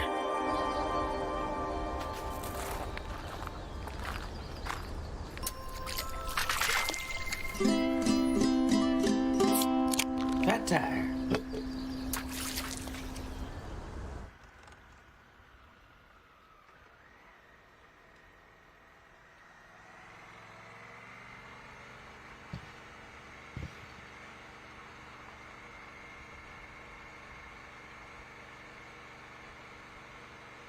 All right, and we're back. Still Lauren Stevens, solo. A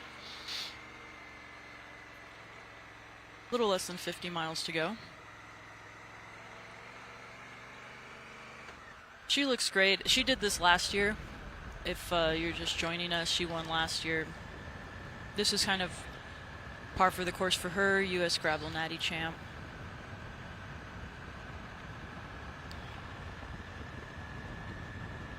And we have our last timing check.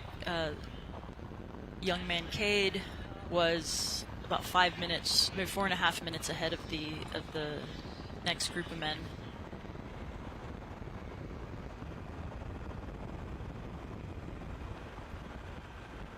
And he's looking dialed. I mean, I'd love to see him make it to the end. And this was a move that he wasn't in the initial break. If you're just joining us, he came in. It was Michael Garrison and another gentleman,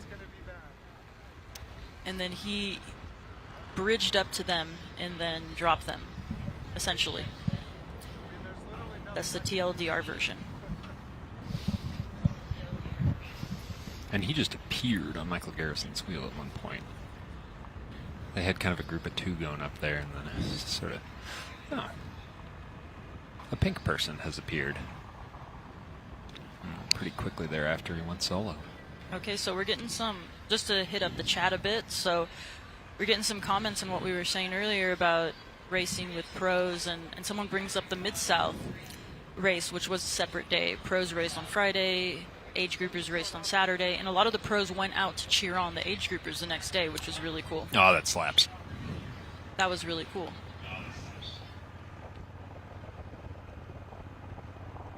That's Spirit of Gravel. People like to comment on Spirit of Gravel, and we'll bring up stuff like stopping at aid stations, it's getting too professional, there's too.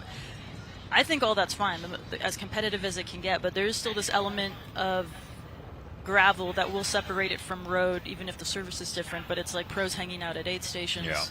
If it's separate days, hanging out at the expo the day before, playing Guitar Hero at the WTV activation. It's just very horizontal, you know.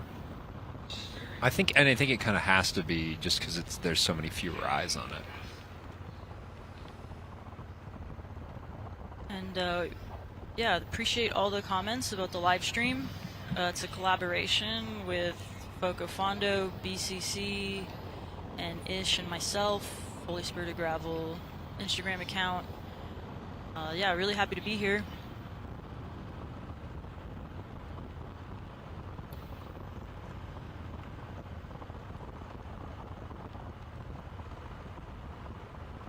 And yeah, there's going to be a lot more. We're starting to see more races. It used to just be like maybe Unbound would be the only race that had a live stream. Gravel World's live stream last year was really good. We're going to have that again next year. I believe BCC is doing Gravel Worlds, so the same production company. Oh, no kidding. Yeah. Wow, that's cool.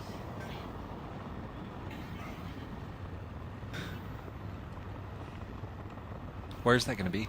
In Lincoln, Nebraska. Oh, okay. They have a really big prize purse for that race. Yeah. That's one of the OG. Like this race, I had been hearing about this race for years in Texas, where I'm from. People were traveling up to this race in like 2021. Mm-hmm. It was one of the first races I heard about, honestly, other than Unbound.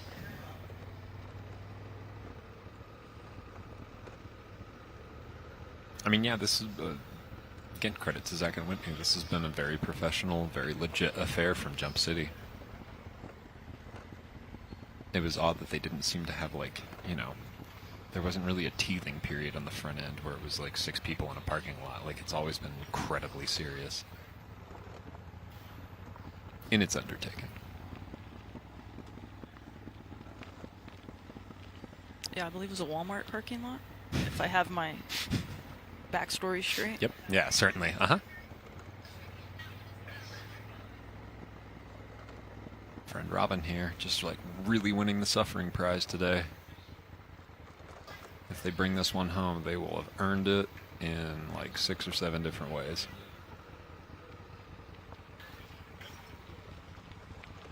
Not least of all is just having, oh, I don't know, open wounds.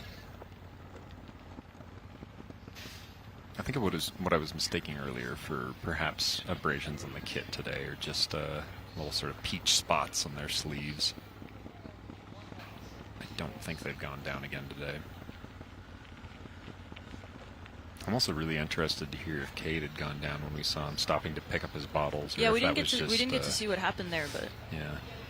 maybe we'll find out. Maybe we'll get to talk to him after.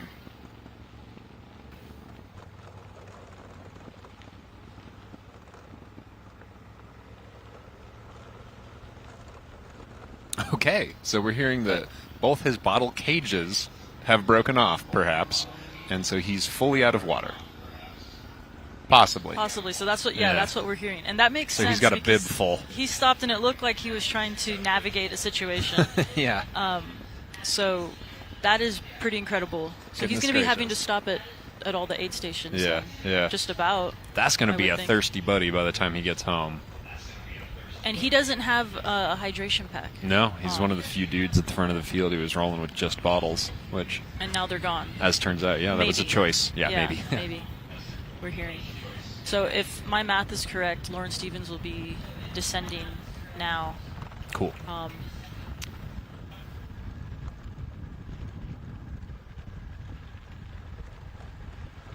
We've gone And yeah, Robin picks Cummings is only a few miles behind.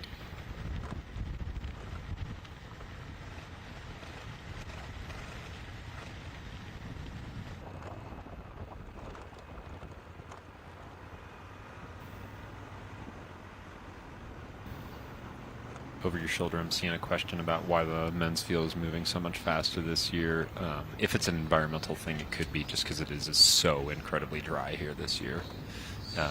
We're in the middle of a really serious drought, so it could be that, you know, they oil the roads around here pretty frequently, so the roads, if it's dry, and they haven't gotten washed out much. They can get, just clay hard. And we were seeing, on the sort of like first half of the course, when they're flying around on those big, wide, straight county roads, we were, imagine they're probably going, high 20s, low 30 miles an hour in groups. And, definitely doing that now that we're kind of pitched downhill. So it might just be real dry, real flat, real fast roads. Does this mean Cade's all the way back to the underpass? I believe so. Yeah, we don't have a time. Yeah. Oh, yeah, no, time that's or distance, but is they this were the- shooting through those trees Okay. with the irrigation supplies underneath. Yeah, there we go. so. So he's coming back. So Yep. this is he's about to hit the private land, and it's the same way in and out. So he'll just be doing the same thing backwards that we saw earlier in the stream. Up until he gets back over the top of County Road 80, he won't be coming back into town the whole Yeah, way. yeah, he yeah. went It's out? just Yeah. this section. This section, Yeah. yep. Yeah. So he's pretty much just got one, kind of like long, draggy climb left, and then he will be flat out, full gassing all the way back into town. And he could be here pretty quickly, honestly. Like the big north-south roads they are as deceptively fast coming south as they are deceptively slow going north, That same sensation of wondering why you can't get it going more than like 15, 16 miles an hour is symmetrically twinned with the feeling of like looking down and realizing you're going 35 when you don't feel like you're working very hard. So that's pretty cool. Okay, so I'm looking up Cade on Instagram. He's the U23 time trial U.S. Natty champ. Oh, well, From this okay, year. there we go. So that won't be anything this but is- an assistance when so he gets this on the will be- flat roads. Exactly. This will be his bread and butter right here. Okay. So that chasing men's group, it's time to start taking risks and pushing on them pedals real hard, and seeing what you can make happen, guys. Yeah, do these boys know who they're riding with? Yeah, if you've got any hope, you absolutely need to get after it right now. Yeah, we'll see when we get to the next timing map, but I mean, he might be a good shout to just roll in solo with it. He's gonna be able to stop and rehydrate anytime he wants. He can take a dip in a river, maybe.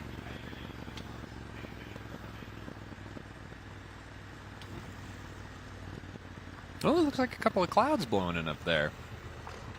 That'll be kind of nice. Looks like for our mass start age groupers later on, that will be a real treat to at least have Mr. Cloud come over the sun occasionally. Give them brief little sips of respite on the way through. If anybody out there is like me, they'll really be praying to them little clouds to come obscure the sun, if even for a minute. Okay, I want to take the time to shout out the Rio Grande Mexican restaurant. Classic. That's out here set up right to our left. They're providing watermelon and tahine, if that's your persuasion. Oh, that's what's up. Yeah. For all the finishing riders, I'll have to grab some. And they are a partner of this race. And I hear it's a pretty iconic restaurant in town. Yeah. Oh my God. The Rio. I've been here like 25 years, and the Rio's been, in advance of me. I think by at least another 25 there. They've been. Well, maybe that's a little much, but yeah, that's been an absolute staple, absolute fixture of downtown Fort Collins since pretty much the beginning of time. I worked at the Rio for a little while, if we're being honest. Did a little expoing back in that kitchen back in the day. Oh, yeah? Did a little waiting tables. Yes, chef. Yeah. Behind, Yeah. corner. Yep. Yeah.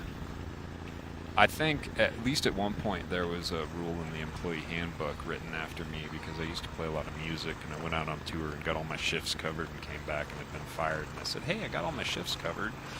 Why can't I have my job back? There's nothing against having all your shifts covered and taking like 8 weeks off. And they said, we wrote a new rule that makes that against the rules. So, anyway. So right now we're seeing the finish line.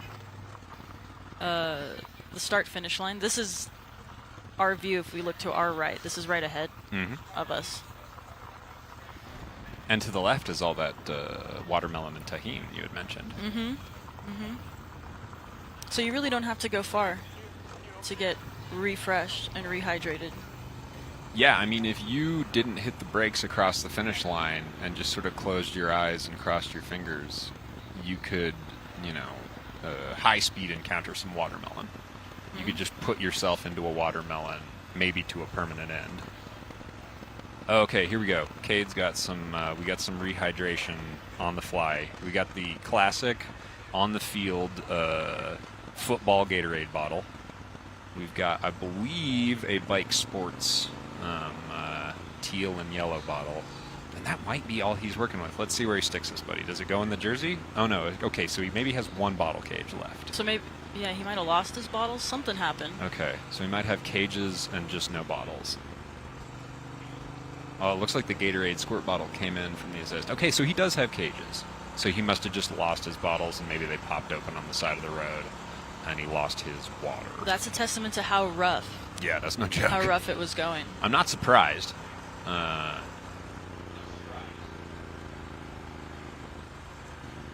would be surprised if nobody else suffered the same, to be honest. It'll be interesting to hear from people to see what it was like trying to get back into town with both your water bottles.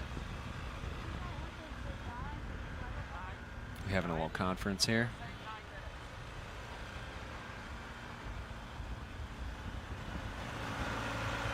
Could you guys hear anything that was coming over his mic? 30 miles.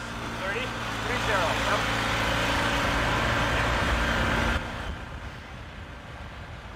Nope. I think the conference may be over. Nah, it's fine.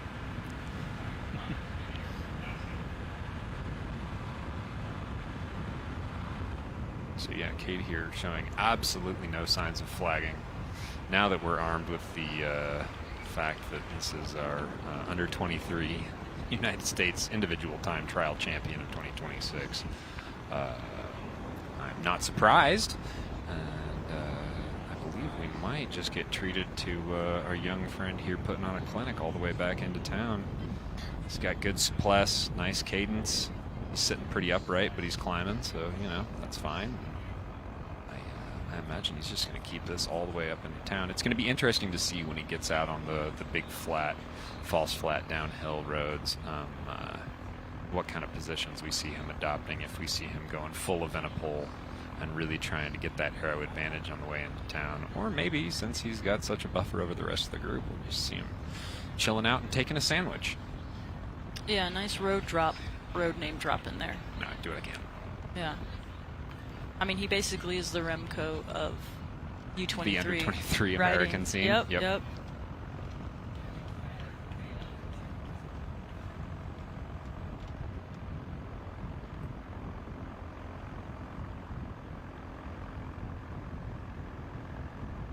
Another particularly iconic Colorado vista here we're seeing behind him.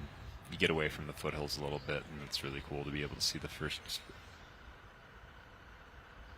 couple of sets of hogbacks there. Okay, so now we're seeing this is our second place female with a male elite rider. So that's looks like Alexis Skarda. Ah, cool. Yeah, you're not supposed to do that on the wheel. You're not supposed to draft the person that comes by you if they're not in the race that you're in? Yeah, it's pretty frowned upon. Huh. Okay.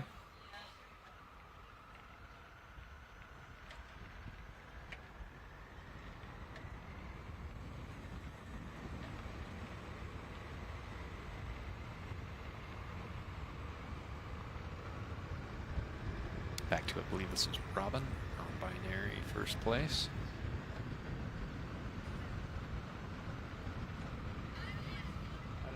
Taking in some of the chunkier roads we have to offer here. Making their way down this descent after the big climb. I think that angle was getting a little Dutch there. Yeah, it was. I Yeah. think there was a little flavor on that one. I think they had a little tahine on the angle. Okay, so we're getting our timings now. So everyone's about a minute apart. The top four. So that climb did a ton of damage. Yeah, we'll see how the descent goes because Alexis Skarda is a really good bike handler. She's a mountain biker. Okay. Not that the other women aren't, but Yeah. that's kind of going to be her specialty. The other women are coming more from road.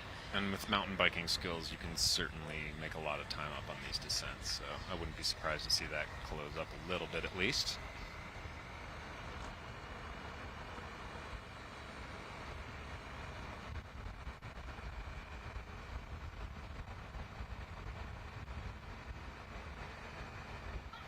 Speaking of which, just carving this up beautifully downhill here. Maximizing her competences around these corners. And then, as happens in this end of the world, having to punch back uphill.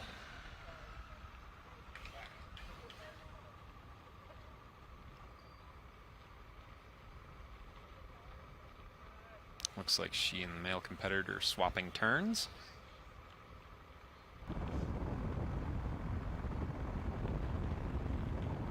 Then we're back with Cade.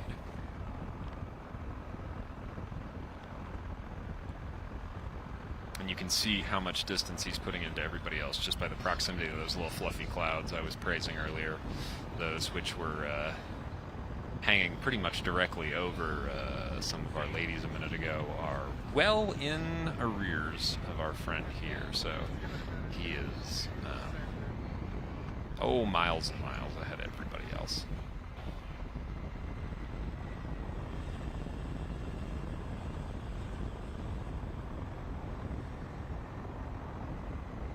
You're attracted to this, again, northern Colorado is the place you want to be.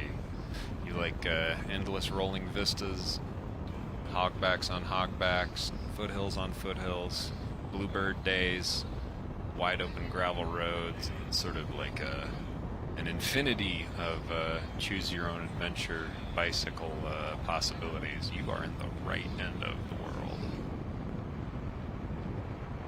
And if you aren't, maybe it's time to pay it a visit.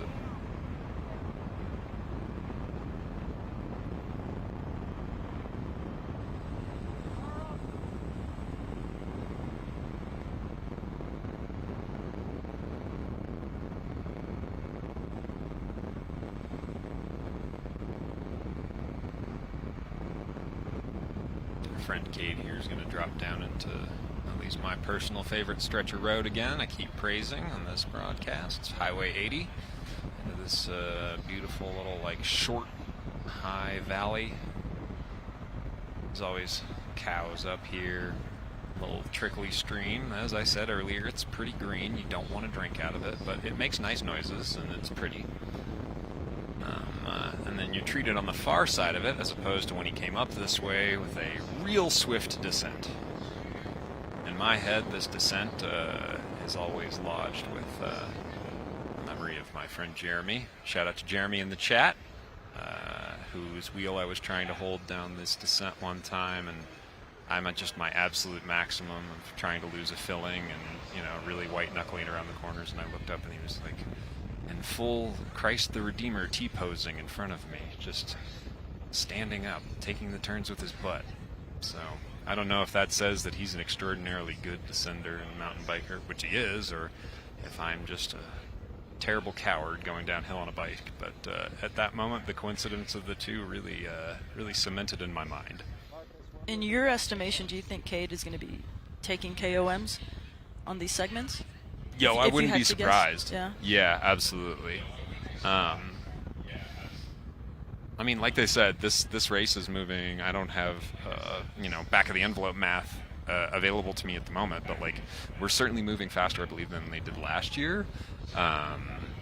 He doesn't seem to be fooling around on any of these descents. He seems to have the skills to take them at speed, and the speed at which he dropped everybody else going uphill. Yeah. I would be a little worried for Zach's calm that we were talking about earlier, and maybe the rest of them. Also, that loop out on the other side of the highway there, that loop up in Cherokee Park, is like, it's a good ride, and it's a really beautiful ride, but again, it's very hard to get there if they don't have the little underpass closed from town. Yeah. So I don't know if that's going to be like, a real hot segment on Strava. There might not be a ton of people out there fighting for that calm. So, yeah, I wouldn't be surprised.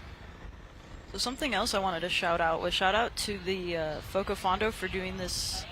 I don't think I've seen this done, to my knowledge, but they're doing emergency text services. So everyone that's signed up through the number they provided on Bike Reg is in a network now where if there was an emergency, that you then will get a notification straight to your phone, which presumably would probably pop up on your Wahoo or what have you. And then you also can text for a non-emergency issue that you have. Like a tech issue. Try to get sorted. So No kidding. I mean, there's going to be people out there that are getting really, really hot. Right. It's going to happen. Wow, that's so cool. So the non-emergency text line. If you have a crash, a mechanical issue, you can't continue. That's very cool, especially going into the future, because although this is the most, sort of wicked dry and hot edition of this race that we've had in a couple of years, I've personally been caught in sort of like, flash hailstorms and stuff on the FoCo Fondo. So, Really? northern Colorado, the weather changes real fast. So I'm not surprised that Zach and Whitney and the other FoCo Fondo folks have gone ahead and just made it available to everybody to get a little emergency help now and then, because, it don't fool around all the time up here.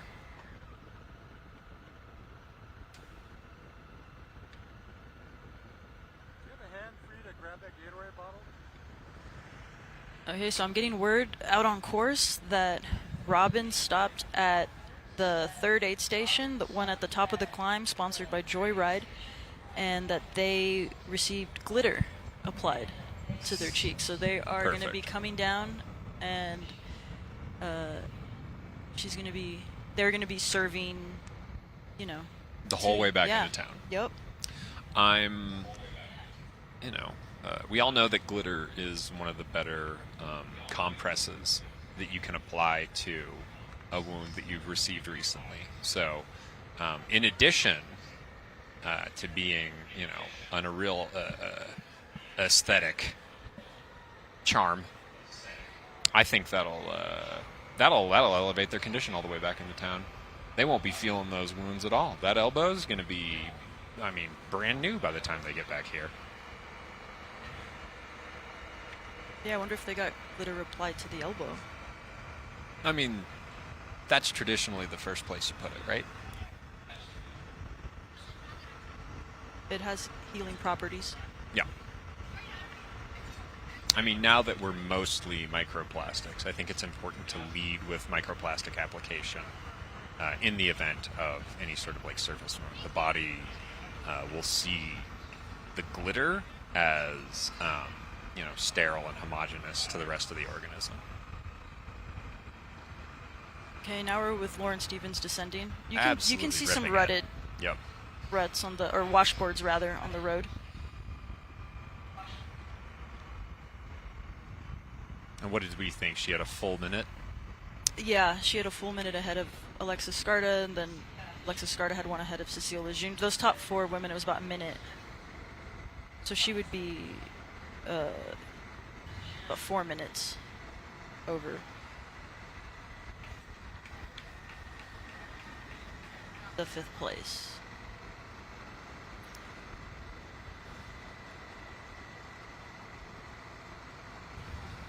So I'm looking right now at all the age grouper bikes, and I'm not seeing anything with super wide tires. I'm seeing 45s, some knobby 45s. So we had a real unanimity of opinion this year on what we're riding. Yeah, it looks like it.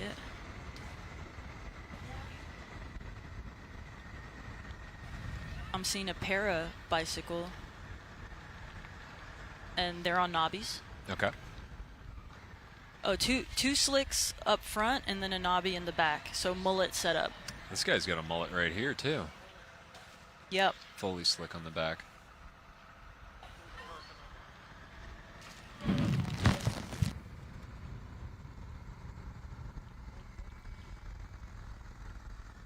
Okay, so now Lauren has someone on her wheel.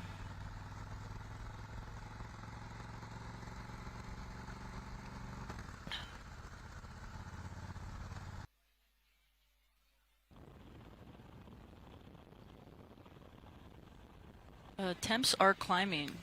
We're keeping cool-ish in our little booth, but as soon as you step outside, It's real. it's pretty boiling. Yeah.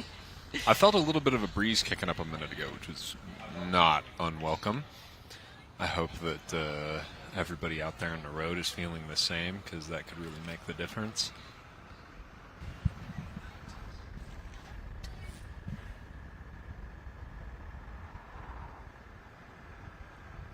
And there's just absolutely no noticeable change in the countenance of our buddy Cade here. It's just rock solid.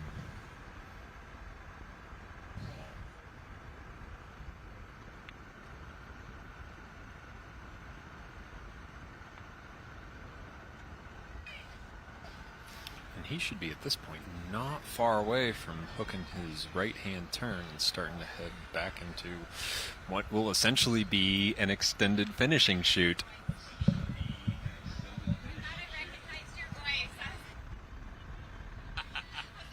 good. How was your ride?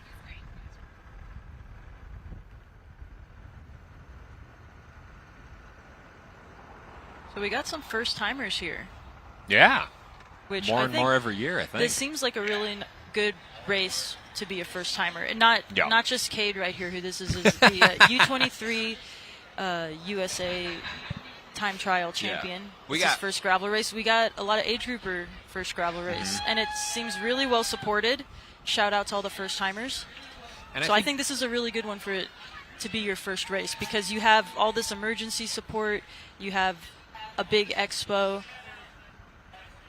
a lot of really nice people, a community behind you, it's on a brewery. Like, what more do you need? And I think that too, it's like not only is it just that you have a variety of races to choose from. You know, on paper, like you can really sign up for however much day in the saddle you want out here. But in addition, the vibes are super welcoming. It's a really egalitarian thing. It's a really horizontal thing. There's just it's hard to have a bummer time out here.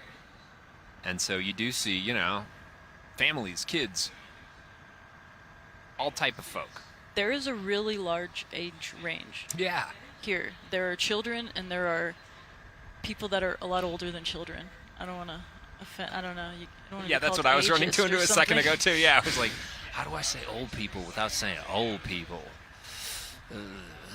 But yeah, I was walking around earlier and I saw a bunch of like very, very small children, and they were strapped up. They were on the bike. Yeah, there's They're children ready to who go. rode They had 30 numbers miles on. out here. Yep, Yeah. yep. So what are we thinking, chat? Are we thinking we're going to see 3 solo finishes? Because that's what we have right now. Thanks for all the hearts in the chat. Much appreciated.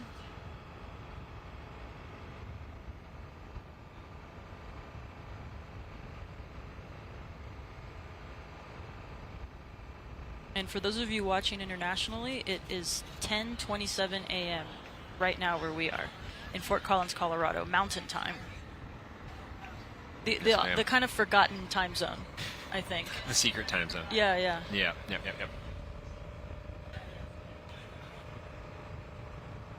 So he's only been on the road for, what, 4 hours then? Yeah, they left at 6 in the morning.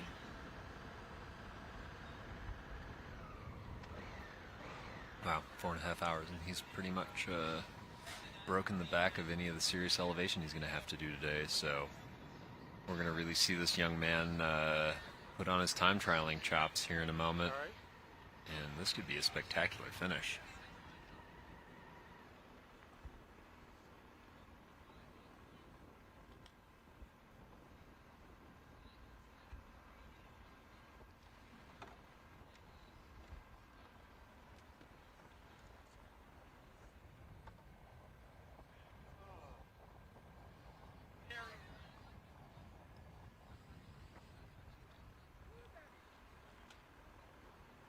Yeah, winning your first gravel race is a pretty big flex.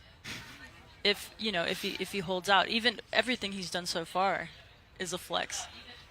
Yeah, I like Especially, the idea. I'm curious to find out the bottle situation. Yeah, they fell off and broke, or yeah. I like the companion pieces of nailing the USS Natty under 23 TTs and an elite, 120-mile gravel race in the same summer. That seems like that bespeaks a wide set of skills. Yeah, it was only a few weeks ago. It wasn't that long ago that all went down. Bright The road future in front of the young man. Natties. We back with Robin here. So we have Robin here. They're descending now. You can feel the glitter, huh? They've got a whole new aspect about them now. That's a glitter descent if I've ever seen one. Oh, okay. Here we go. So yeah, it's getting windy up there. Look at that. Like we predicted, It's was coming going. in. He was going to need to stop at the aid stations. Yep. That's So this one they hit out and back, the bonfire aid station. Yep. And they got a rock and roll theme going on. I was about to say, are those CDs? Those are not. Those are little records.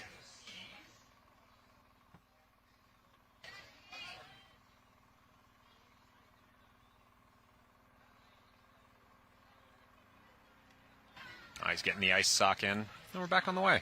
Yeah, he didn't seem to be in the biggest rush, but really when it comes to heat, you really have to play it conservative. You can't fool around. You really can't, because the second you do, it'll be game over, and you will have lost way more time. Yeah, absolutely. So, for anyone out there, obviously all the people here that are here right now know that are listening, but anyone out there that's watching, you really can't play around in the heat. Even if it means you take more time, you have to stop. And you have to hydrate. You have to, as he's doing, pouring water, cooling down his body temp. Cooling the appendages, yeah. You got to make everything on you act as a radiator. Shout out Q36.5. That's the body temp. I think he might be a little bit above. A little over. I think we might be 36.7, maybe more. So yeah, he's only got, I'd say, less than a couple of miles before he'll swing south. And then if that wind keeps up, he's going to have, in addition to everything else that's really working in his favor now, big look over the shoulder as if anyone would ever be there. He's going to have the wind at his back too. And so we could see some scorching speeds on the way back here. He's going to fully run out of gears. He's just going to be hanging on, and we're going to see him appearing stage right here in absolutely no time.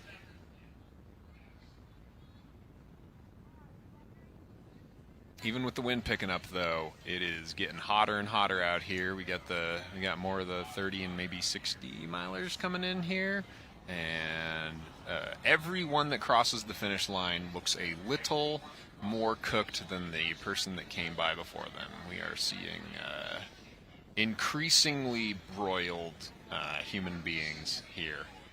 Where do we think we're at mileage-wise? Because we're only seeing what you're seeing right now, chat, because the chat's asking. Oh, gosh. Okay. That's a good question. It's that cue sheet. We are 4.5 hours in.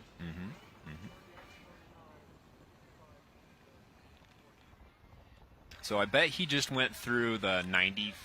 Oh, no. Because he passed... Was it the 94-mile aid station? Yes, it was. Yeah, so that's a good marker. He's at 94 miles. Yeah, wow. Yeah, a little over. And I think, he just swung to his south. So now if you're staring at the profile and map, he's on that sort of like long chimney up above town. And he's got nothing in front of him except a couple of little wandery turns around a couple of cute little lakes down there. But especially with that tailwind, it's just flat out, falls flat downhill, coming back into town. Anybody who's ever ridden up here north of town will know the joy of turning south, heading downhill a little bit, and having that wind on your shoulder.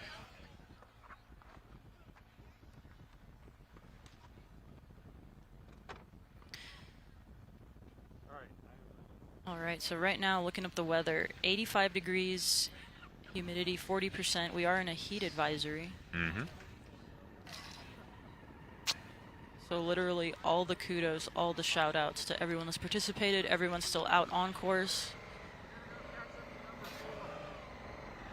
Shout out the wet towels being provided by Shout volunteers out to because the wet towel bucket. Yep. it looks so good right now. Like, I don't need one, I might. but it looks pretty dialed. Yep. The real feel, according to AccuWeather, is 94 degrees. Now we're gonna get you a little commercial break.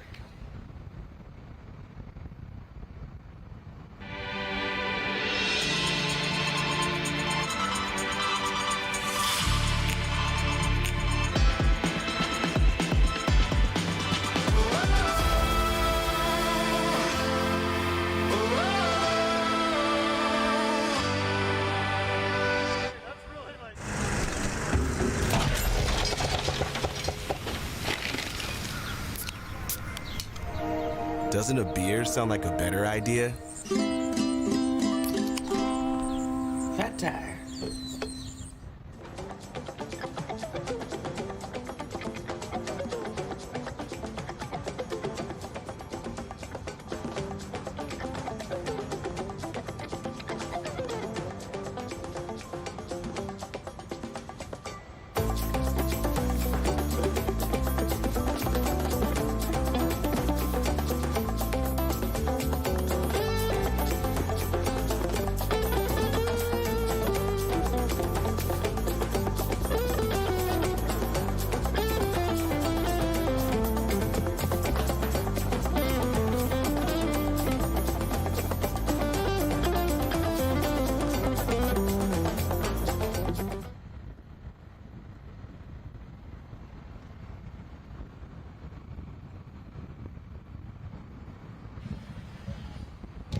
Oh, hi. Welcome back. Rio Grande. So yeah, that's the commercial for the restaurant that's out here providing support in watermelons, tahini, salt. Yeah, I tell you what, with the amount of cold watermelon they're handing out right now, they're not going to have to do any advertising to everyone who's been at this race today for the rest of their lives. These people are going to have a permanently positive attitude towards the Rio Grande Mexican restaurant until the end of time because, like, they're doing God's work out there right now, giving people cold watermelon and 100 million degrees. All right, 20 miles to go. How long do you think this will take Cade to get here? I'm pretty sure he's in. I'm going to say 41 minutes. Okay. Let's start the timer. Chat over under on 41 minutes. I can't do math. Did I just say he was going to ride at like 75 miles an hour? I'm sticking with it. I don't care. If anybody calls me out, I'll just pretend to be European and tell them I was having trouble with the kilometers in my head. No, that's a good shout. He's going 26 miles per hour right now. Oh, I guess it's right there at the top. Yeah. All right.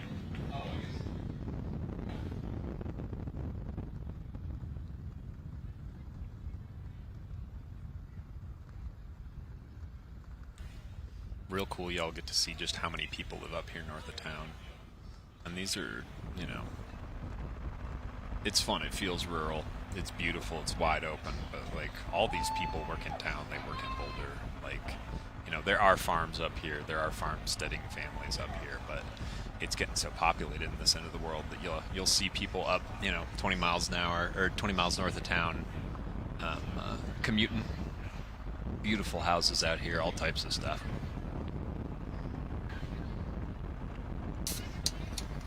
Shout out Whitney Allison, who just brought Yes, us a bunch say. of food and snacks. The full snack box.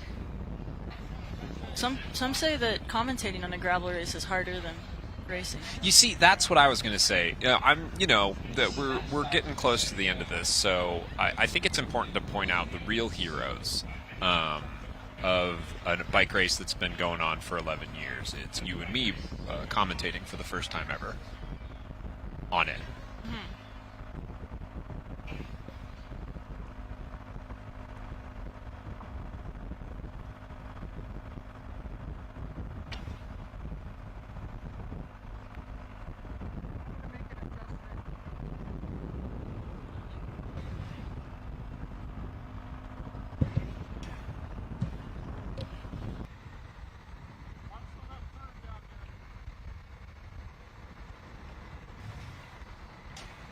here with our fourth place lady.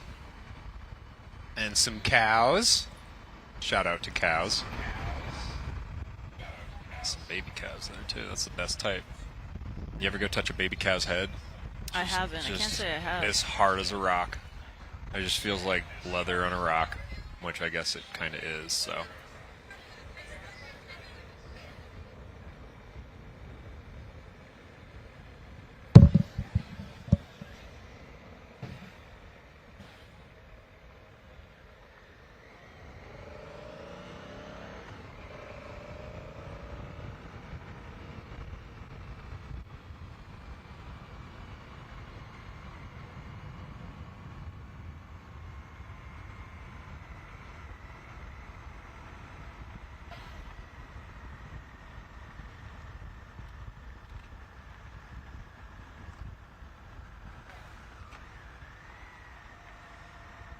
All right, so here with feed athlete Hannah Shell.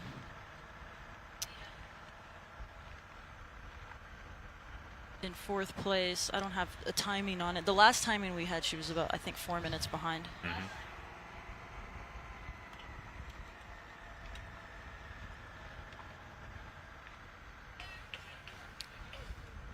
And she's coming off a win at Gravel, Mexico, which I talked about earlier, a race I did last year, and that race was really, really hard.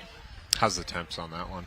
It's fine. Not bad. It's up in the mountains, and it's not. It doesn't really get too hot. People think like Mexico hot, but it doesn't really get hot. Elevation though. There's not like there's climbing. It just starts really high. That's what affected me last year. It was just it was kind of hard coming from sea level. Sure. But it wasn't hot. It was super technical and rough.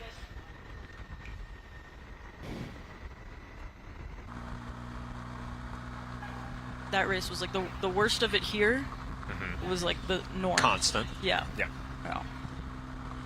But like I said earlier, like this race has a bit of everything in it. Yeah. And that's pretty cool. Yeah, it's the full variety pack.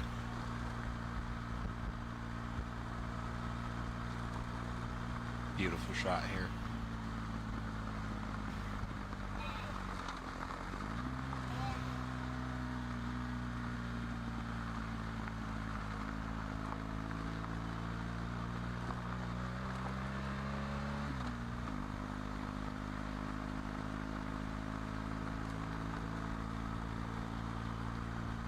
The other cool thing about FoCo Fondo is that you could register up until the start of the race.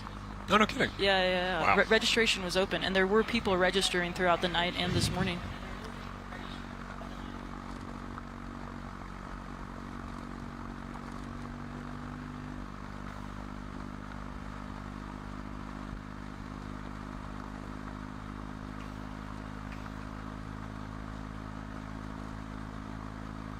And shout out, one of those people was Alex Boomeyer from Iowa City. He's the organizer of Core 4 gravel race. Okay. Which is one of the first races, the first race that put me on and had me doing coverage and stuff, and realized I just wasn't this weird internet person. I could interact with outside society. Well, I guess that maybe remains to be seen. We'll see. So yeah, you were telling me that you originally had started just making memes. That's my background.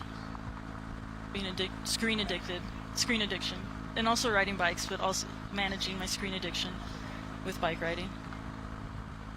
Making something healthy out of it. We're trying. You were talking too about how, being a woman in the bicycling space is like, still a little bit unique, and you found that kind of like set you apart at the beginning.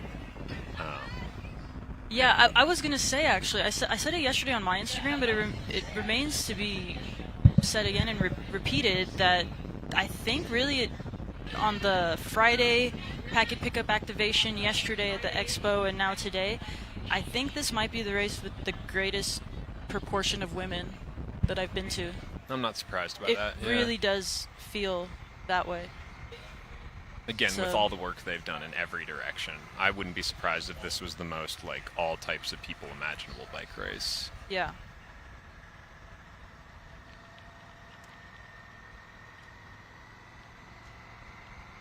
All right, so now we have Cecile Lejeune on the screen. So she would, last I saw, she was in third. And she won the BWR Quad Crown.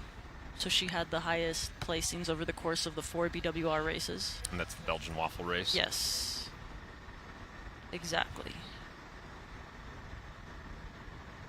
She's been pretty high up that cassette in the back, so she's going to be pretty darn fast herself.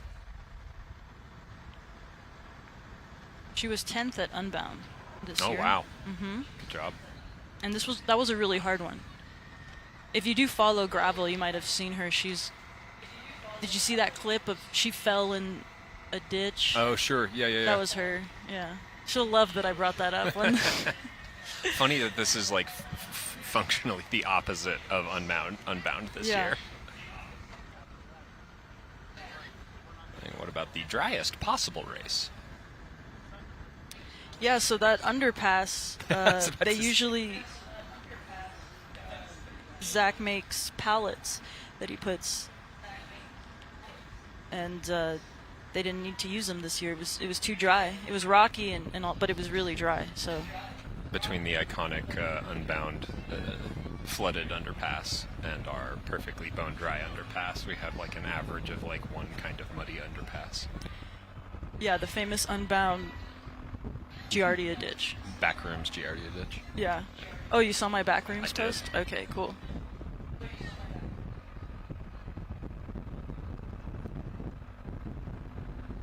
Cade here in the last 17 miles. How are we doing? How's that timer doing? How much am I going to embarrass myself on my predictions? We're at 9 minutes right now. Okay.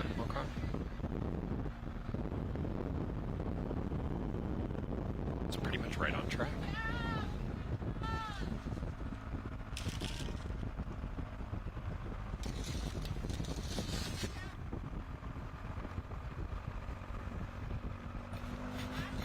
The Sun Chips bag is so powerful that we have to cough mute both mics. Yeah.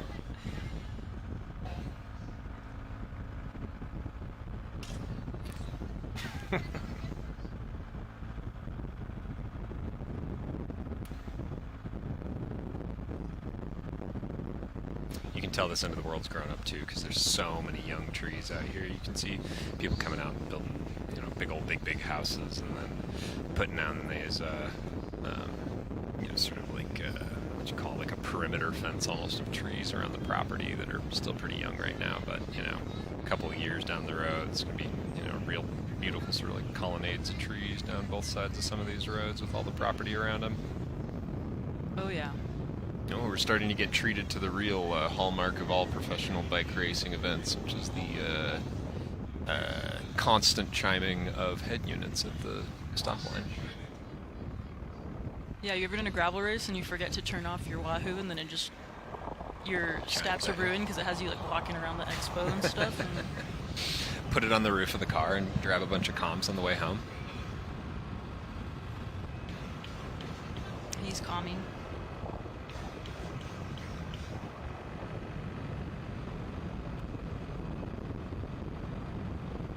So no, to answer Chad's question, there is no bicarb in the snack pack that we were given. I just have to mute. I have to keep muting because I'm eating chips. That also explains why we're both so crippled up with lactic acid at the moment. Yeah. Next year, I'm going to be on that bicarb.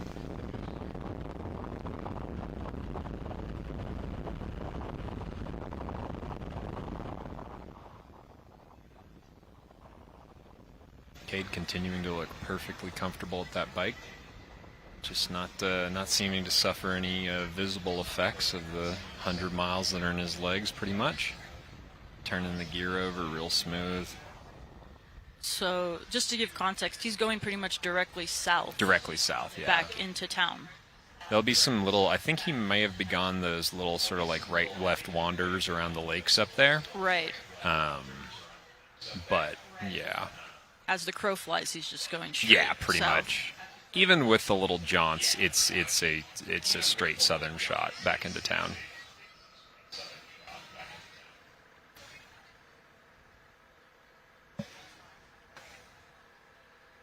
Now that breeze that we were seeing up in the hills has now made it back down to us here at the Yeah, finish we can line. feel it in the truck. Yep. Thank you, booth. Mr. Breeze. Appreciated. Feel free to pass some of those clouds our way as well. That'd be fine. Oh, wow. Okay, so Alexis Skarda has caught Lauren Stevens And this is for second place? first. Oh, for first. Oh, Yeah. right. Yeah. Okay, that's not something I was necessarily expecting. Well, you were, though. Weren't you Well, saying I that she said- was I going to did say- descend her... I did say that she, yeah, that's true. Yes, thank you for reminding me. Yeah, I was, good job, I good was job. right. Yeah, thanks. I don't want to, diminish your oracularity or anything. But yeah, this gets very interesting now. We have a group of two, and they're going to have to sprint for it, I imagine. At this point, you're going to need a real serious set of legs under you to try to drop anybody between where they're at and coming back into town. So I'd put a marker on a sprint do between our first and second place in the ladies category here. Quite exciting. Man, I'm just starting to notice all the little Natty Champs detailing on that bike. That looks really nice. You see, there's not just one way to do a Natty Champs bike in Jersey. There's all sorts of ways you can go about it. Man, that's cool. Almost has kind of fighter plane feel with the stripes and the little star on the head unit there. Or on the steerer.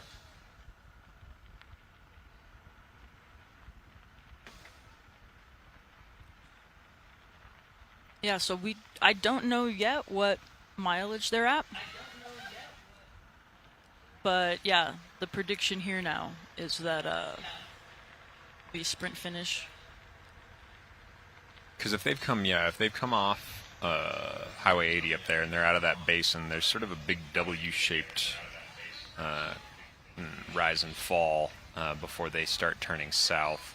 And there's a little bit of room there. If you were feeling really froggy, you might be able to jump away from somebody there. But aside from that, it's pretty flat and rolling on the way back into town.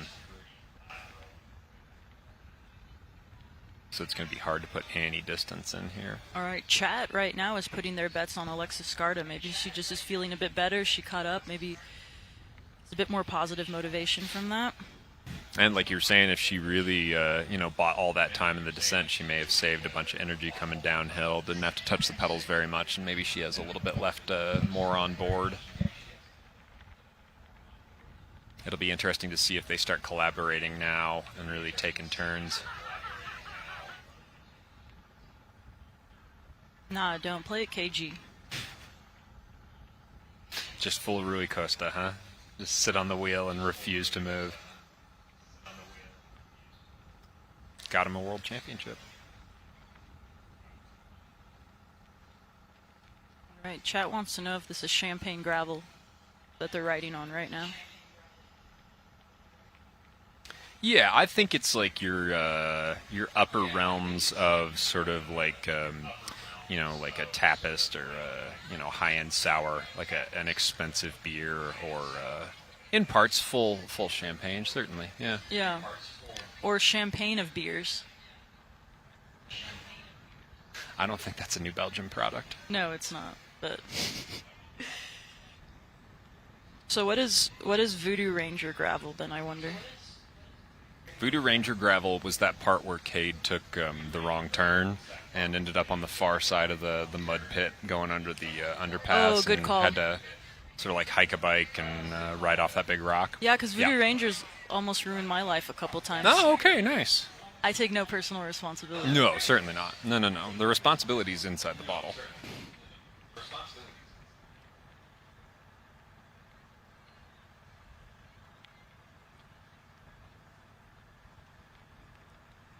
So yeah, I think the chat might be correct. It looks like Lauren is not eager to take any turns, or maybe can't take any turns Yeah, and she's up front like- here. Alexis Skarda's like someone like they're saying in the chat. She's alpha dogging, half wheeling. She's Yep. doing what she wants. Yep. This is going to be great if it descends into full mental games on the way in. I want to see track stands in this grassy field over here. Track stands on the New Belgium cyclocross course. Let's do it. And yeah, we don't know where Cecile Lejeune is in third yet, so who knows? If these two stare each other into the abyss for a minute and it gets real cagey, we might see them all come back together, because at one point they're only a minute apart apiece, and one of the 1 minute gaps has been closed, so who knows what else could happen.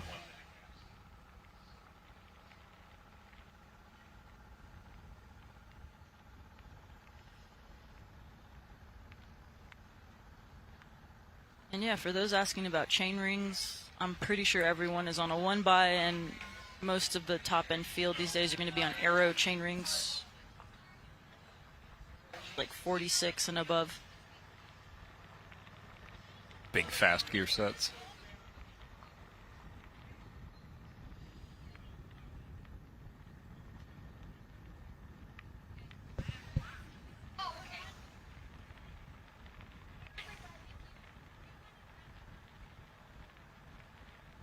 And we're going to go to commercial break. Bonfire. It's a hell of a lot more than some logs in a flame. It's where people show up for a good time. Rabble rouse and reminisce. Sing off key and forget to be embarrassed about it. Stories get bigger, laughs get louder, and nobody's checking their watch. A good fire doesn't just sit there, it pulls people in. It's a chance to let go. Light up new ideas, build something great together. That's our kind of work. At Bonfire Effect, we don't just build brands. We get them going and give them something people actually want to gather around. Whether it's bold creative, big changes, or just keeping the important work moving. We pour the fuel, we bring the spark, so you can burn brighter. Let's see how big this thing gets.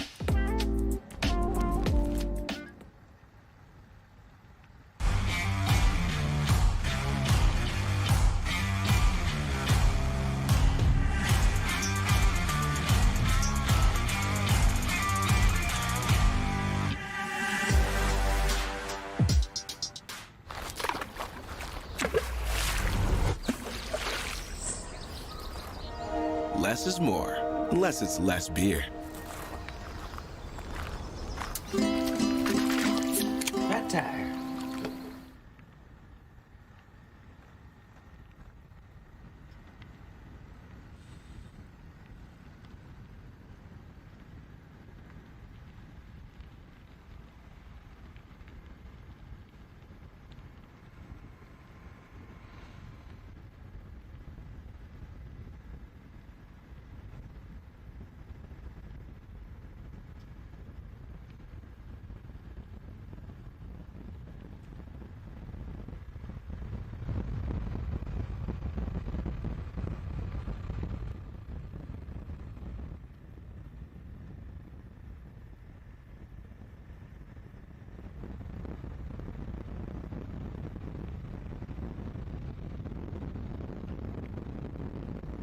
Oh, welcome back to the 2026 FoCo Fondo.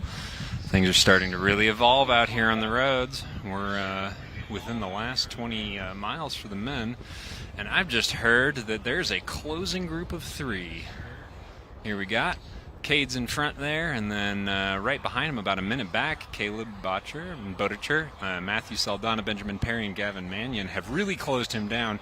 At one point, Cade here had, I think, 4 minutes over the top of the steep climb there. And so he's been on his own for at least a couple hours. He took an early break and really put damage into people, but it looks like, as we may have thought earlier in the broadcast, he is not quite able to keep up the same pace as 3 men working together behind him. So, as we just saw with the women's field coming back together at the front, we might get treated to a couple of sprints here as people drift back into town. We'll wait and see. 3 men working together out there are going to generally be able to move a lot quicker than one out on his own, even if that one out on his own is the U.S. Natty Champs for under 23 time trial. I'm really starting to look forward to the end of this race. Pretty curious to see how this all comes together. We've, as we've been going on and on about, it's pretty difficult to predict a gravel bicycle race. You get all types of terrain and all types of people out there riding on it. And in the death of something this hot and this long with this many ups and downs and right and left, you're really going to often be treated to something very special. Lenny's back here with me. Lenny, I just heard from the production that we have a group of 3 chasing together that's only about a minute behind our buddy Cade, so it might not be a runaway. Okay. Cool. Let's bring some excitement into it. Not that that hasn't been exciting, but let's bring some tactics into the mix. Yeah, let's see it. I mean, even if they don't catch him, they'll sprint to fill out the podium. And he's going to have to start really beating himself up to keep that gap. If they've closed 3 minutes on him since the top of that climb, that means they're not feeling too terribly bad back there. And they certainly could have the legs underneath him to bring around. And he's been on his own for so long that, who knows what kind of feelings he's got in those legs. Especially, as we've said before, this is his first gravel race, so he's certainly deep into the Here Be Monsters portion of the biological map there.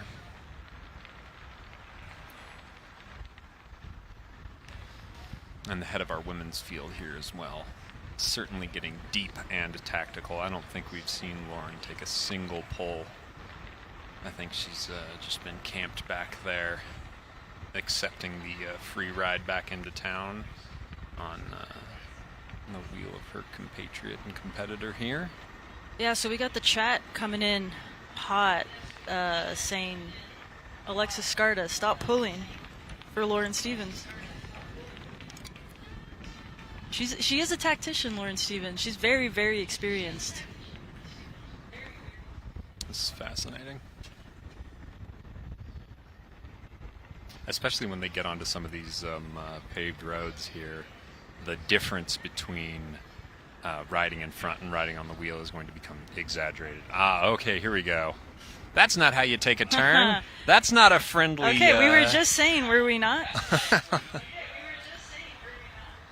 Lauren Stevens here trying to stamp her authority on this front of this race once again, but that doesn't last very long, and Alexis just sews that one back up. And now I think we'll see a different emotional dynamic. If you come around somebody like that, really try to drop them after sitting on their wheel for like 30 minutes, you're gonna flavor the ongoing tenor of your relationship. So she saw a little rise in the road, and she made a move. As one would expect, if you know the kind of racing that Lauren Stevens does, it's not a surprise.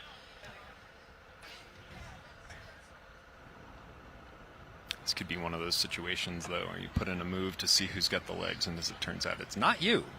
All right, so is this the men's chase? Beautiful. So this is Perry and... Yeah, that's Ben Perry, Canadian national champ.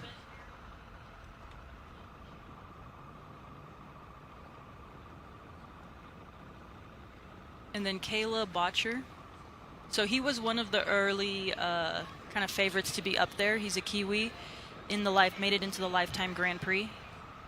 Matthew Saldana, there we go. And these guys are cooperating super duper well. Looks like everybody's taking long turns on the front. We're working together. We're being very kind to each other.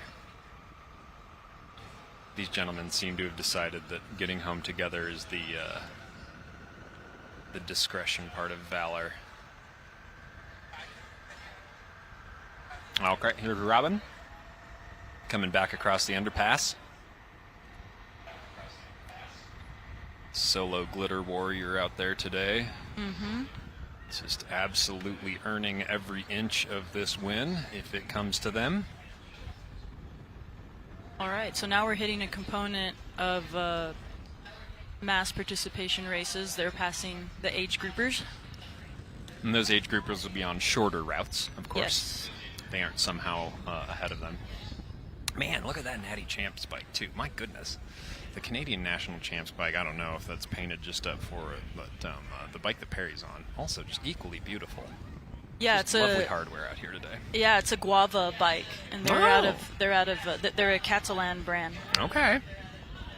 They're a really cool brand. They're really good people out there. They have a shop in Girona and Barcelona, and Ben Perry lives in Girona. Cool.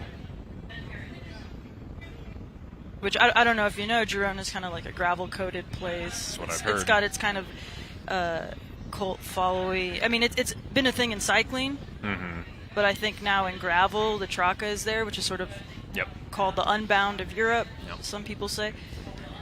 Those of you unks like me who are both chopped and washed will remember that that's where David Miller moved after he lost his house in the doping suspension, and sort of originally pioneered the cycling scene in Girona, and then after he retired, the gravel scene. Yeah, I heard about that. Wait, so did you just call yourself Chopped Unk? I mean, I think I qualify, right? Oh, okay. Well, I'm not gonna say. No, Your no, call. that's fine. That's your call, bro.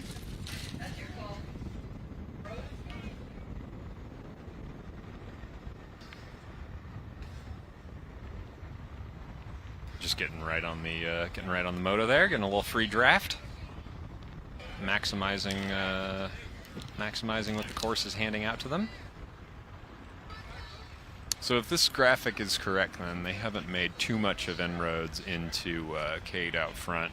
I'm wondering if he's gotten word that his lead has been cut down by 75%, so he's really going to beat the band up front there, putting all of those Natty Champs TT skills to work, trying to keep this gap as open as possible so he doesn't have to contend with our friends here.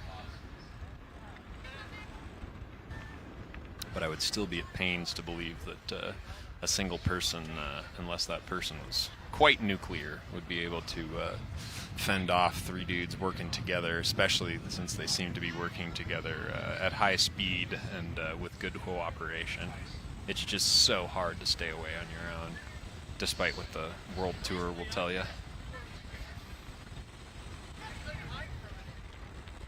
Okay, and now Lauren Stevens is the one not getting any pulls, who's being sat on, now having to pay somewhat for her attack up that last rise. As might be expected, she is no longer the recipient of any sort of good graces or draft. And as I say that, Alexis Skarda comes up top and takes the pole. Or maybe just half wheels her. No, gets all the way in front. It's got to be very difficult to convince yourself to collaborate in these moments, knowing that you have to stay ahead of whom's behind you, because, you know, the more variables, the more dangerous it gets to try to win a bike race. You get a third person or fourth or fifth up there, it suddenly gets very complicated. So for the people that don't know, do you want to explain half-wheeling? Half-wheeling is when you... well, I think that's classic half-wheeling right there, where you come to take a turn, or if you're riding in a group with someone and you come up alongside them, but you don't fully take over your turn. You sort of sit half a wheel in front of them and drive them completely crazy by not fully taking over. Yeah, just mind games. More mind games. Mind games. Precisely. You said it. But hey, mind games is what we're here for. I'm overjoyed to have my screen full of mind games at the moment, in ways that I have no doubt Skarda is not overjoyed to have her screen full of mind games out there on the road. So we don't know what Cade knows in terms of times. I don't know if he's been Is told. the moto not hollering at him, you think? I don't know. Yeah. I have no idea. If it is true that they've still got a minute behind Cade, and he's within the last 10 miles, we're right at the everybody's favorite Resist the Fascist truck. What's up? That's been a real staple of North Fort Collins for a couple of 3 years here, and we all love it. So general rule of thumb working in European money is that a large group working together can close about a minute per 10K in a bicycle race. Here we're talking about a smaller group working very, very well together against a solo rider. And so, we can take roughly that that same math and apply it here, plus or minus a couple of percentage, and think that if he does still have a minute and we're coming down to the last 10K pretty quick here, he has a pretty good chance of staying away. But then again, it's very hot out. He's done a lot of climbing. He's also been on his own for a really long time. As long as our friends out behind can continue to collaborate, I would not be surprised if they could shut this down and make a sprint out of it. Yeah, I mean, I wouldn't mind seeing that at all. I mean, Cade wouldn't like that, but... He's 22. He'll be fine. I get the feeling this young man has a lot of positive experience on bicycles in front of him. If this is the sort of riding he's doing the second year of his 20s, he's still got the rest of them to really show off and show us we can do it in legs. Yeah, his first gravel race, as I keep saying, just in case people aren't aware.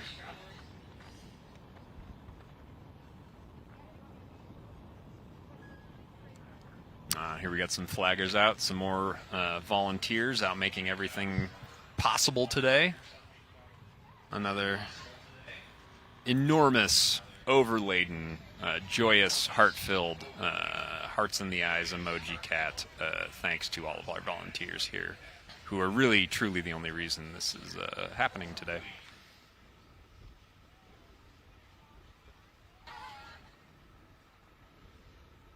Glittery Robin back here, churning away, earning their day.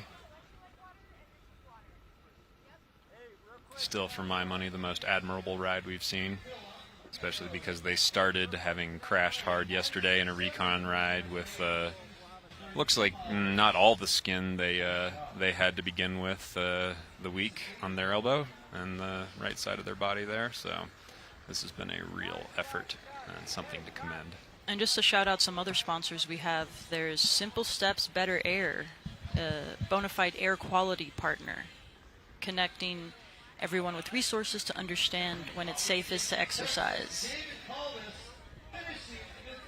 and advocating for policy change in regards to climate. That's a hot button issue right now. I mean, we can feel it. And there's Live Well, Colorado's trusted dispensary. Curated cannabis. We do that out here. We curate cannabis. You won't be surprised to hear.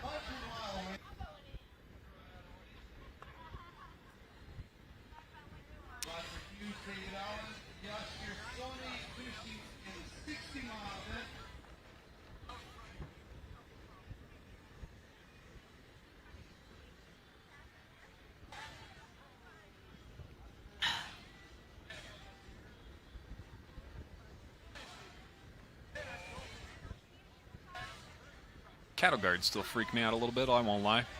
Oh yeah, a race earlier this year I burped a tire on a cattle guard. Nice, solid. I just hit it so hard. Yep. Wasn't paying attention, and I had to stop. I had to put air back in. I thought I had flatted, but I just burped. All right, It so happens. we're right within the last 10K for Mr. Cade here. So he doesn't have anything left to do except just suffer TT mode. enormously. This is a specialty. Yep. We Kind know of this. surprised to see how far he is off up on handlebars for our U.S. Natty under 23 TT champ. Yeah, I guess expect you him could to be get a more little TT, folded up more there, TT yeah. coded. Maybe he's just got the watts to the point that it doesn't matter. He just goes out there and give it the big push, and the road yields and the air yields to his exertions. Yeah. I do like the pink to gray fade on the skin suit. I have to it's say. pretty sick. I can dig that. I can dig that. I like gray. I like grays doing a thing in cycling. Oh yeah. I'm on the gray bibs tip. I wear a lot of gray bibs. Gray bibs? Yeah. I'll wear anything with pockets in the legs. I'm a big fan of not having Cargos. a jersey on. Yeah, the Yeah. cargo. Oh yeah. Cargo chamois shorts. Oh my god, Yep. that's the best. It's hard to go back after you have Absolutely. cargo bibs. I'm just like, I don't want to fart around in my jersey pockets. I'm like between cargo bibs and like a button up top. The button up's got breast pockets, so you can put like your inhaler and your AirPods up there. You put snacks and sunscreen in your cargo bibs, maybe a little bento box on the top tube. You know, what more does a person need? So Cade Kreckmeyer, sorry if I'm mispronouncing that, 22 years old, Meridian Racing, presented by De La Uz. De La Uz. And, yeah, here out of Fort Collins, Wow. Colorado, USA.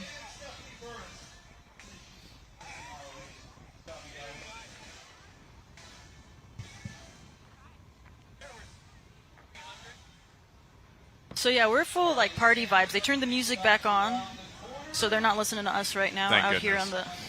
We can go back to libeling ourselves Right. and each other. So right now, full on DJ. I believe DJ Two Scoops. Who's that one I saw the other day on the internet? Trance Armstrong? That was funny. That's an internet DJ for y'all. Okay, so here we have Cecile Lejeune stopping for water. Third place. Ooh. Like a little dry there.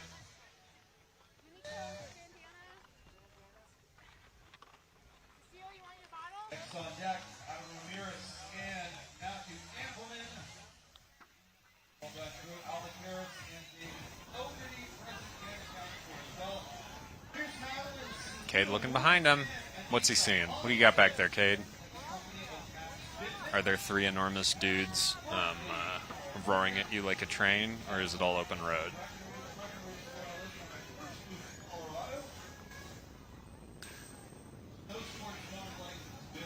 So yeah, we'll be seeing him in a few minutes here. What do we got? Oh, that road looks pretty open back there.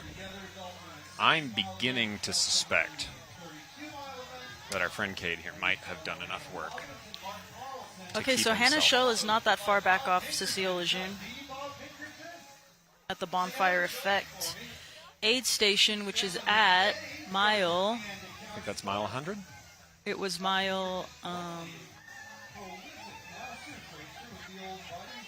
94. Okay, cool.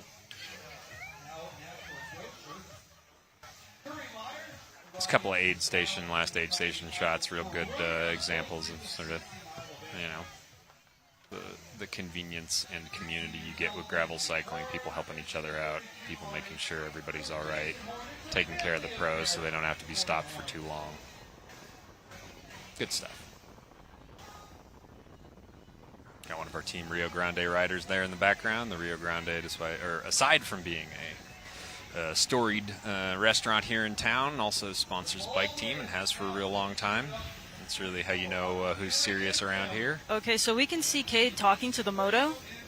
We can't hear anything that's being said, like on our. So I have no idea, but we presume he's asking splits. Yep. Is what's going on there, and I don't know if they're telling him or not because I have no audio. Oh, I also am wondering did he if miss? he knows where to go. Oh, okay. Okay, he got it.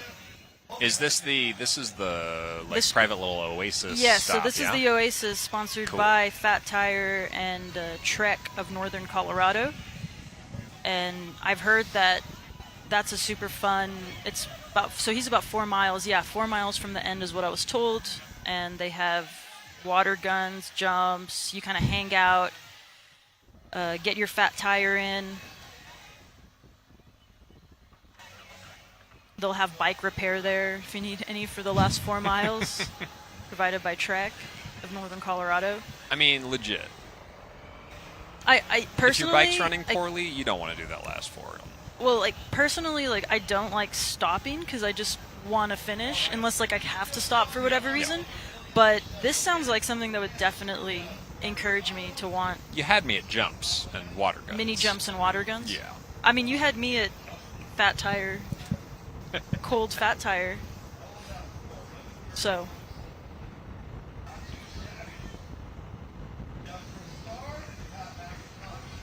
This end of the world too, absolutely. You can see kind of right and left here. We've got, being such an agricultural end of the world, the canal and irrigation infrastructure around here is pretty phenomenal. And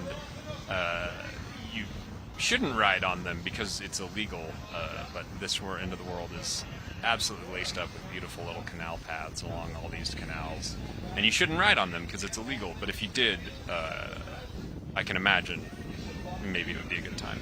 So, yeah, Zach and Whitney yesterday were telling me about the kind of water politics of the area, and it's pretty complex. Yo, I said that the train was God earlier.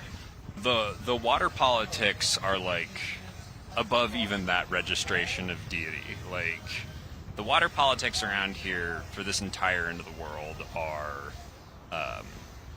the central pen around which everything pivots, you know? Like, we don't do anything without first consulting whose water is going where.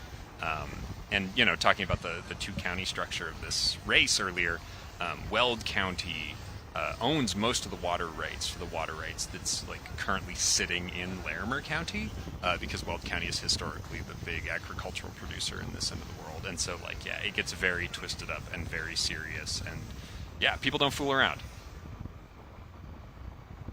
Yeah, Cade is just grinding. He just wants to finish. Yeah. He's finding shade. Yeah, I liked him diverting through that puddle in the shade earlier. I mean, I was like, that's a me move. That's how you know he's feeling it. Yep, which for sure. obviously everyone is, but the pros are not immune. No, certainly not. To that. Especially, you can see his ice sock on the back of his neck hasn't quite melted all the way down yet. So he's even still got a little bit of ice on the nape of his neck, and he's still searching for the shade. Okay, a line of cars. Open roads, yep. This happens.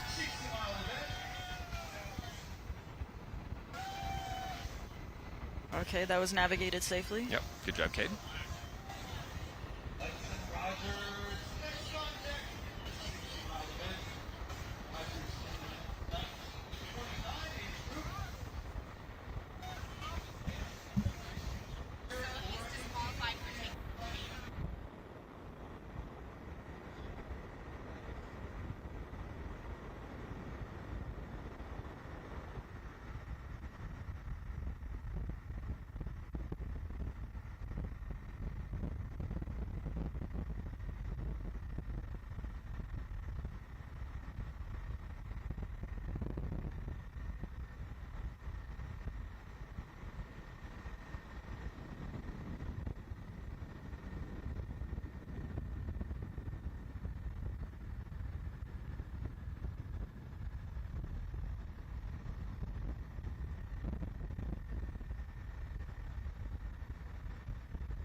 Okay, so we have just been informed by race officials that Cade has been disqualified for Our first place male.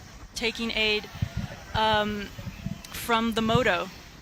We all saw him grab that water bottle maybe and 25 so- minutes, half an hour ago. Yeah, so the moto knew, and the moto is the moto driver is partly responsible for this too. Of course, he was not supposed to provide aid, and aid was not supposed to be taken.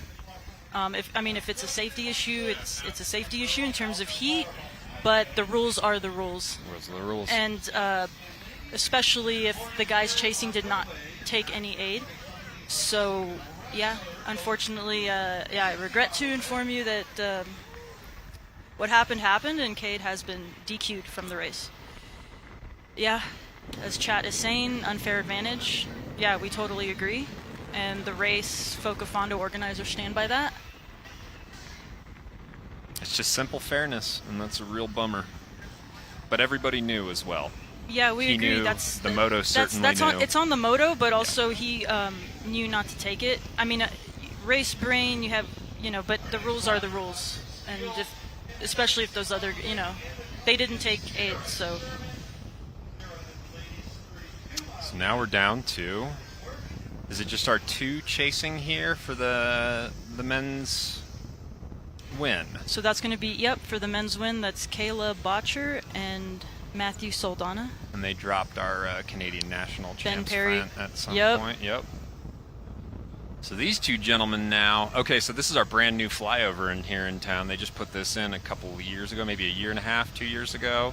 This big old flyover. We're sort of redoing all the infrastructure here in town. Oh yeah, here we go. Okay, so this is your last uphill opportunity before the finish line. There will absolutely not be another inch of elevation So this after is this for, overpass. Yep. Okay, good to know. This is for the win. This is for right the win, here. absolutely. Oh, and they're grinding. They're almost on top of it, though, so I don't think he's going to be able to loose him completely, unfortunately. Oh, what an effort there.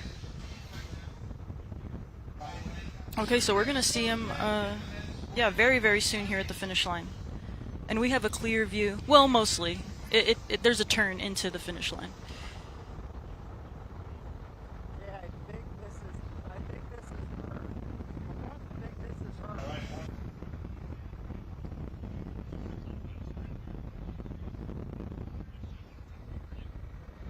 Hang on, there's a car coming up.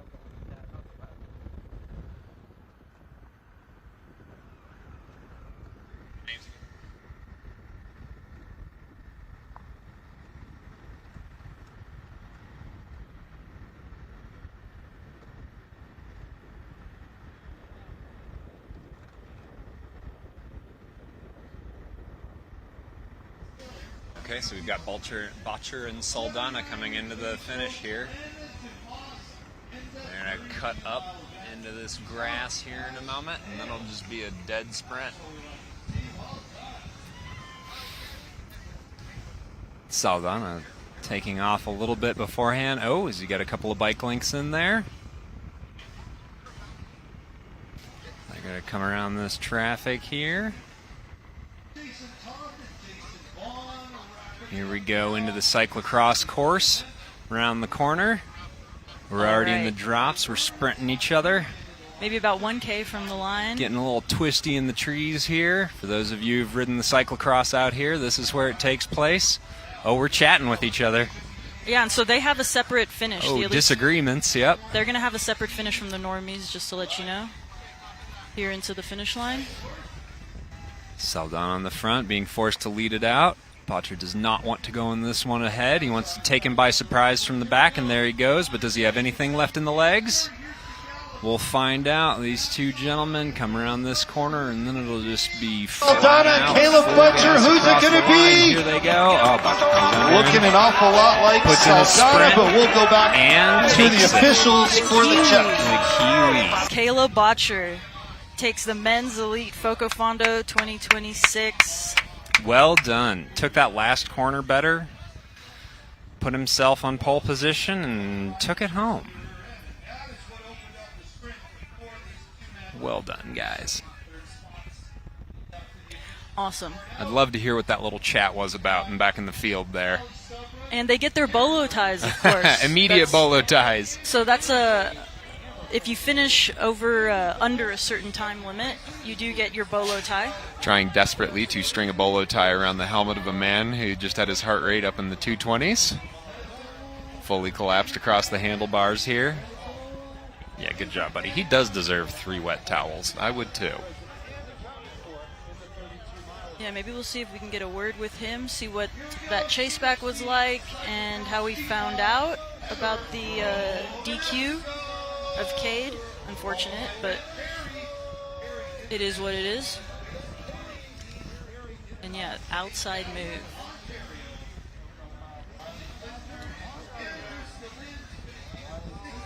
And he's sitting under the tent, as he should be, in the shade with 3 towels. We just had Perry, our Canadian champs homie, come across the line here and absolutely collapse. I think he may have had all the sun rays he wants to take in for one day. There you go. He is cooked. Absolutely. He left everything out there. Yeah. And that's a phrase that gets used a lot, but you're seeing it visually. That's what it looks like to leave everything out there. And there's Caleb.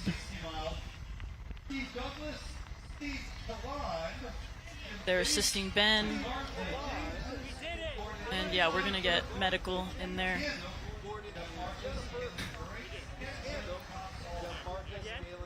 did it. I love you, Mom. Mwah. And Mia and Dad. Mwah.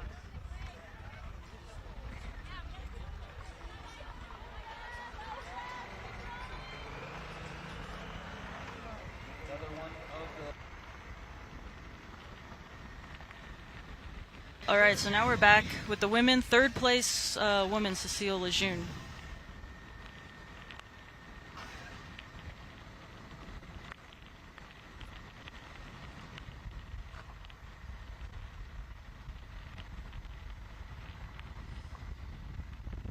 Yeah, she's been solo for a while. If we've been following along linearly. Did I say that right? Linearly? Yeah, you know what I mean. Yeah. Yeah, so it's for the women. If you're just with us now, it's split up on the climb, the main climb up to the top.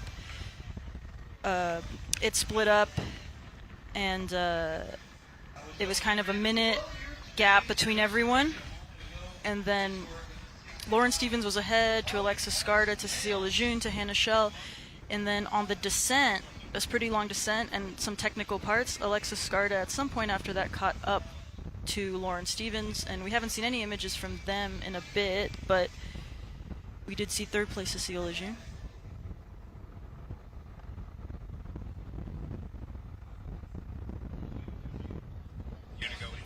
Oh.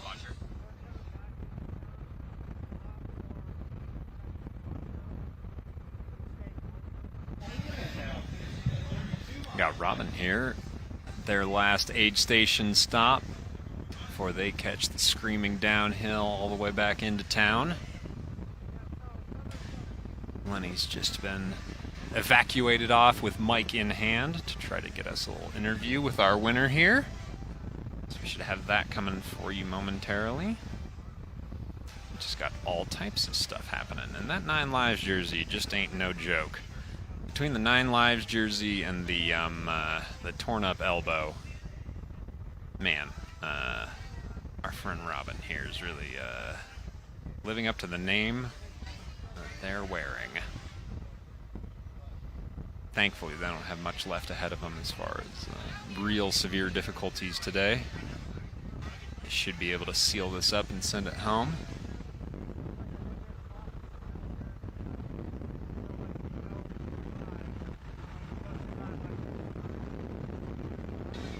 Though you can see absolutely no one playing around in the heat. No shortcut in the aid stations. Not trying to risk it, even though we're almost back. Last 20 miles can be, well, plenty enough to put you in a real bad place if you're lacking water. And it looks like we are going to go to Lenny with our winner.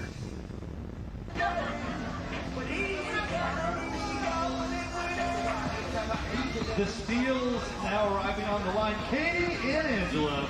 All right, so we're here with the winner of the men's elite category, Caleb Botcher. How you feeling right now, Caleb?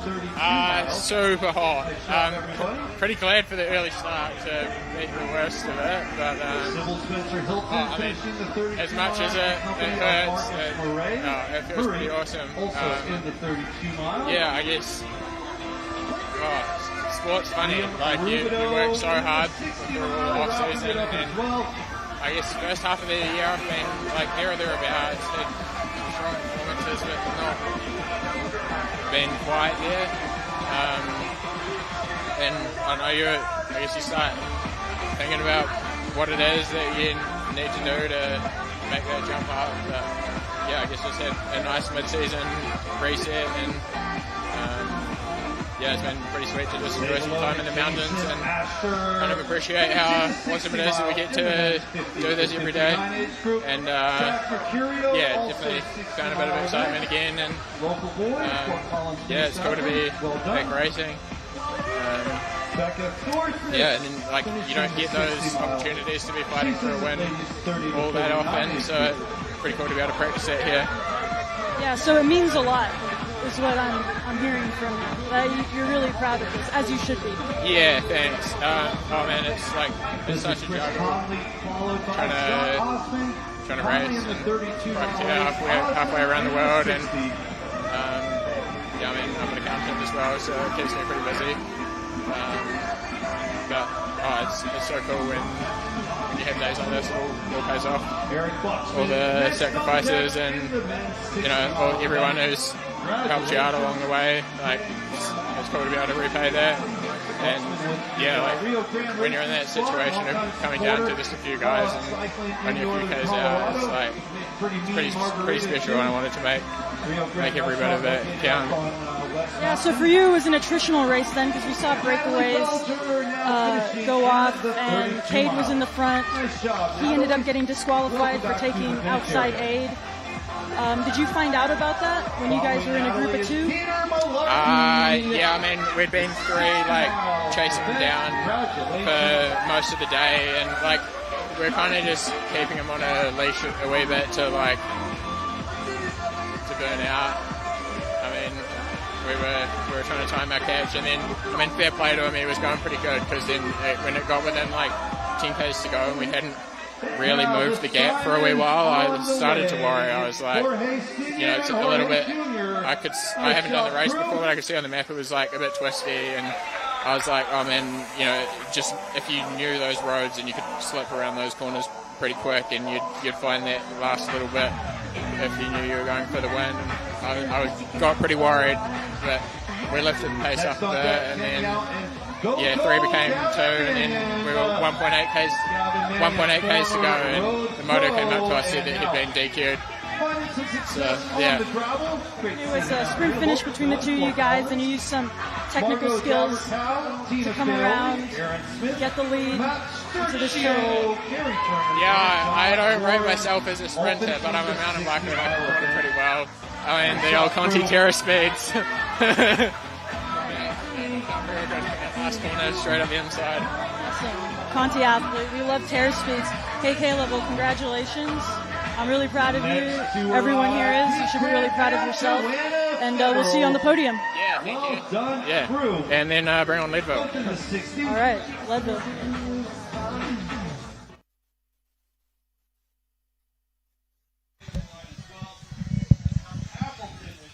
All right, how about that? Congrats again to our first place man. All right, we're back out on the road.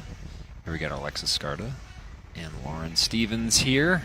They've been battling it out for the last, 20, 30 miles together. Seen both of them try to put little digs into each other, see if they can make a gap, and they so far have not. So it looks like the women's division is also going to come down to a sprint adieu here. I think they've got a couple of turns left, weaving around these lakes up north of town here, taking in the last of the truly scenic stuff before they drop into the paved roads and navigate the little bit of traffic and urban landscape that y'all saw at the end of the men's race. We should be back home, and there we go, 14.5 miles. So almost there. We're back to taking turns with each other here. You noticed a little bit of animosity earlier. Lauren really put in a serious move to try to drop Alexis over a small rise that did not work out for her.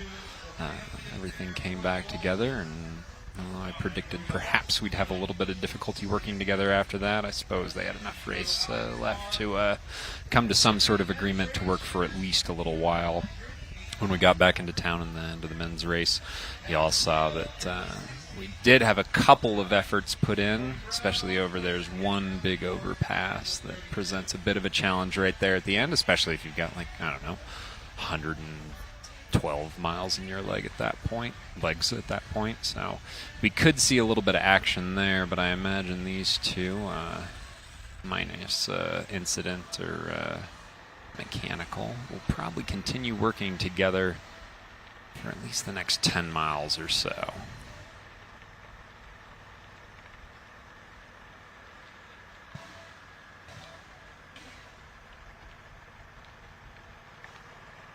All right, so back in the booth now. How was your interview? Yeah, no, that was cool. I was happy to let Caleb talk about how much it means to him. Clearly, he's been looking for a result this year, Cool. and yeah, it meant a lot. Clearly, off what he was saying, and so yeah, I'm really stoked for him. That's spectacular. We couldn't Yeah. hear of any of it here in the booth. Oh, so. you didn't hear it? Oh, okay, Yeah. okay. Did you learn anything else about the last little tactical bit of the race? He said it was his mountain biking skills. Okay, Yeah, to yeah. take that corner real tight. Yeah. Come up out in front. Yeah. Yep.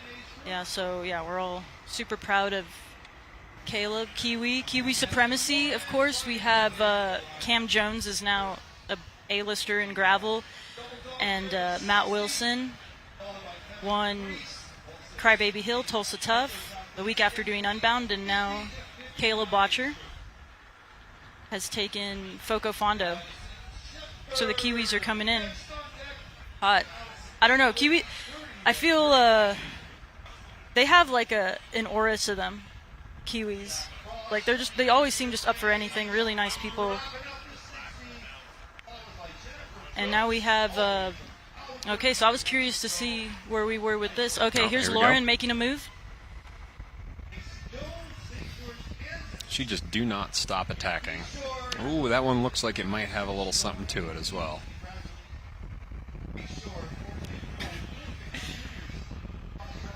Wait, go back to that camera view. What was that? The desaturated purple filter. With like a really wide Little aspect fish ratio shot. difficulty. Yeah, exactly. That might be what it looks like when you cross this in that kind of heat. That's like what you see, you know? That Maybe. was Perry Cam coming across the Possibly. finish.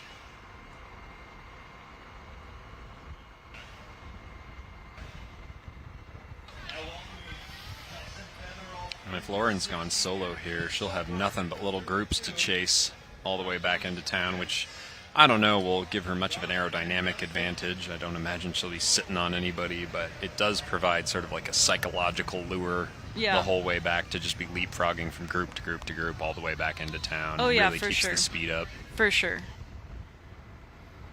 Wow, and it looks like she did drop Alexis. Mhm. She is solo. And The camera hasn't turned back around, so Oh, yeah. We got an 11-year-old crossing the finish line right in front of us. How cool is that?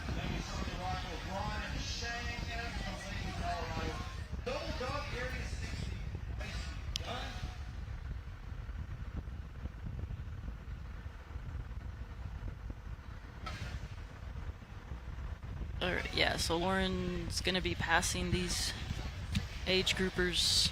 Absolutely cutting through the field. No doubt enjoying the temporary relief from breaking her own wind up front here. And going back to the YouTube chat, people are saying, yeah, as far as Cade's outcome went, it's his first gravel race. Right. And so that is something to consider. I think what you said about race brain is really, that's really on it too, where it's like, you're so hot, you're so tired. you Yeah, know. and that moto should have known better. Yeah, yeah. And I mean, if it was a consideration of like heat exhaustion, Yeah. then, and I guess in this instance you are allowed to maybe draft a bit between genders, because that is what Lauren Stevens is doing right now. I mean, if she can be interrupted by the groups, no doubt she can sit on the groups, I'd imagine. So, But I have no idea, don't get me wrong. After what we've seen so far today, I'm not making any other refereeing calls.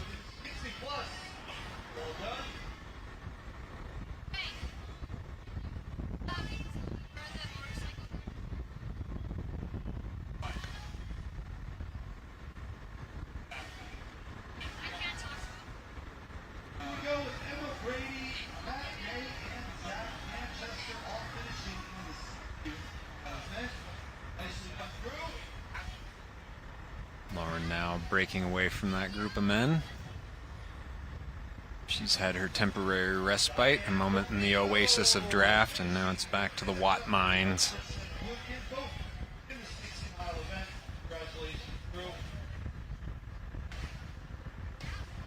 only for about the 1,000th time I've said it today. It's really heating up out here too, so no doubt they are feeling it out there on the road.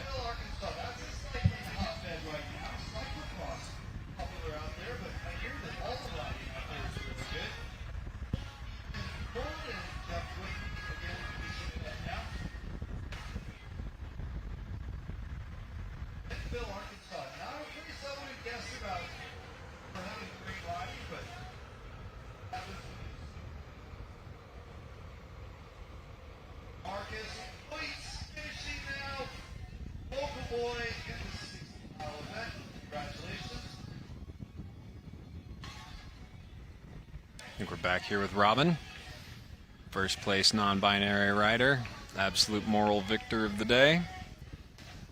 Just been out here pretty much alone, pretty much all day, just stamping their authority on their end of the race. I think the suffering factor's got to be out the window. Yeah, off the stopping scales. at aid stations to take glitter is what I've been hearing about Robin. Last year's winner, of course, in the gender expansive category. It's getting pretty dusty, too. Yep. You can tell there's more people out on the roads, yeah. There are more riders out there. Well, I just mean even here. Oh, okay. Like right outside where we are, it's pretty dusty. Yeah. I wonder if there's a lot more wind out there and we just can't feel it inside the toaster oven here. Picking it up a little bit. Oh yeah, the trees are moving. Pretty windy out there. That bandage on Robin's elbow just also putting in heavy work today. Really doing its damnedest to stay on there and not abandon them.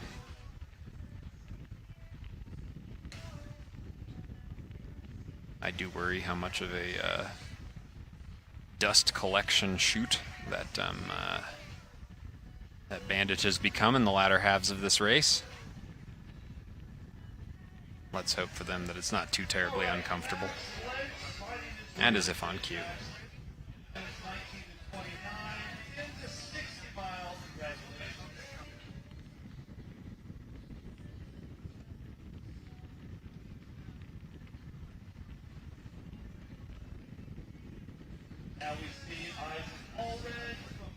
Despite having bounced off the ground yesterday, as recently as, having a good 100 miles in their legs and just absolutely getting the hell beaten out on this road, Robin still has a really lovely souplesse with their legs there. It just really looks like they're keeping that bike turning, keeping a really nice head of speed underneath them. For someone carrying that many bandages, I would dare say it looks a little effortless. Which, of course, makes it twice as admirable. Back with Lauren Stevens here, head of the women's field. Rolling up and down back here into town. Almost ducked under the 10-mile banner. Very little left ahead of her.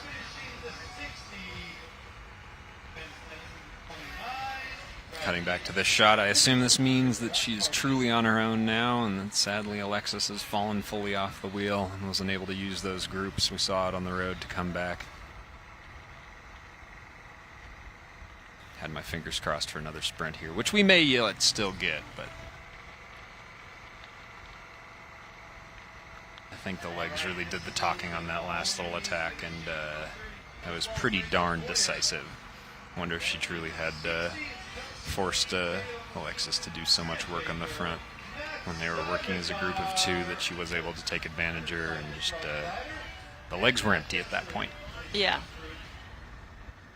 Yeah, and this is what Lauren Stevens does. This is kind of her bread and butter, especially if it's not a super technical course and it's kind of flat out. Just racing with her head. Yeah. Yep.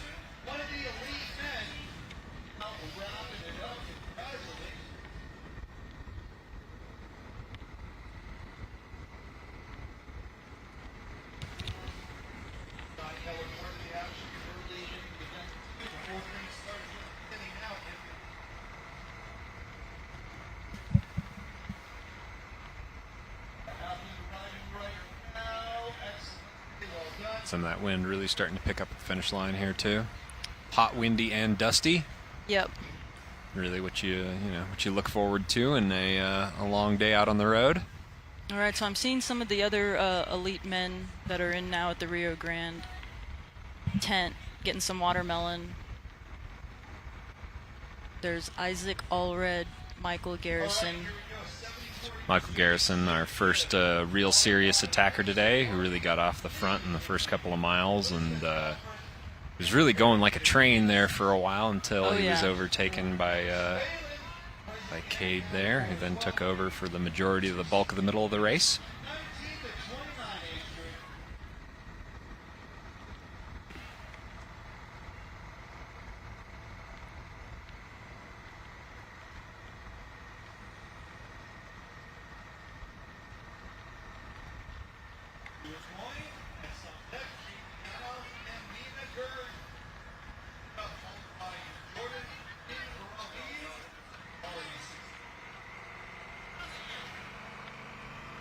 Lauren here really showing off, too, that Fort Collins is a big city. We got hundreds of thousands of people up here, but you don't have to get much more than about 10 miles out of town before it really gets quite rural, and starkly so. As I've been going on and on about, this truly is one of the nicest places you could ever want to go ride a bike, even when it is 100-plus degrees out. Got all the varied terrain you could ever wish to have, and series of bike paths to get in and out of town that are to be envied, and you really don't have to fool around much with scary traffic, and you can be up in the foothills in a matter of minutes. You can be up a canyon in less than half an hour in most spots, and that's a real privilege and a pleasure out here. Yeah, so just to catch you back up, this is Robin Cummings, who's been our leader for quite a while on the gender expansive non-binary category at FoCo Fondo, which, by the way, does have equal media representation in terms of moto cameras and equal payout in the prize purse. And a significant payout at that, no joke. Winner taking home $2,000. $15,000 to be split up among the three categories absolutely equally. I mean, I remember when you'd win the biggest gravel races in the country and you'd get like a mug. Well, I wouldn't win in any of them, but someone might. Yeah, no, I didn't, but that is a thing that... Enrica Lahivia finishing in the 60-mile men's 30 to 39. Austin Lammers, Chris Fleming, and Daniel Hoskins also... Might be a little relief for our age group's mass starters out there on the long run. Looks like the clouds are indeed accumulating over the foothills. Some of that big, beautiful loop that we saw the pros taking on earlier is going to be under those clouds, I bet, by this point, so they might be getting a little relief, at least from the direct radiation scouring that they'll be taking up there. No such luck for our elites down here. They fled the clouds as soon as they arrived and won't be benefiting from their assistance, unfortunately. All right, so just to clarify, for anyone that had any questions, there are no drafting rules between the elites at this race. Cool, because we saw Lauren. So there hasn't been any illegal rules, illegal moves made. I want to say, and I called out that guy earlier for drafting the women, but that is not illegal in this race. It's a little uncouth, I think, occasionally. I think when possibly you're in a category and farther back, and you're drafting off someone that in their category is competing for the win. Yeah, I do think it's a little in the spirit of the sport, maybe, even if it's not against the rules. It's not something you necessarily want to do. You don't want to affect the actual top end of the race if you can avoid it. But it is not against the rules here, so I just want to make that clear.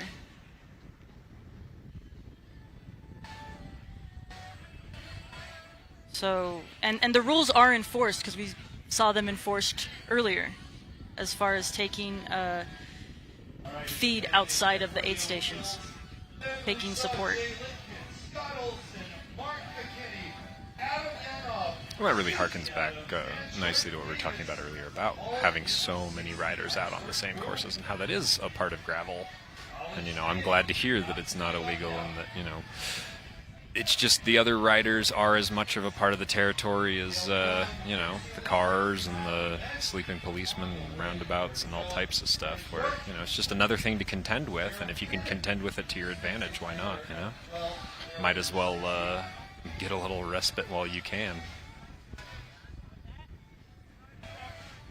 Especially if you've just put in an attack that absolutely dropped your direct rival off your wheel. I bet Lauren was feeling that and was not sad to have the wheel to sit on then for a moment. And good on her for it. And we're going to take one more ad break. I want to see all our friends here into the finish line. See you in a minute.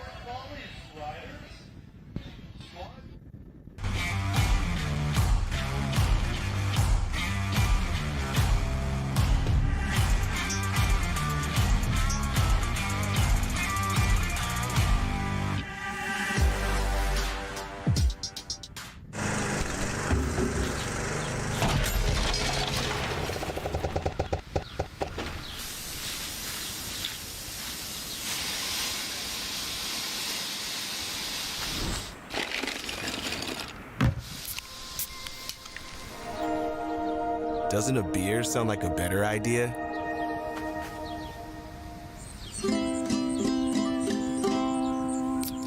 Fat tire.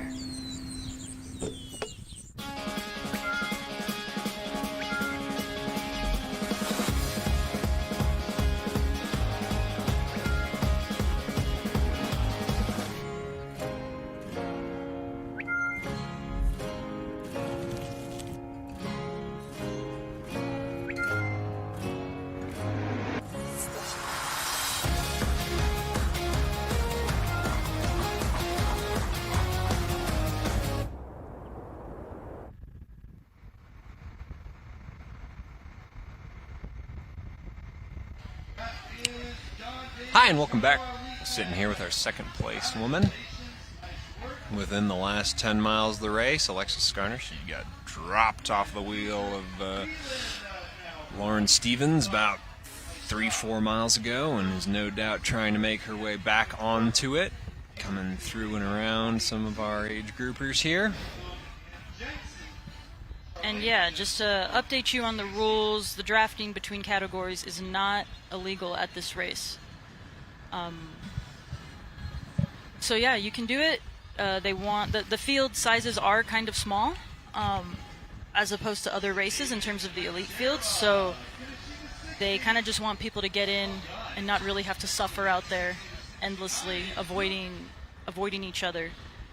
So, but that also is not to say that it won't change in the future as these field sizes grow in this at this race, which is likely to happen. There's good payout, the live coverage, you can get good TV time here.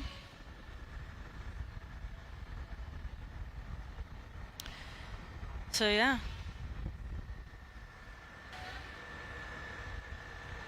So yeah, who had more dialed coverage? FoCo Fondo or Western States? How long is Western States? It's like 240 miles or something. On feet. Yeah. Right? Yeah. That's all in the Shoebaroos. Let's make that clear. Yeah. But you have pacers. Western State? Do you or no?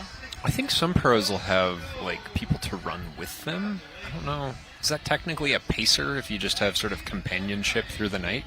I don't know. I don't know how this bipedal sport works. Either way, shout out to all our running homies. Yeah, don't let me being a hater, offend you or anything like that. That's just my cope because I don't know how to do it. Yeah, reasonable. I don't know if we can believe this Chiron right here with Alexis on top and Lauren in second. Unless something happened off camera, I do not believe that is the state of play at the moment. Oh, last splits. Okay, thanks. These were the last splits at mile 102. Nobody ever said I was paying attention. So this was before Lauren put in that dig and dropped Alexis. So Alexis Scarta is a teammate of Tom Pidcock, Yep. who is on the road Q36.5. Yep.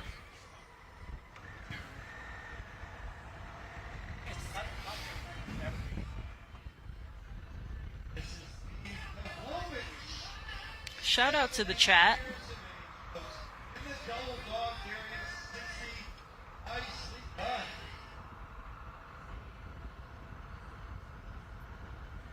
Thank you, chat, for all your kind words.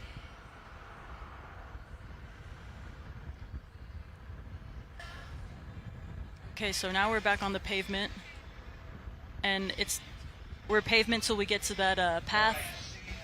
Just about, right? There's the little oasis path. Yeah. Yeah, we go into the oasis and then we get on that new trail you were telling us about when the men went through it. I think I might have just been talking about the overpass. Or I made something up. It could have been a lie. I trust you. Yeah, we have been at this long enough that I've probably just started making things up.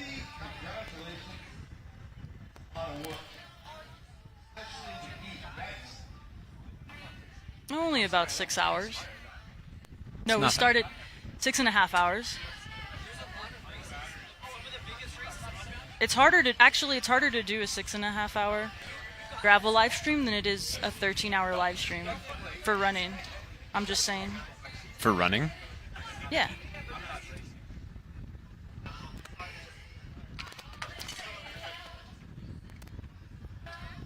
All right.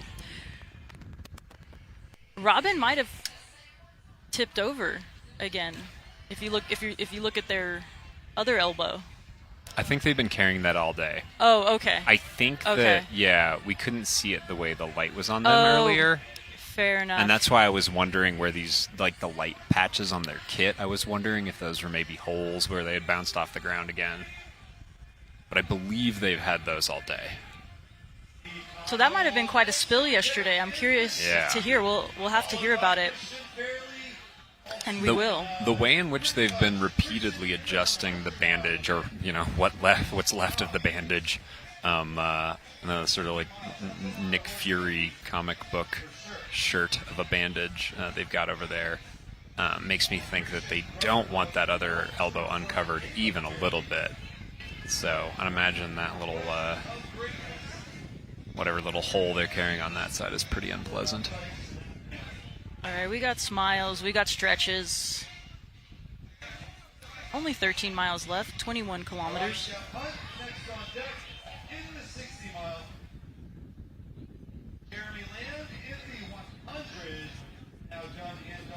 Conway, Arkansas. Oh.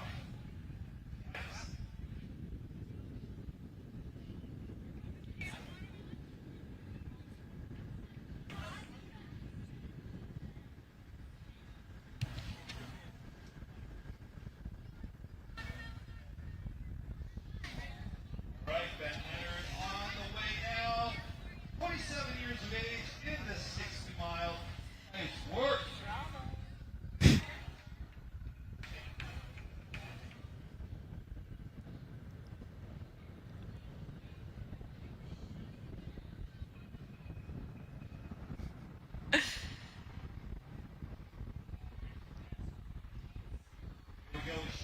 A question from the chat about how Cade took the DQ notification. I don't know about that. He got it out on course.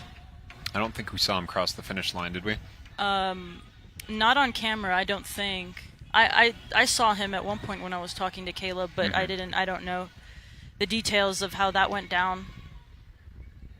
We'll probably find out at some point. He seems like a chill guy. I bet he took it chill.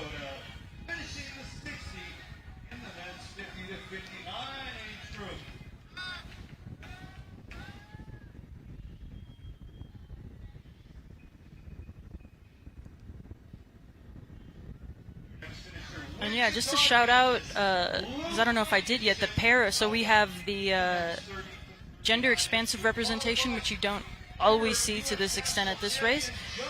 Robin is a part of that. And then you also have para athletes, and there's going to be para podiums based on the type of bike that they were using, the type of equipment. So that's pretty cool. And there were, if you needed a rider, those were provided to you as a para athlete. So that's kind of what I'm coming to understand, since I've been here, that FoCo Fondo is all about. Is they're really big on representation and diversity in the sport. Really pushing the inclusivity as far as it possibly can be pushed. As we all should. So they're asking about the moto guy. Yeah, we saw him earlier. Didn't look... Yeah, people weren't happy with the moto guy. I mean, messed up.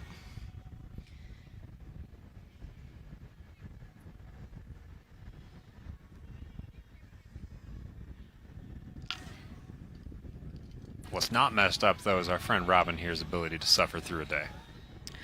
Solo for the majority of the day. Well, they've got their glitter and their wounds to keep them company, which ain't nothing. Oh yeah.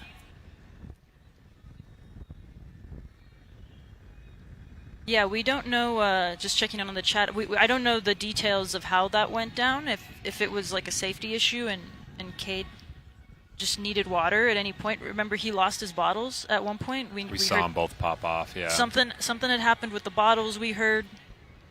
Like I said, other than a few notes from production, we've just seen what you've seen, the viewers. We did hear at one point he had no water, right?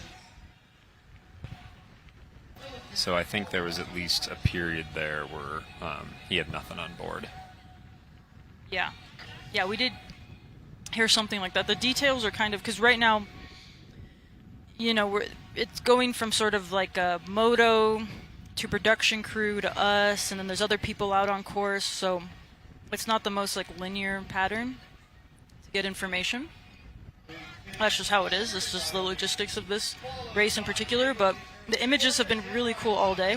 Yes. Right now, Robin's taking on nutrition.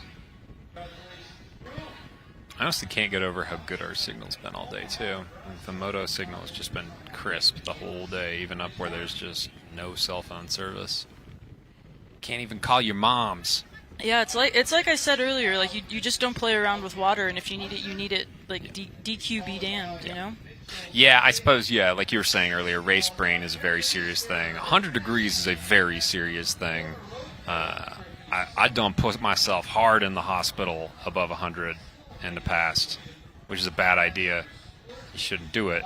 Pushing it too hard in the heat is not smart. Ask me how I know. And then on top of that, it's 22. He's at the lead of the first race he's ever entered as a gravel, professional. You can understand how, heart rate through the roof, dry mouth. Yeah, no one's blaming it. It's just, unfortunate. Yeah, for rules his are case. rules. Yeah. But I definitely see how he might have ended up there. So right now, Alexis Scarda is not leading. I'm just answering a question in the chat. Lauren Stevens dropped her. About maybe 13 miles to go. Yep. Maybe a little bit before that. Yeah.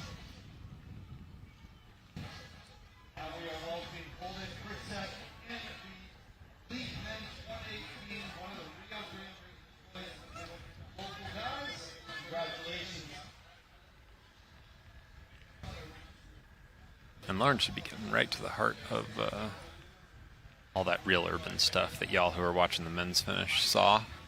Should be headed for that little flyover pretty quickly here.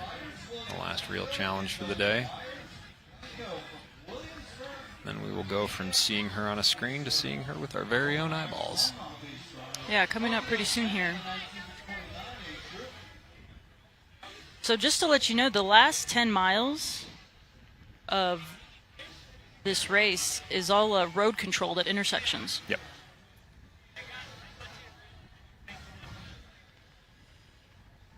Again, thanks to our volunteers.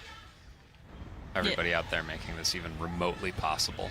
as much as Fort Collins is a incredibly bike-friendly place. All right, so we're back with Lauren Stevens. She dropped the lead group of women.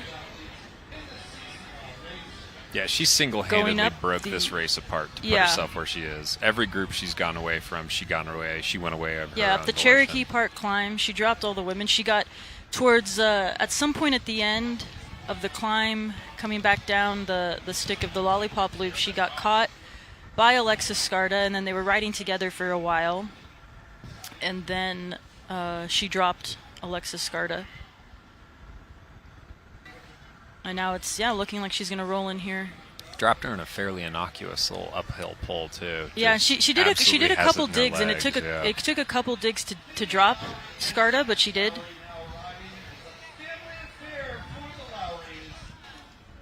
And we're gonna see her shortly. It's my friend Amy's house. Hi, Amy.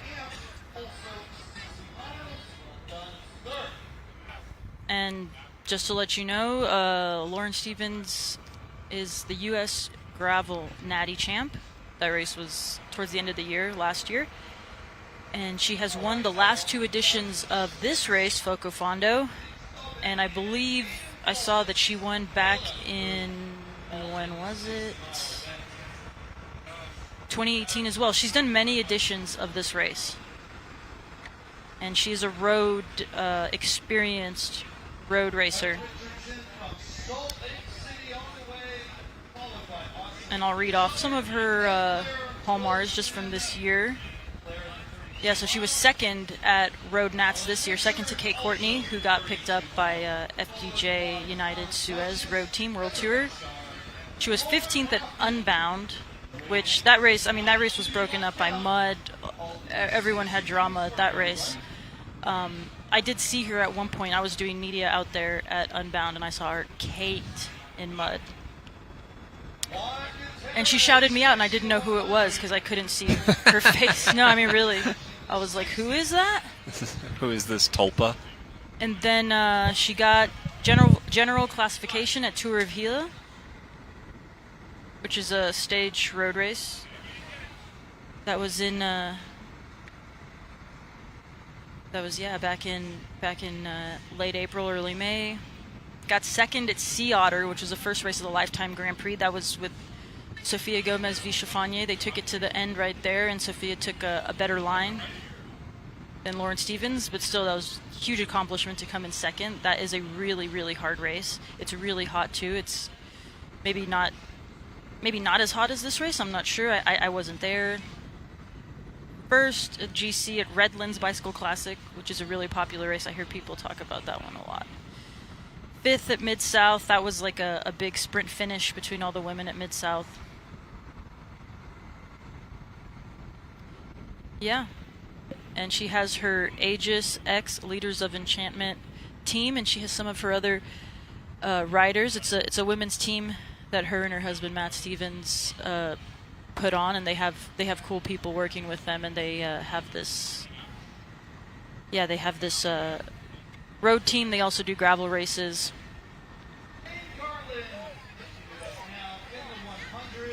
So they're asking, Lauren Stevens is on an NV Mog and NV wheels, and she rides Vittoria tires. I know that too. And she's on a Wove saddle. Shout out Wove saddle. I have a Wove saddle. They're really nice. Those are like the best saddles you can have. I think. I love Wove, my Wove saddle. Just fitting to take on our beautiful new flyover here. Ain't even gonna have to think about contending with Vine.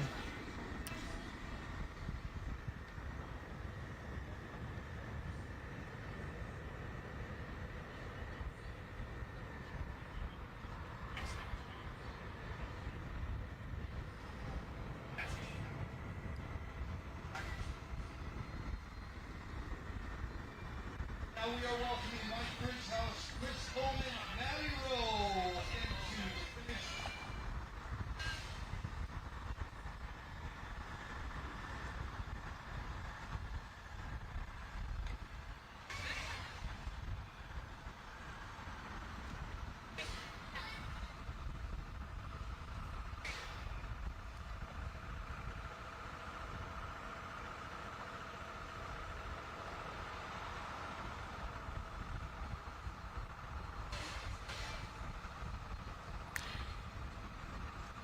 So yeah, we're getting questions about what is the Aegis Leaders of Enchantment. What is Leaders of Enchantment? I think it's a streaming collective, a streamer house. We're just waiting for them to get on the streaming train. No, I'm kidding. It is a it's a New Mexican podcast about New Mexican influential innovators, creatives, and business leaders that drive local growth, resilience, and inspiration. This is why you sponsor teams, because then you'll be on a live stream and I'll have to Google and read that out to you. So please put more money into this sport. Yeah, and a half. That sounds pretty all right. As much as I love Colorado, New Mexico is real nice too. Shout out New Mexico. Yeah. Oh yeah, this stream's been going on for a solid, let's see. Yeah.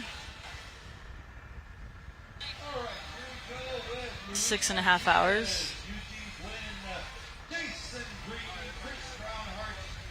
Is that why I'm having trouble forming words? How many times do I have to say this is harder than actually racing? Yeah, no, like I said, we're the true heroes. The racers get to follow their wahoo. I have to just make stuff up that I see.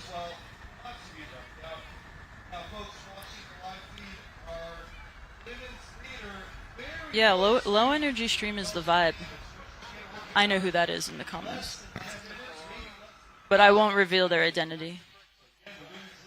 Somebody who's really got our asses, I suppose. All right, here she comes. She's coming down the finish line chute. 6 hours and 10 minutes in. Absolutely broiled. Made the day her own. Made every break happen with her own 2 legs. Bringing it home now. A real performance. Really impressive. Just split everything apart. Left everybody for dead.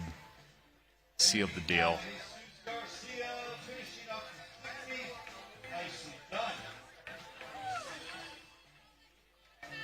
And we are getting word that now Canyon SRAM's Zonda Crypto women's team has signed Lauren Stevens. They called her while she was on the bike, and oh, was that the call she took? Lauren Stevens! Spectacular job, Lauren Stevens. First pace, female rider. 2026 FoCo Fondo comes across the finish line into air.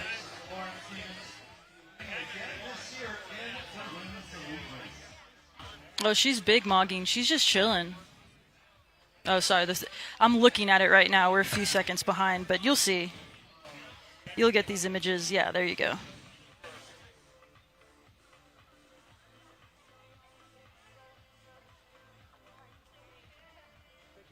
Just another day at the office, I suppose. The Sweat and Watts office. Yeah, I mean, if you would have bet Lauren Stevens to win, winner of the last 2 years, even with pretty stiff competition from the other women here, I mean, it wouldn't have been a bad bet. Okay, you want me to do my impression of an American commentating on the American national team? Where you say, like, this is the spirit we wanted in sports. This is the future of our sport right here. These are the bravest athletes representing our nation. Do you know what I'm talking about? Get a good. I don't, but get a good look at her now, because next time you see her, she'll be too bright for you to focus your eyes on. Ascending rapidly towards the stars. Witness the apotheosis. Take in the glory. Oh, there we go. Directly over the top. Yeah, do we want to get an interview here? Ish, do you want to interview?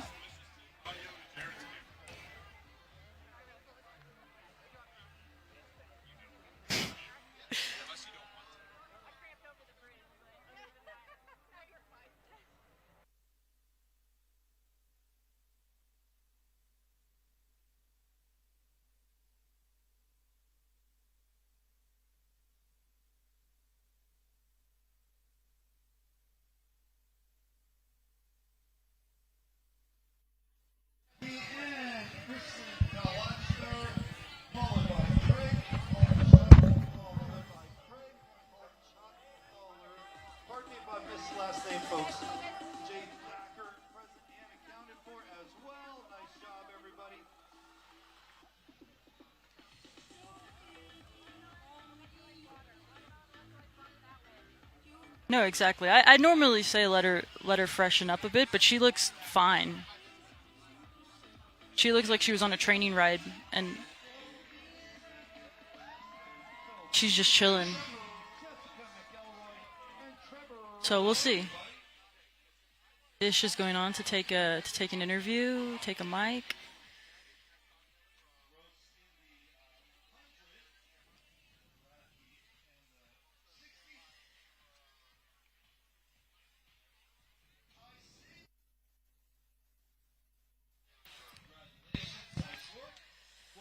All right, chat. Any questions? Any more impressions I need to do? We're watching the normies come in.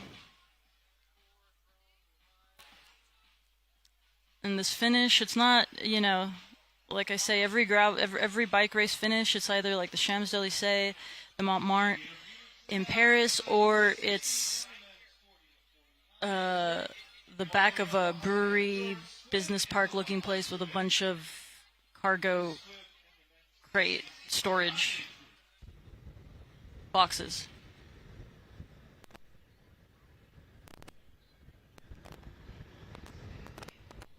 Who should I have on the pod this week? By the way, Holy Spirit of Gravel podcast. Who do you guys want to hear on the pod? Should I get the moto guy? Maybe I'll have the moto guy on the pod. See what he has to say. Should I have Cade on the pod or the moto guy? Should I put it behind a paywall? Should it be first paywalled content ever? And we're back here with Robin. A little less than 7 miles out.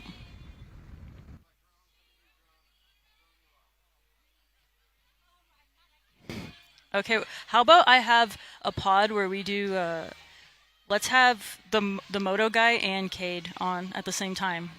Oh yeah, someone just said both. Yeah, both. Okay, we'll do both. I gotta get his info.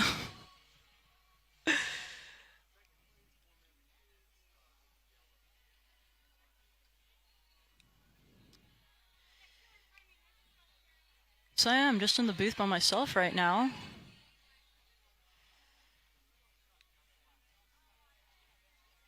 Can someone that's watching bring me a fat tire? Can I have one now that the race is almost? It's not. We still have one more category to finish. And Cecile Lejeune comes in.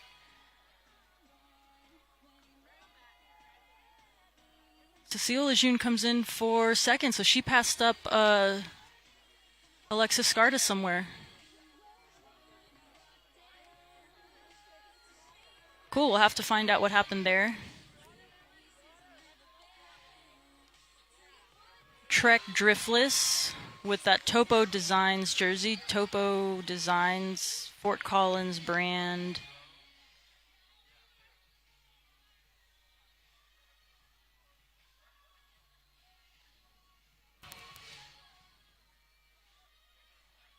All right, so we have,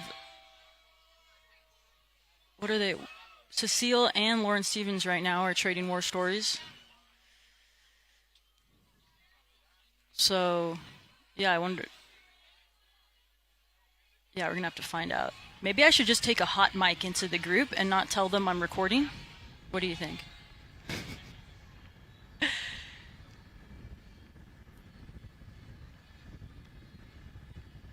So you can't see it on the screen, but I'm just staring at them right now.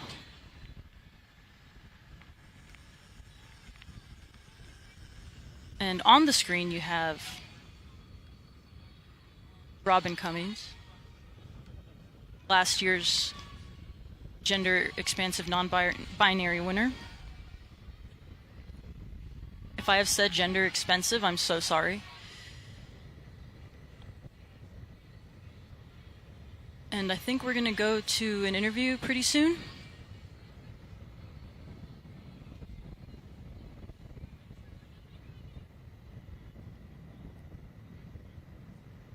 All right, we're just waiting on the timing here.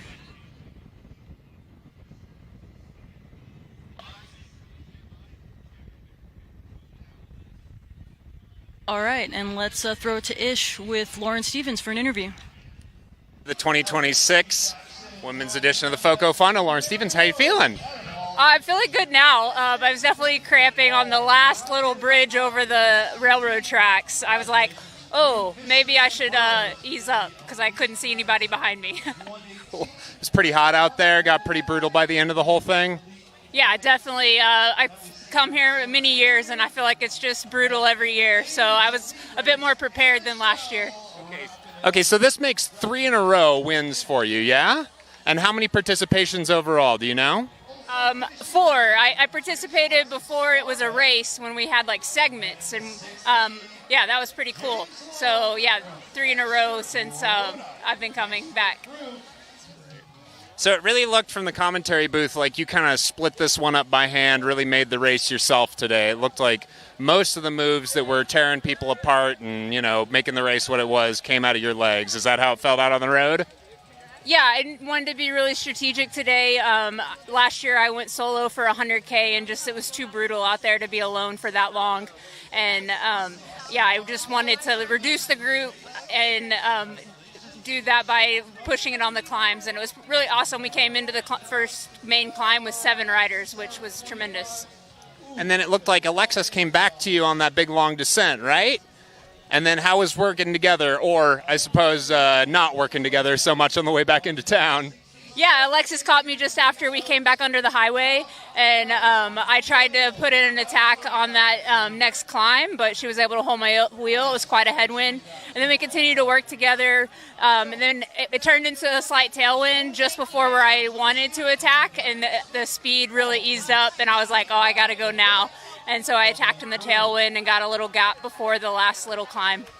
And then did you feel like you had it from there? Did you have any worries in that last little section where it got real hot and asphalty?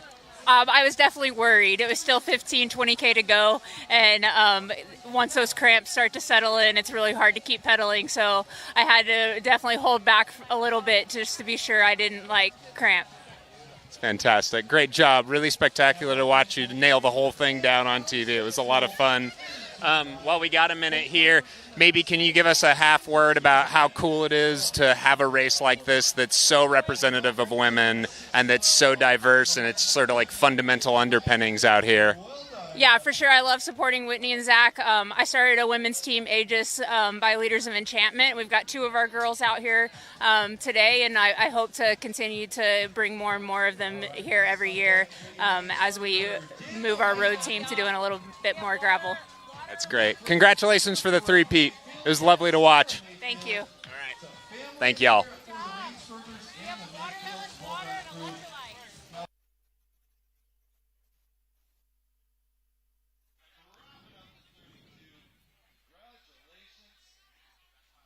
All right, so how was the interview? Was it good? I didn't hear any of it. But I was talking to Cecile Lejeune for a little bit, and she said that she passed Alexis Scarda with about 5 miles to go, and Alexis looked cooked, and they came in, she came in with Hannah Shell together. So just to give you a little bit of the tea on what was going on. How was the interview? Oh, lovely. It's hot out there. Oh, wait, we need to get your mic back on.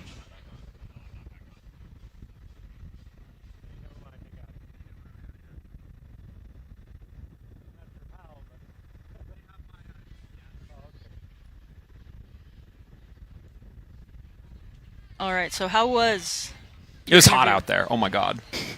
And you're out there for about 5 minutes? 3 minutes. 5 minutes? Yeah. Yeah. I can't, oh, man. Can't believe I can't imagine what it was like out winning that race out there. You were saying you had some tea to spill? Oh, no, I was talking to Cecile, and I was okay. how she passed Alexis Scarda. She passed her with about 5 miles to go. Okay. And she said Alexis was cooked, and she came in with Yep. Hannah Shell together while the camera was on your interview. So Alexis must have really given everything she had to try to stick with Lauren there. Yep. Yeah. It's so dusty. My laptop is so dusty right now. That's just because you made the mistake of cleaning your laptop at some point in the past. What you got to do is just truly keep the filthy laptop going, and then you can't tell when there's dust all over it. All right, so here is the Oasis. And it is, too. Look at that. So this is about 4 miles from the finish line. And why wouldn't you stop? Yeah, I was about to say, you could talk me into it. Getting chased around with the hose. Well, I would just need Yes, to pee. please. Like, I wouldn't want to pee myself. You got to do some triathlons. I've done that once before at a race. But I'd try to avoid that if possible. So I don't have a split for you on the gender expensive category, but see, look, they're getting sprayed by Fat Tire. But yeah, but we have to presume that Robin is quite far ahead. Yep. And I think they just launched out of the Oasis Yeah, there. they've been stopping at every aid station. Smart. Which is what they're there for. Absolutely. Especially today, I wouldn't want to risk it.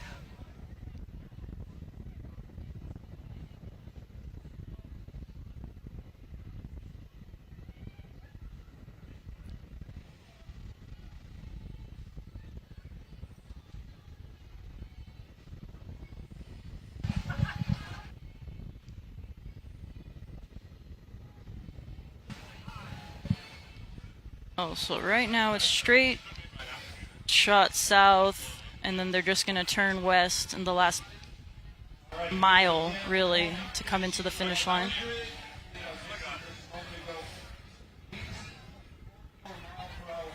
They're coming up and hopping on. I think this is Gregory Road up here for the local Fort Collins heads. Popping up the backside there. Honestly, this little pinch right here is astonishingly steep if your legs are tired and you're coming back from a long ride up north of town. Just getting back up here to Gregory and then LeMay, it can feel like a real mountain.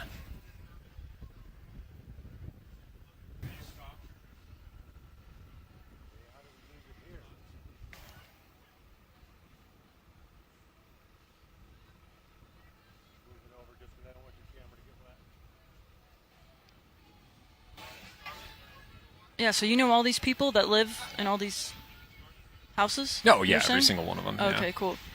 And they're all cool with a bike race? Jane, Leanne. They're all cool with all the gravel dads. Oh, yeah, absolutely. They're used to it. This is a light day of bicycling in their neighborhood. Right, Yeah. all the gravel dads, maybe nature breaks in their yards or something like that. Yeah. No, I haven't seen any of that. That might get this stream taken down.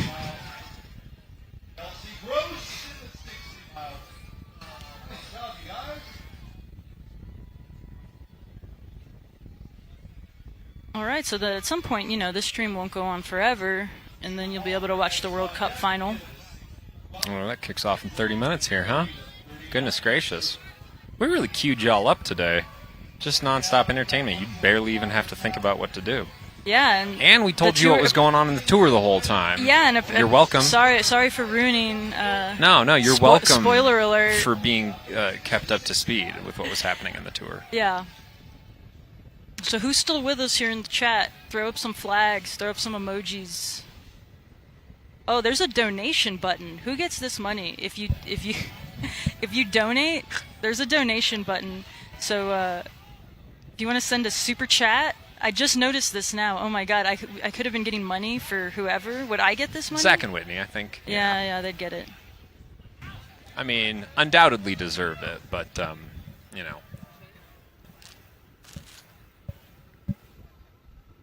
Or BCC Productions?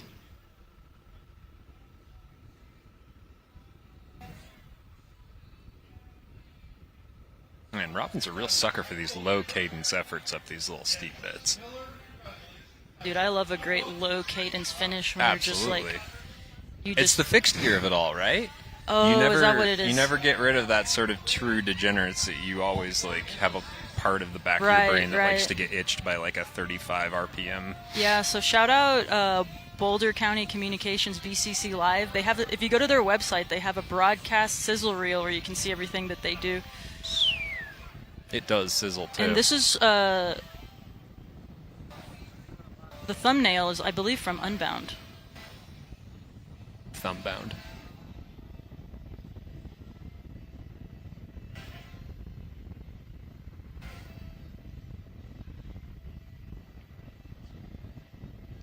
Oh, good question in the chat about sun protection over these distances. I'll ask Lauren later. Can I holler at my boy zinc-based sunscreen? In addition to the sun sleeves for us slow mere mortals, zinc-based sunscreen is where it's at. Especially if you happen to have like way too many tattoos, like me, which just like is the equivalent of wearing black all the time. Your physical skin soaks up the sun in a very unpleasant way. Okay. Zinc-based sunscreens are a whole different world from your average, I don't know what, SPF. And they make a big difference. They're like real sticky almost. They really hang on to your arms and legs. I got into it in like ultra distance open water swimming. A lot of times you'll see the real heads using Desitin, which is like a baby cream, like a baby rash ointment, and diaper rash ointment. There we go. And it's essentially just like zinc impregnated petroleum jelly. And so that's a little nasty and hard to clean off at times, but it makes you essentially sun-proof. And in the water where you can't take it off, you can't reapply sunscreen over 8-10 hour races. It's really, essential almost for some people. And so I got into it there, and then... Is that what Diddy had at his parties? I wonder. Sounds kind of like it. I thought you were trying to not get the stream kicked off. Well, we're hitting at the end. We're gonna last hurrah. There's nothing but to get Robin in. Yeah, nothing but sleepy vulnerables left in the chat who don't mind a Diddy joke here and there. Yeah, exactly.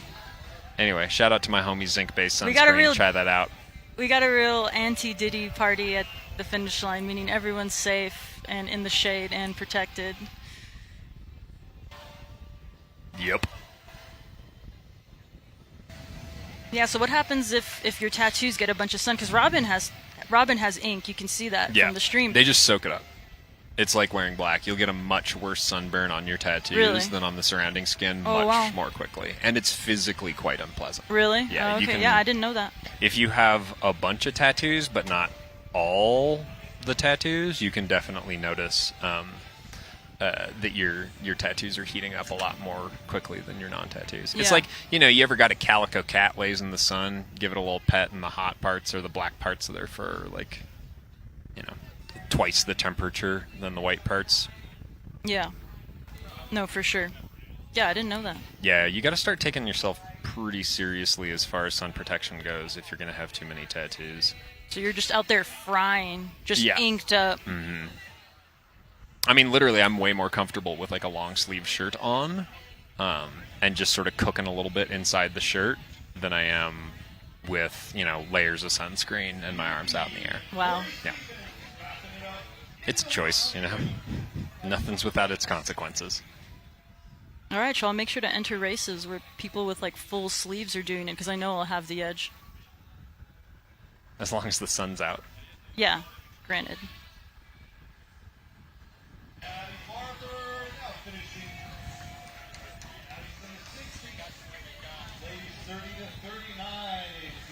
Fun part about the geography here in Fort Collins for us locals, this bridge here is only about as tall as all the land in town south of, like, give or take Drake or Horsetooth. The land rises up so dramatically towards the south when you get to the south end of things that it doesn't feel like you put on a bunch of elevation. But check out your elevation profiles next time you go out for a ride and a run.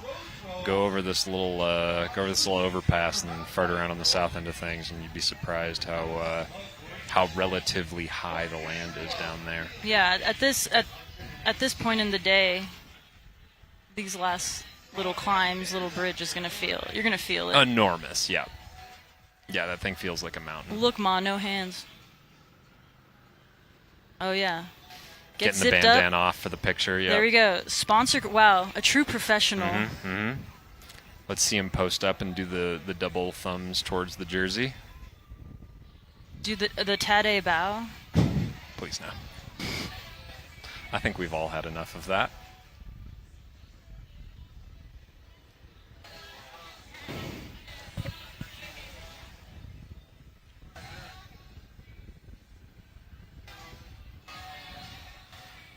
Here they come, the moral victor of the race. Moral victor. The Cape Verde of the Cape Verde of the live stream. Except, I mean, yeah, but Robin is actually going to win. Cape Verde never won. But they were the winners of our hearts, yes. Yes. Yeah, I don't care about who wins the race. I care about who I go Vibes. home feeling best about. Vibes based. Vibes based, right? Yeah. Vibes based. Vibes based. Took a little detour there, but that's fine. That's fine. Detours are cool.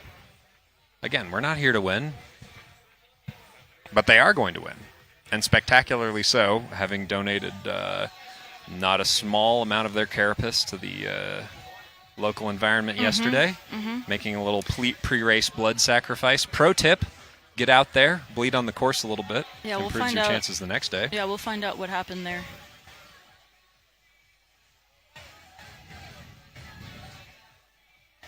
And that was a tip from chat, actually. So thank you, chat. Bleed on the course? Thank you, chat.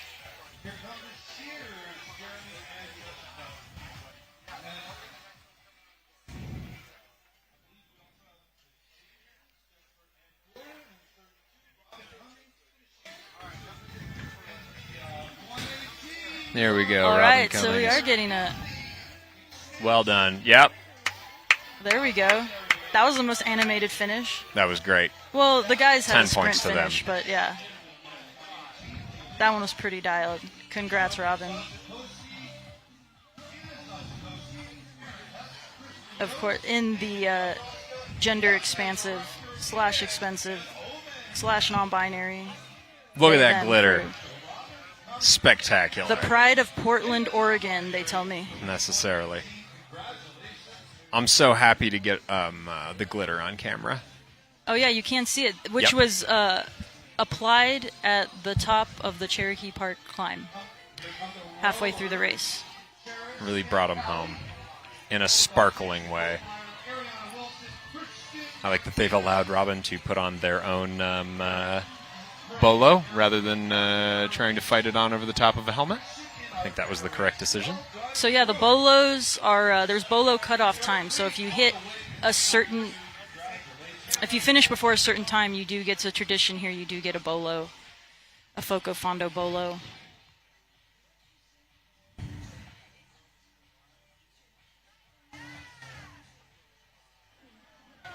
Oh, here's the camera crew coming in. I gotta tell this guy that his angles were dialed. They were pretty like He was the Michael Haneke of the 2026 FoCo Fondo. I think we can all agree on that. Right, right. No, I would say so.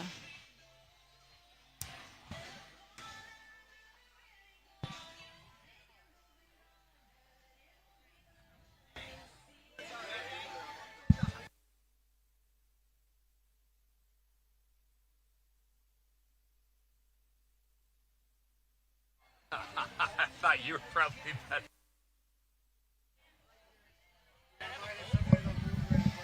All right, coming up here in a second, we're going to have a little interview with Robin Cummings, winner of our non-binary gender expansive category. And that, friends, sadly will bring us towards the end of our live broadcast here. As much fun as it's been hanging out with y'all all day, I must, at some point soon, remove myself from the toaster wagon if I have any hopes to survive to the end of the day. It's been nice having y'all around, though. It's been nice here pretending I could manage to do commentary.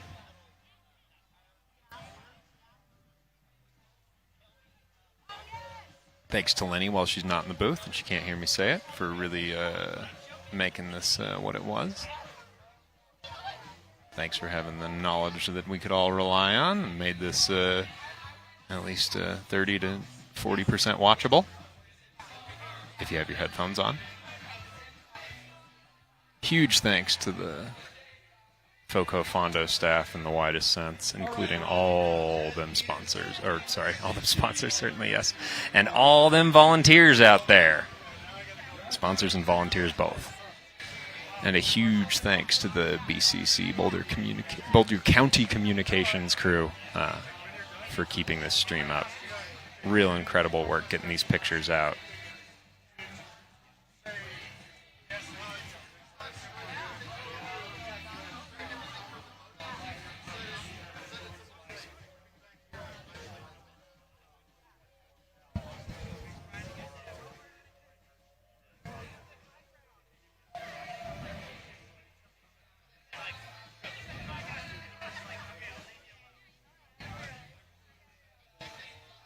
Back behind our finishing riders here. Eagle-eyed viewers, I believe, will spot both New Belgium Brewery property and City of Fort Collins property. I think that big silo up there is where we keep a lot of road salt and gravel to keep the roads passable in winter. And I'm fairly certain those garages we've seen are where the snowplows live.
All right, and it looks like we're about to see the winner of our non-binary category, Robin Cumming.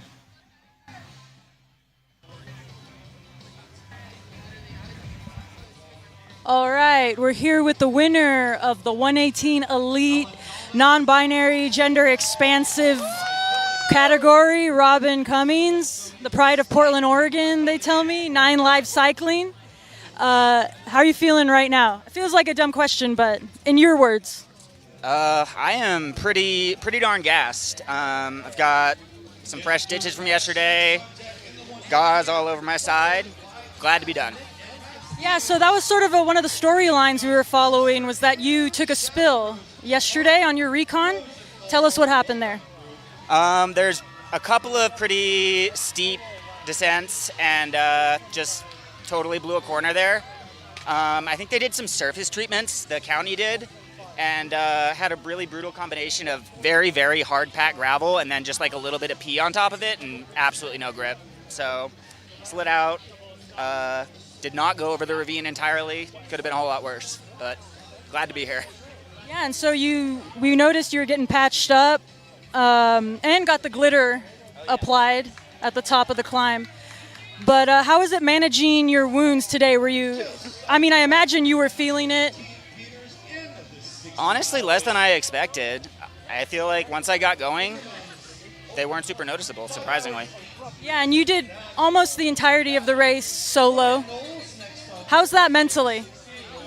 It's pretty taxing. I got some talking, some chatting with the moto folks, but otherwise, I think the most conversation I had was just at the aid stations. Yeah. We saw you stopping at all the aid stations, which is what they're for, by the way. And how was the support at the aid station? Oh, the support at the aid stations was fantastic. Honestly, I felt like I had a pit crew at them. People switching my water bottles, giving me pickle pops, refilling my hydration pack. Very, very impressed. And I'm curious, can you tell us about 9 Live Cycling a bit? I want to know more about that. Yeah, so 9 Lives, we are out of Portland, Oregon. We are a women's, trans, femme, non-binary team. Got 4 of us currently. Myself, Cade is our other non-binary rider, and then Chloe Spritz and Tori Ramirzma are our women. Tori is a bike packing specialist, but she is out here today. Got to give a shout out to our sponsors, Castelli for our kits, The Athletic, which is a Portland, Oregon-based shop, and then Bike Tires Direct, which I think is a pretty common and beloved sponsor in the gravel community. Yeah, we love Bike Tires Direct. How does this compare to last year? It is significantly hotter. This year than last year? Yeah, significantly hotter and significantly faster. There was a sand section maybe like 10 miles in last year, and that was just super speedy this year. And then that surface treatment I was talking about that the county seemed to have done definitely made things faster. And so, after your spill, just to add on, the bike was fine though. All I needed was to switch out my derailleur hanger, and I am a cross racer at heart, so I always carry a few spare derailleur hangers with me. Oh wow, spare derailleur hangers. What a pro tip. What a pro tip. Anything else you want to share with the people out there, Robin? I mean, if you're a young queer person, young non-binary person, go out and race. We need you. My long-term aspiration is to be beaten on a good day by someone who is truly better than me. And I know someone's out there who will do it. All right, and this is the perfect race to do it, I think. All right, congratulations, Robin. Thank you very much, Lenny.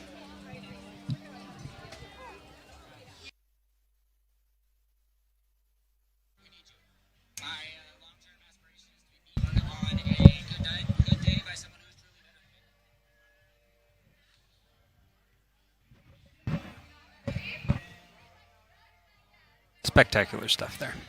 Congratulations. Congratulations to everybody who made it across the finish line here, especially at the top of our elite category. But especially everybody else we're seeing trickling in here. This is no joke.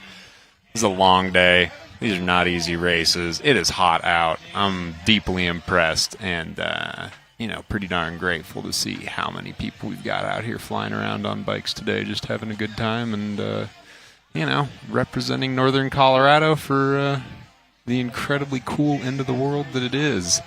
I think I heard earlier that we've got almost 1,300 participants today, elite and amateur riders, and that is nothing to sneeze at. That is a whole bunch of people to get out on the roads, and a big congratulations for each and every one of them that's flying across the finish line here. I know there's a bunch of y'all out there still slogging it away in the trenches, making your way across Northern Colorado. We don't have much longer here on the live stream, unfortunately, but I know y'all got some hours left under you out there on the roads. I hope everybody has a good day and comes home safe, has fun, drink your water, put on your sunscreen, hit them aid stations. All right. That was a pretty cool. You didn't hear it, right? No, I did. I popped it All up. right, when I we heard talked mad. We were just talking about you. Everybody does. So here are our overall results. Got Lauren Stevens, Cecile Lejeune, and Hannah Schell, followed by Alexa Scarta and Courtney Sherwell, topping out our women. Caleb Botcher, Matthew Saldana, Benjamin Perry on the podium, followed by Gavin Mannion and Alex Marr on the men. And then our new friend Robin Cummings there, topping out the non-binary category. Good darn job to every single one of them. Yeah, and we might, the stream is going to end, but we're still going to be here bringing in all the folks. You might. I'm going to the pool. Oh, okay. You're going to, I'll be here. I'm doing the podiums, apparently, I was told. So, yeah. Well, cool. Well, thanks so much. Lenny, it's been a pleasure. Oh, yeah. I really couldn't have done it without you. I could have done it with. No, I'm just kidding. No, you really could have. No, you would have been fine. No. I would have just been looking up weird stuff on Wikipedia and making strange references. No, I could have done it without you and your local knowledge, and words like hemoplasty or whatever it was you said. Yeah, that's an important one that I made up. SAT words. So yeah. So maybe next year. See you here next year. Yeah, let's do it. All right. Awesome. Cool. Thanks everybody for being here. Thanks everyone. Thanks. Bike Sports, FoCo Fondo, Friends of FoCo Fondo Initiative, BCC Production Company, and all the volunteers especially. They are the real heroes of this event. Couldn't do it without you. And, we're just going to be, we'll be here. And we'll catch you in 27. Yeah, welcome in all the normies, and then, into next year. Thanks everyone. Y'all. Thanks everyone for watching.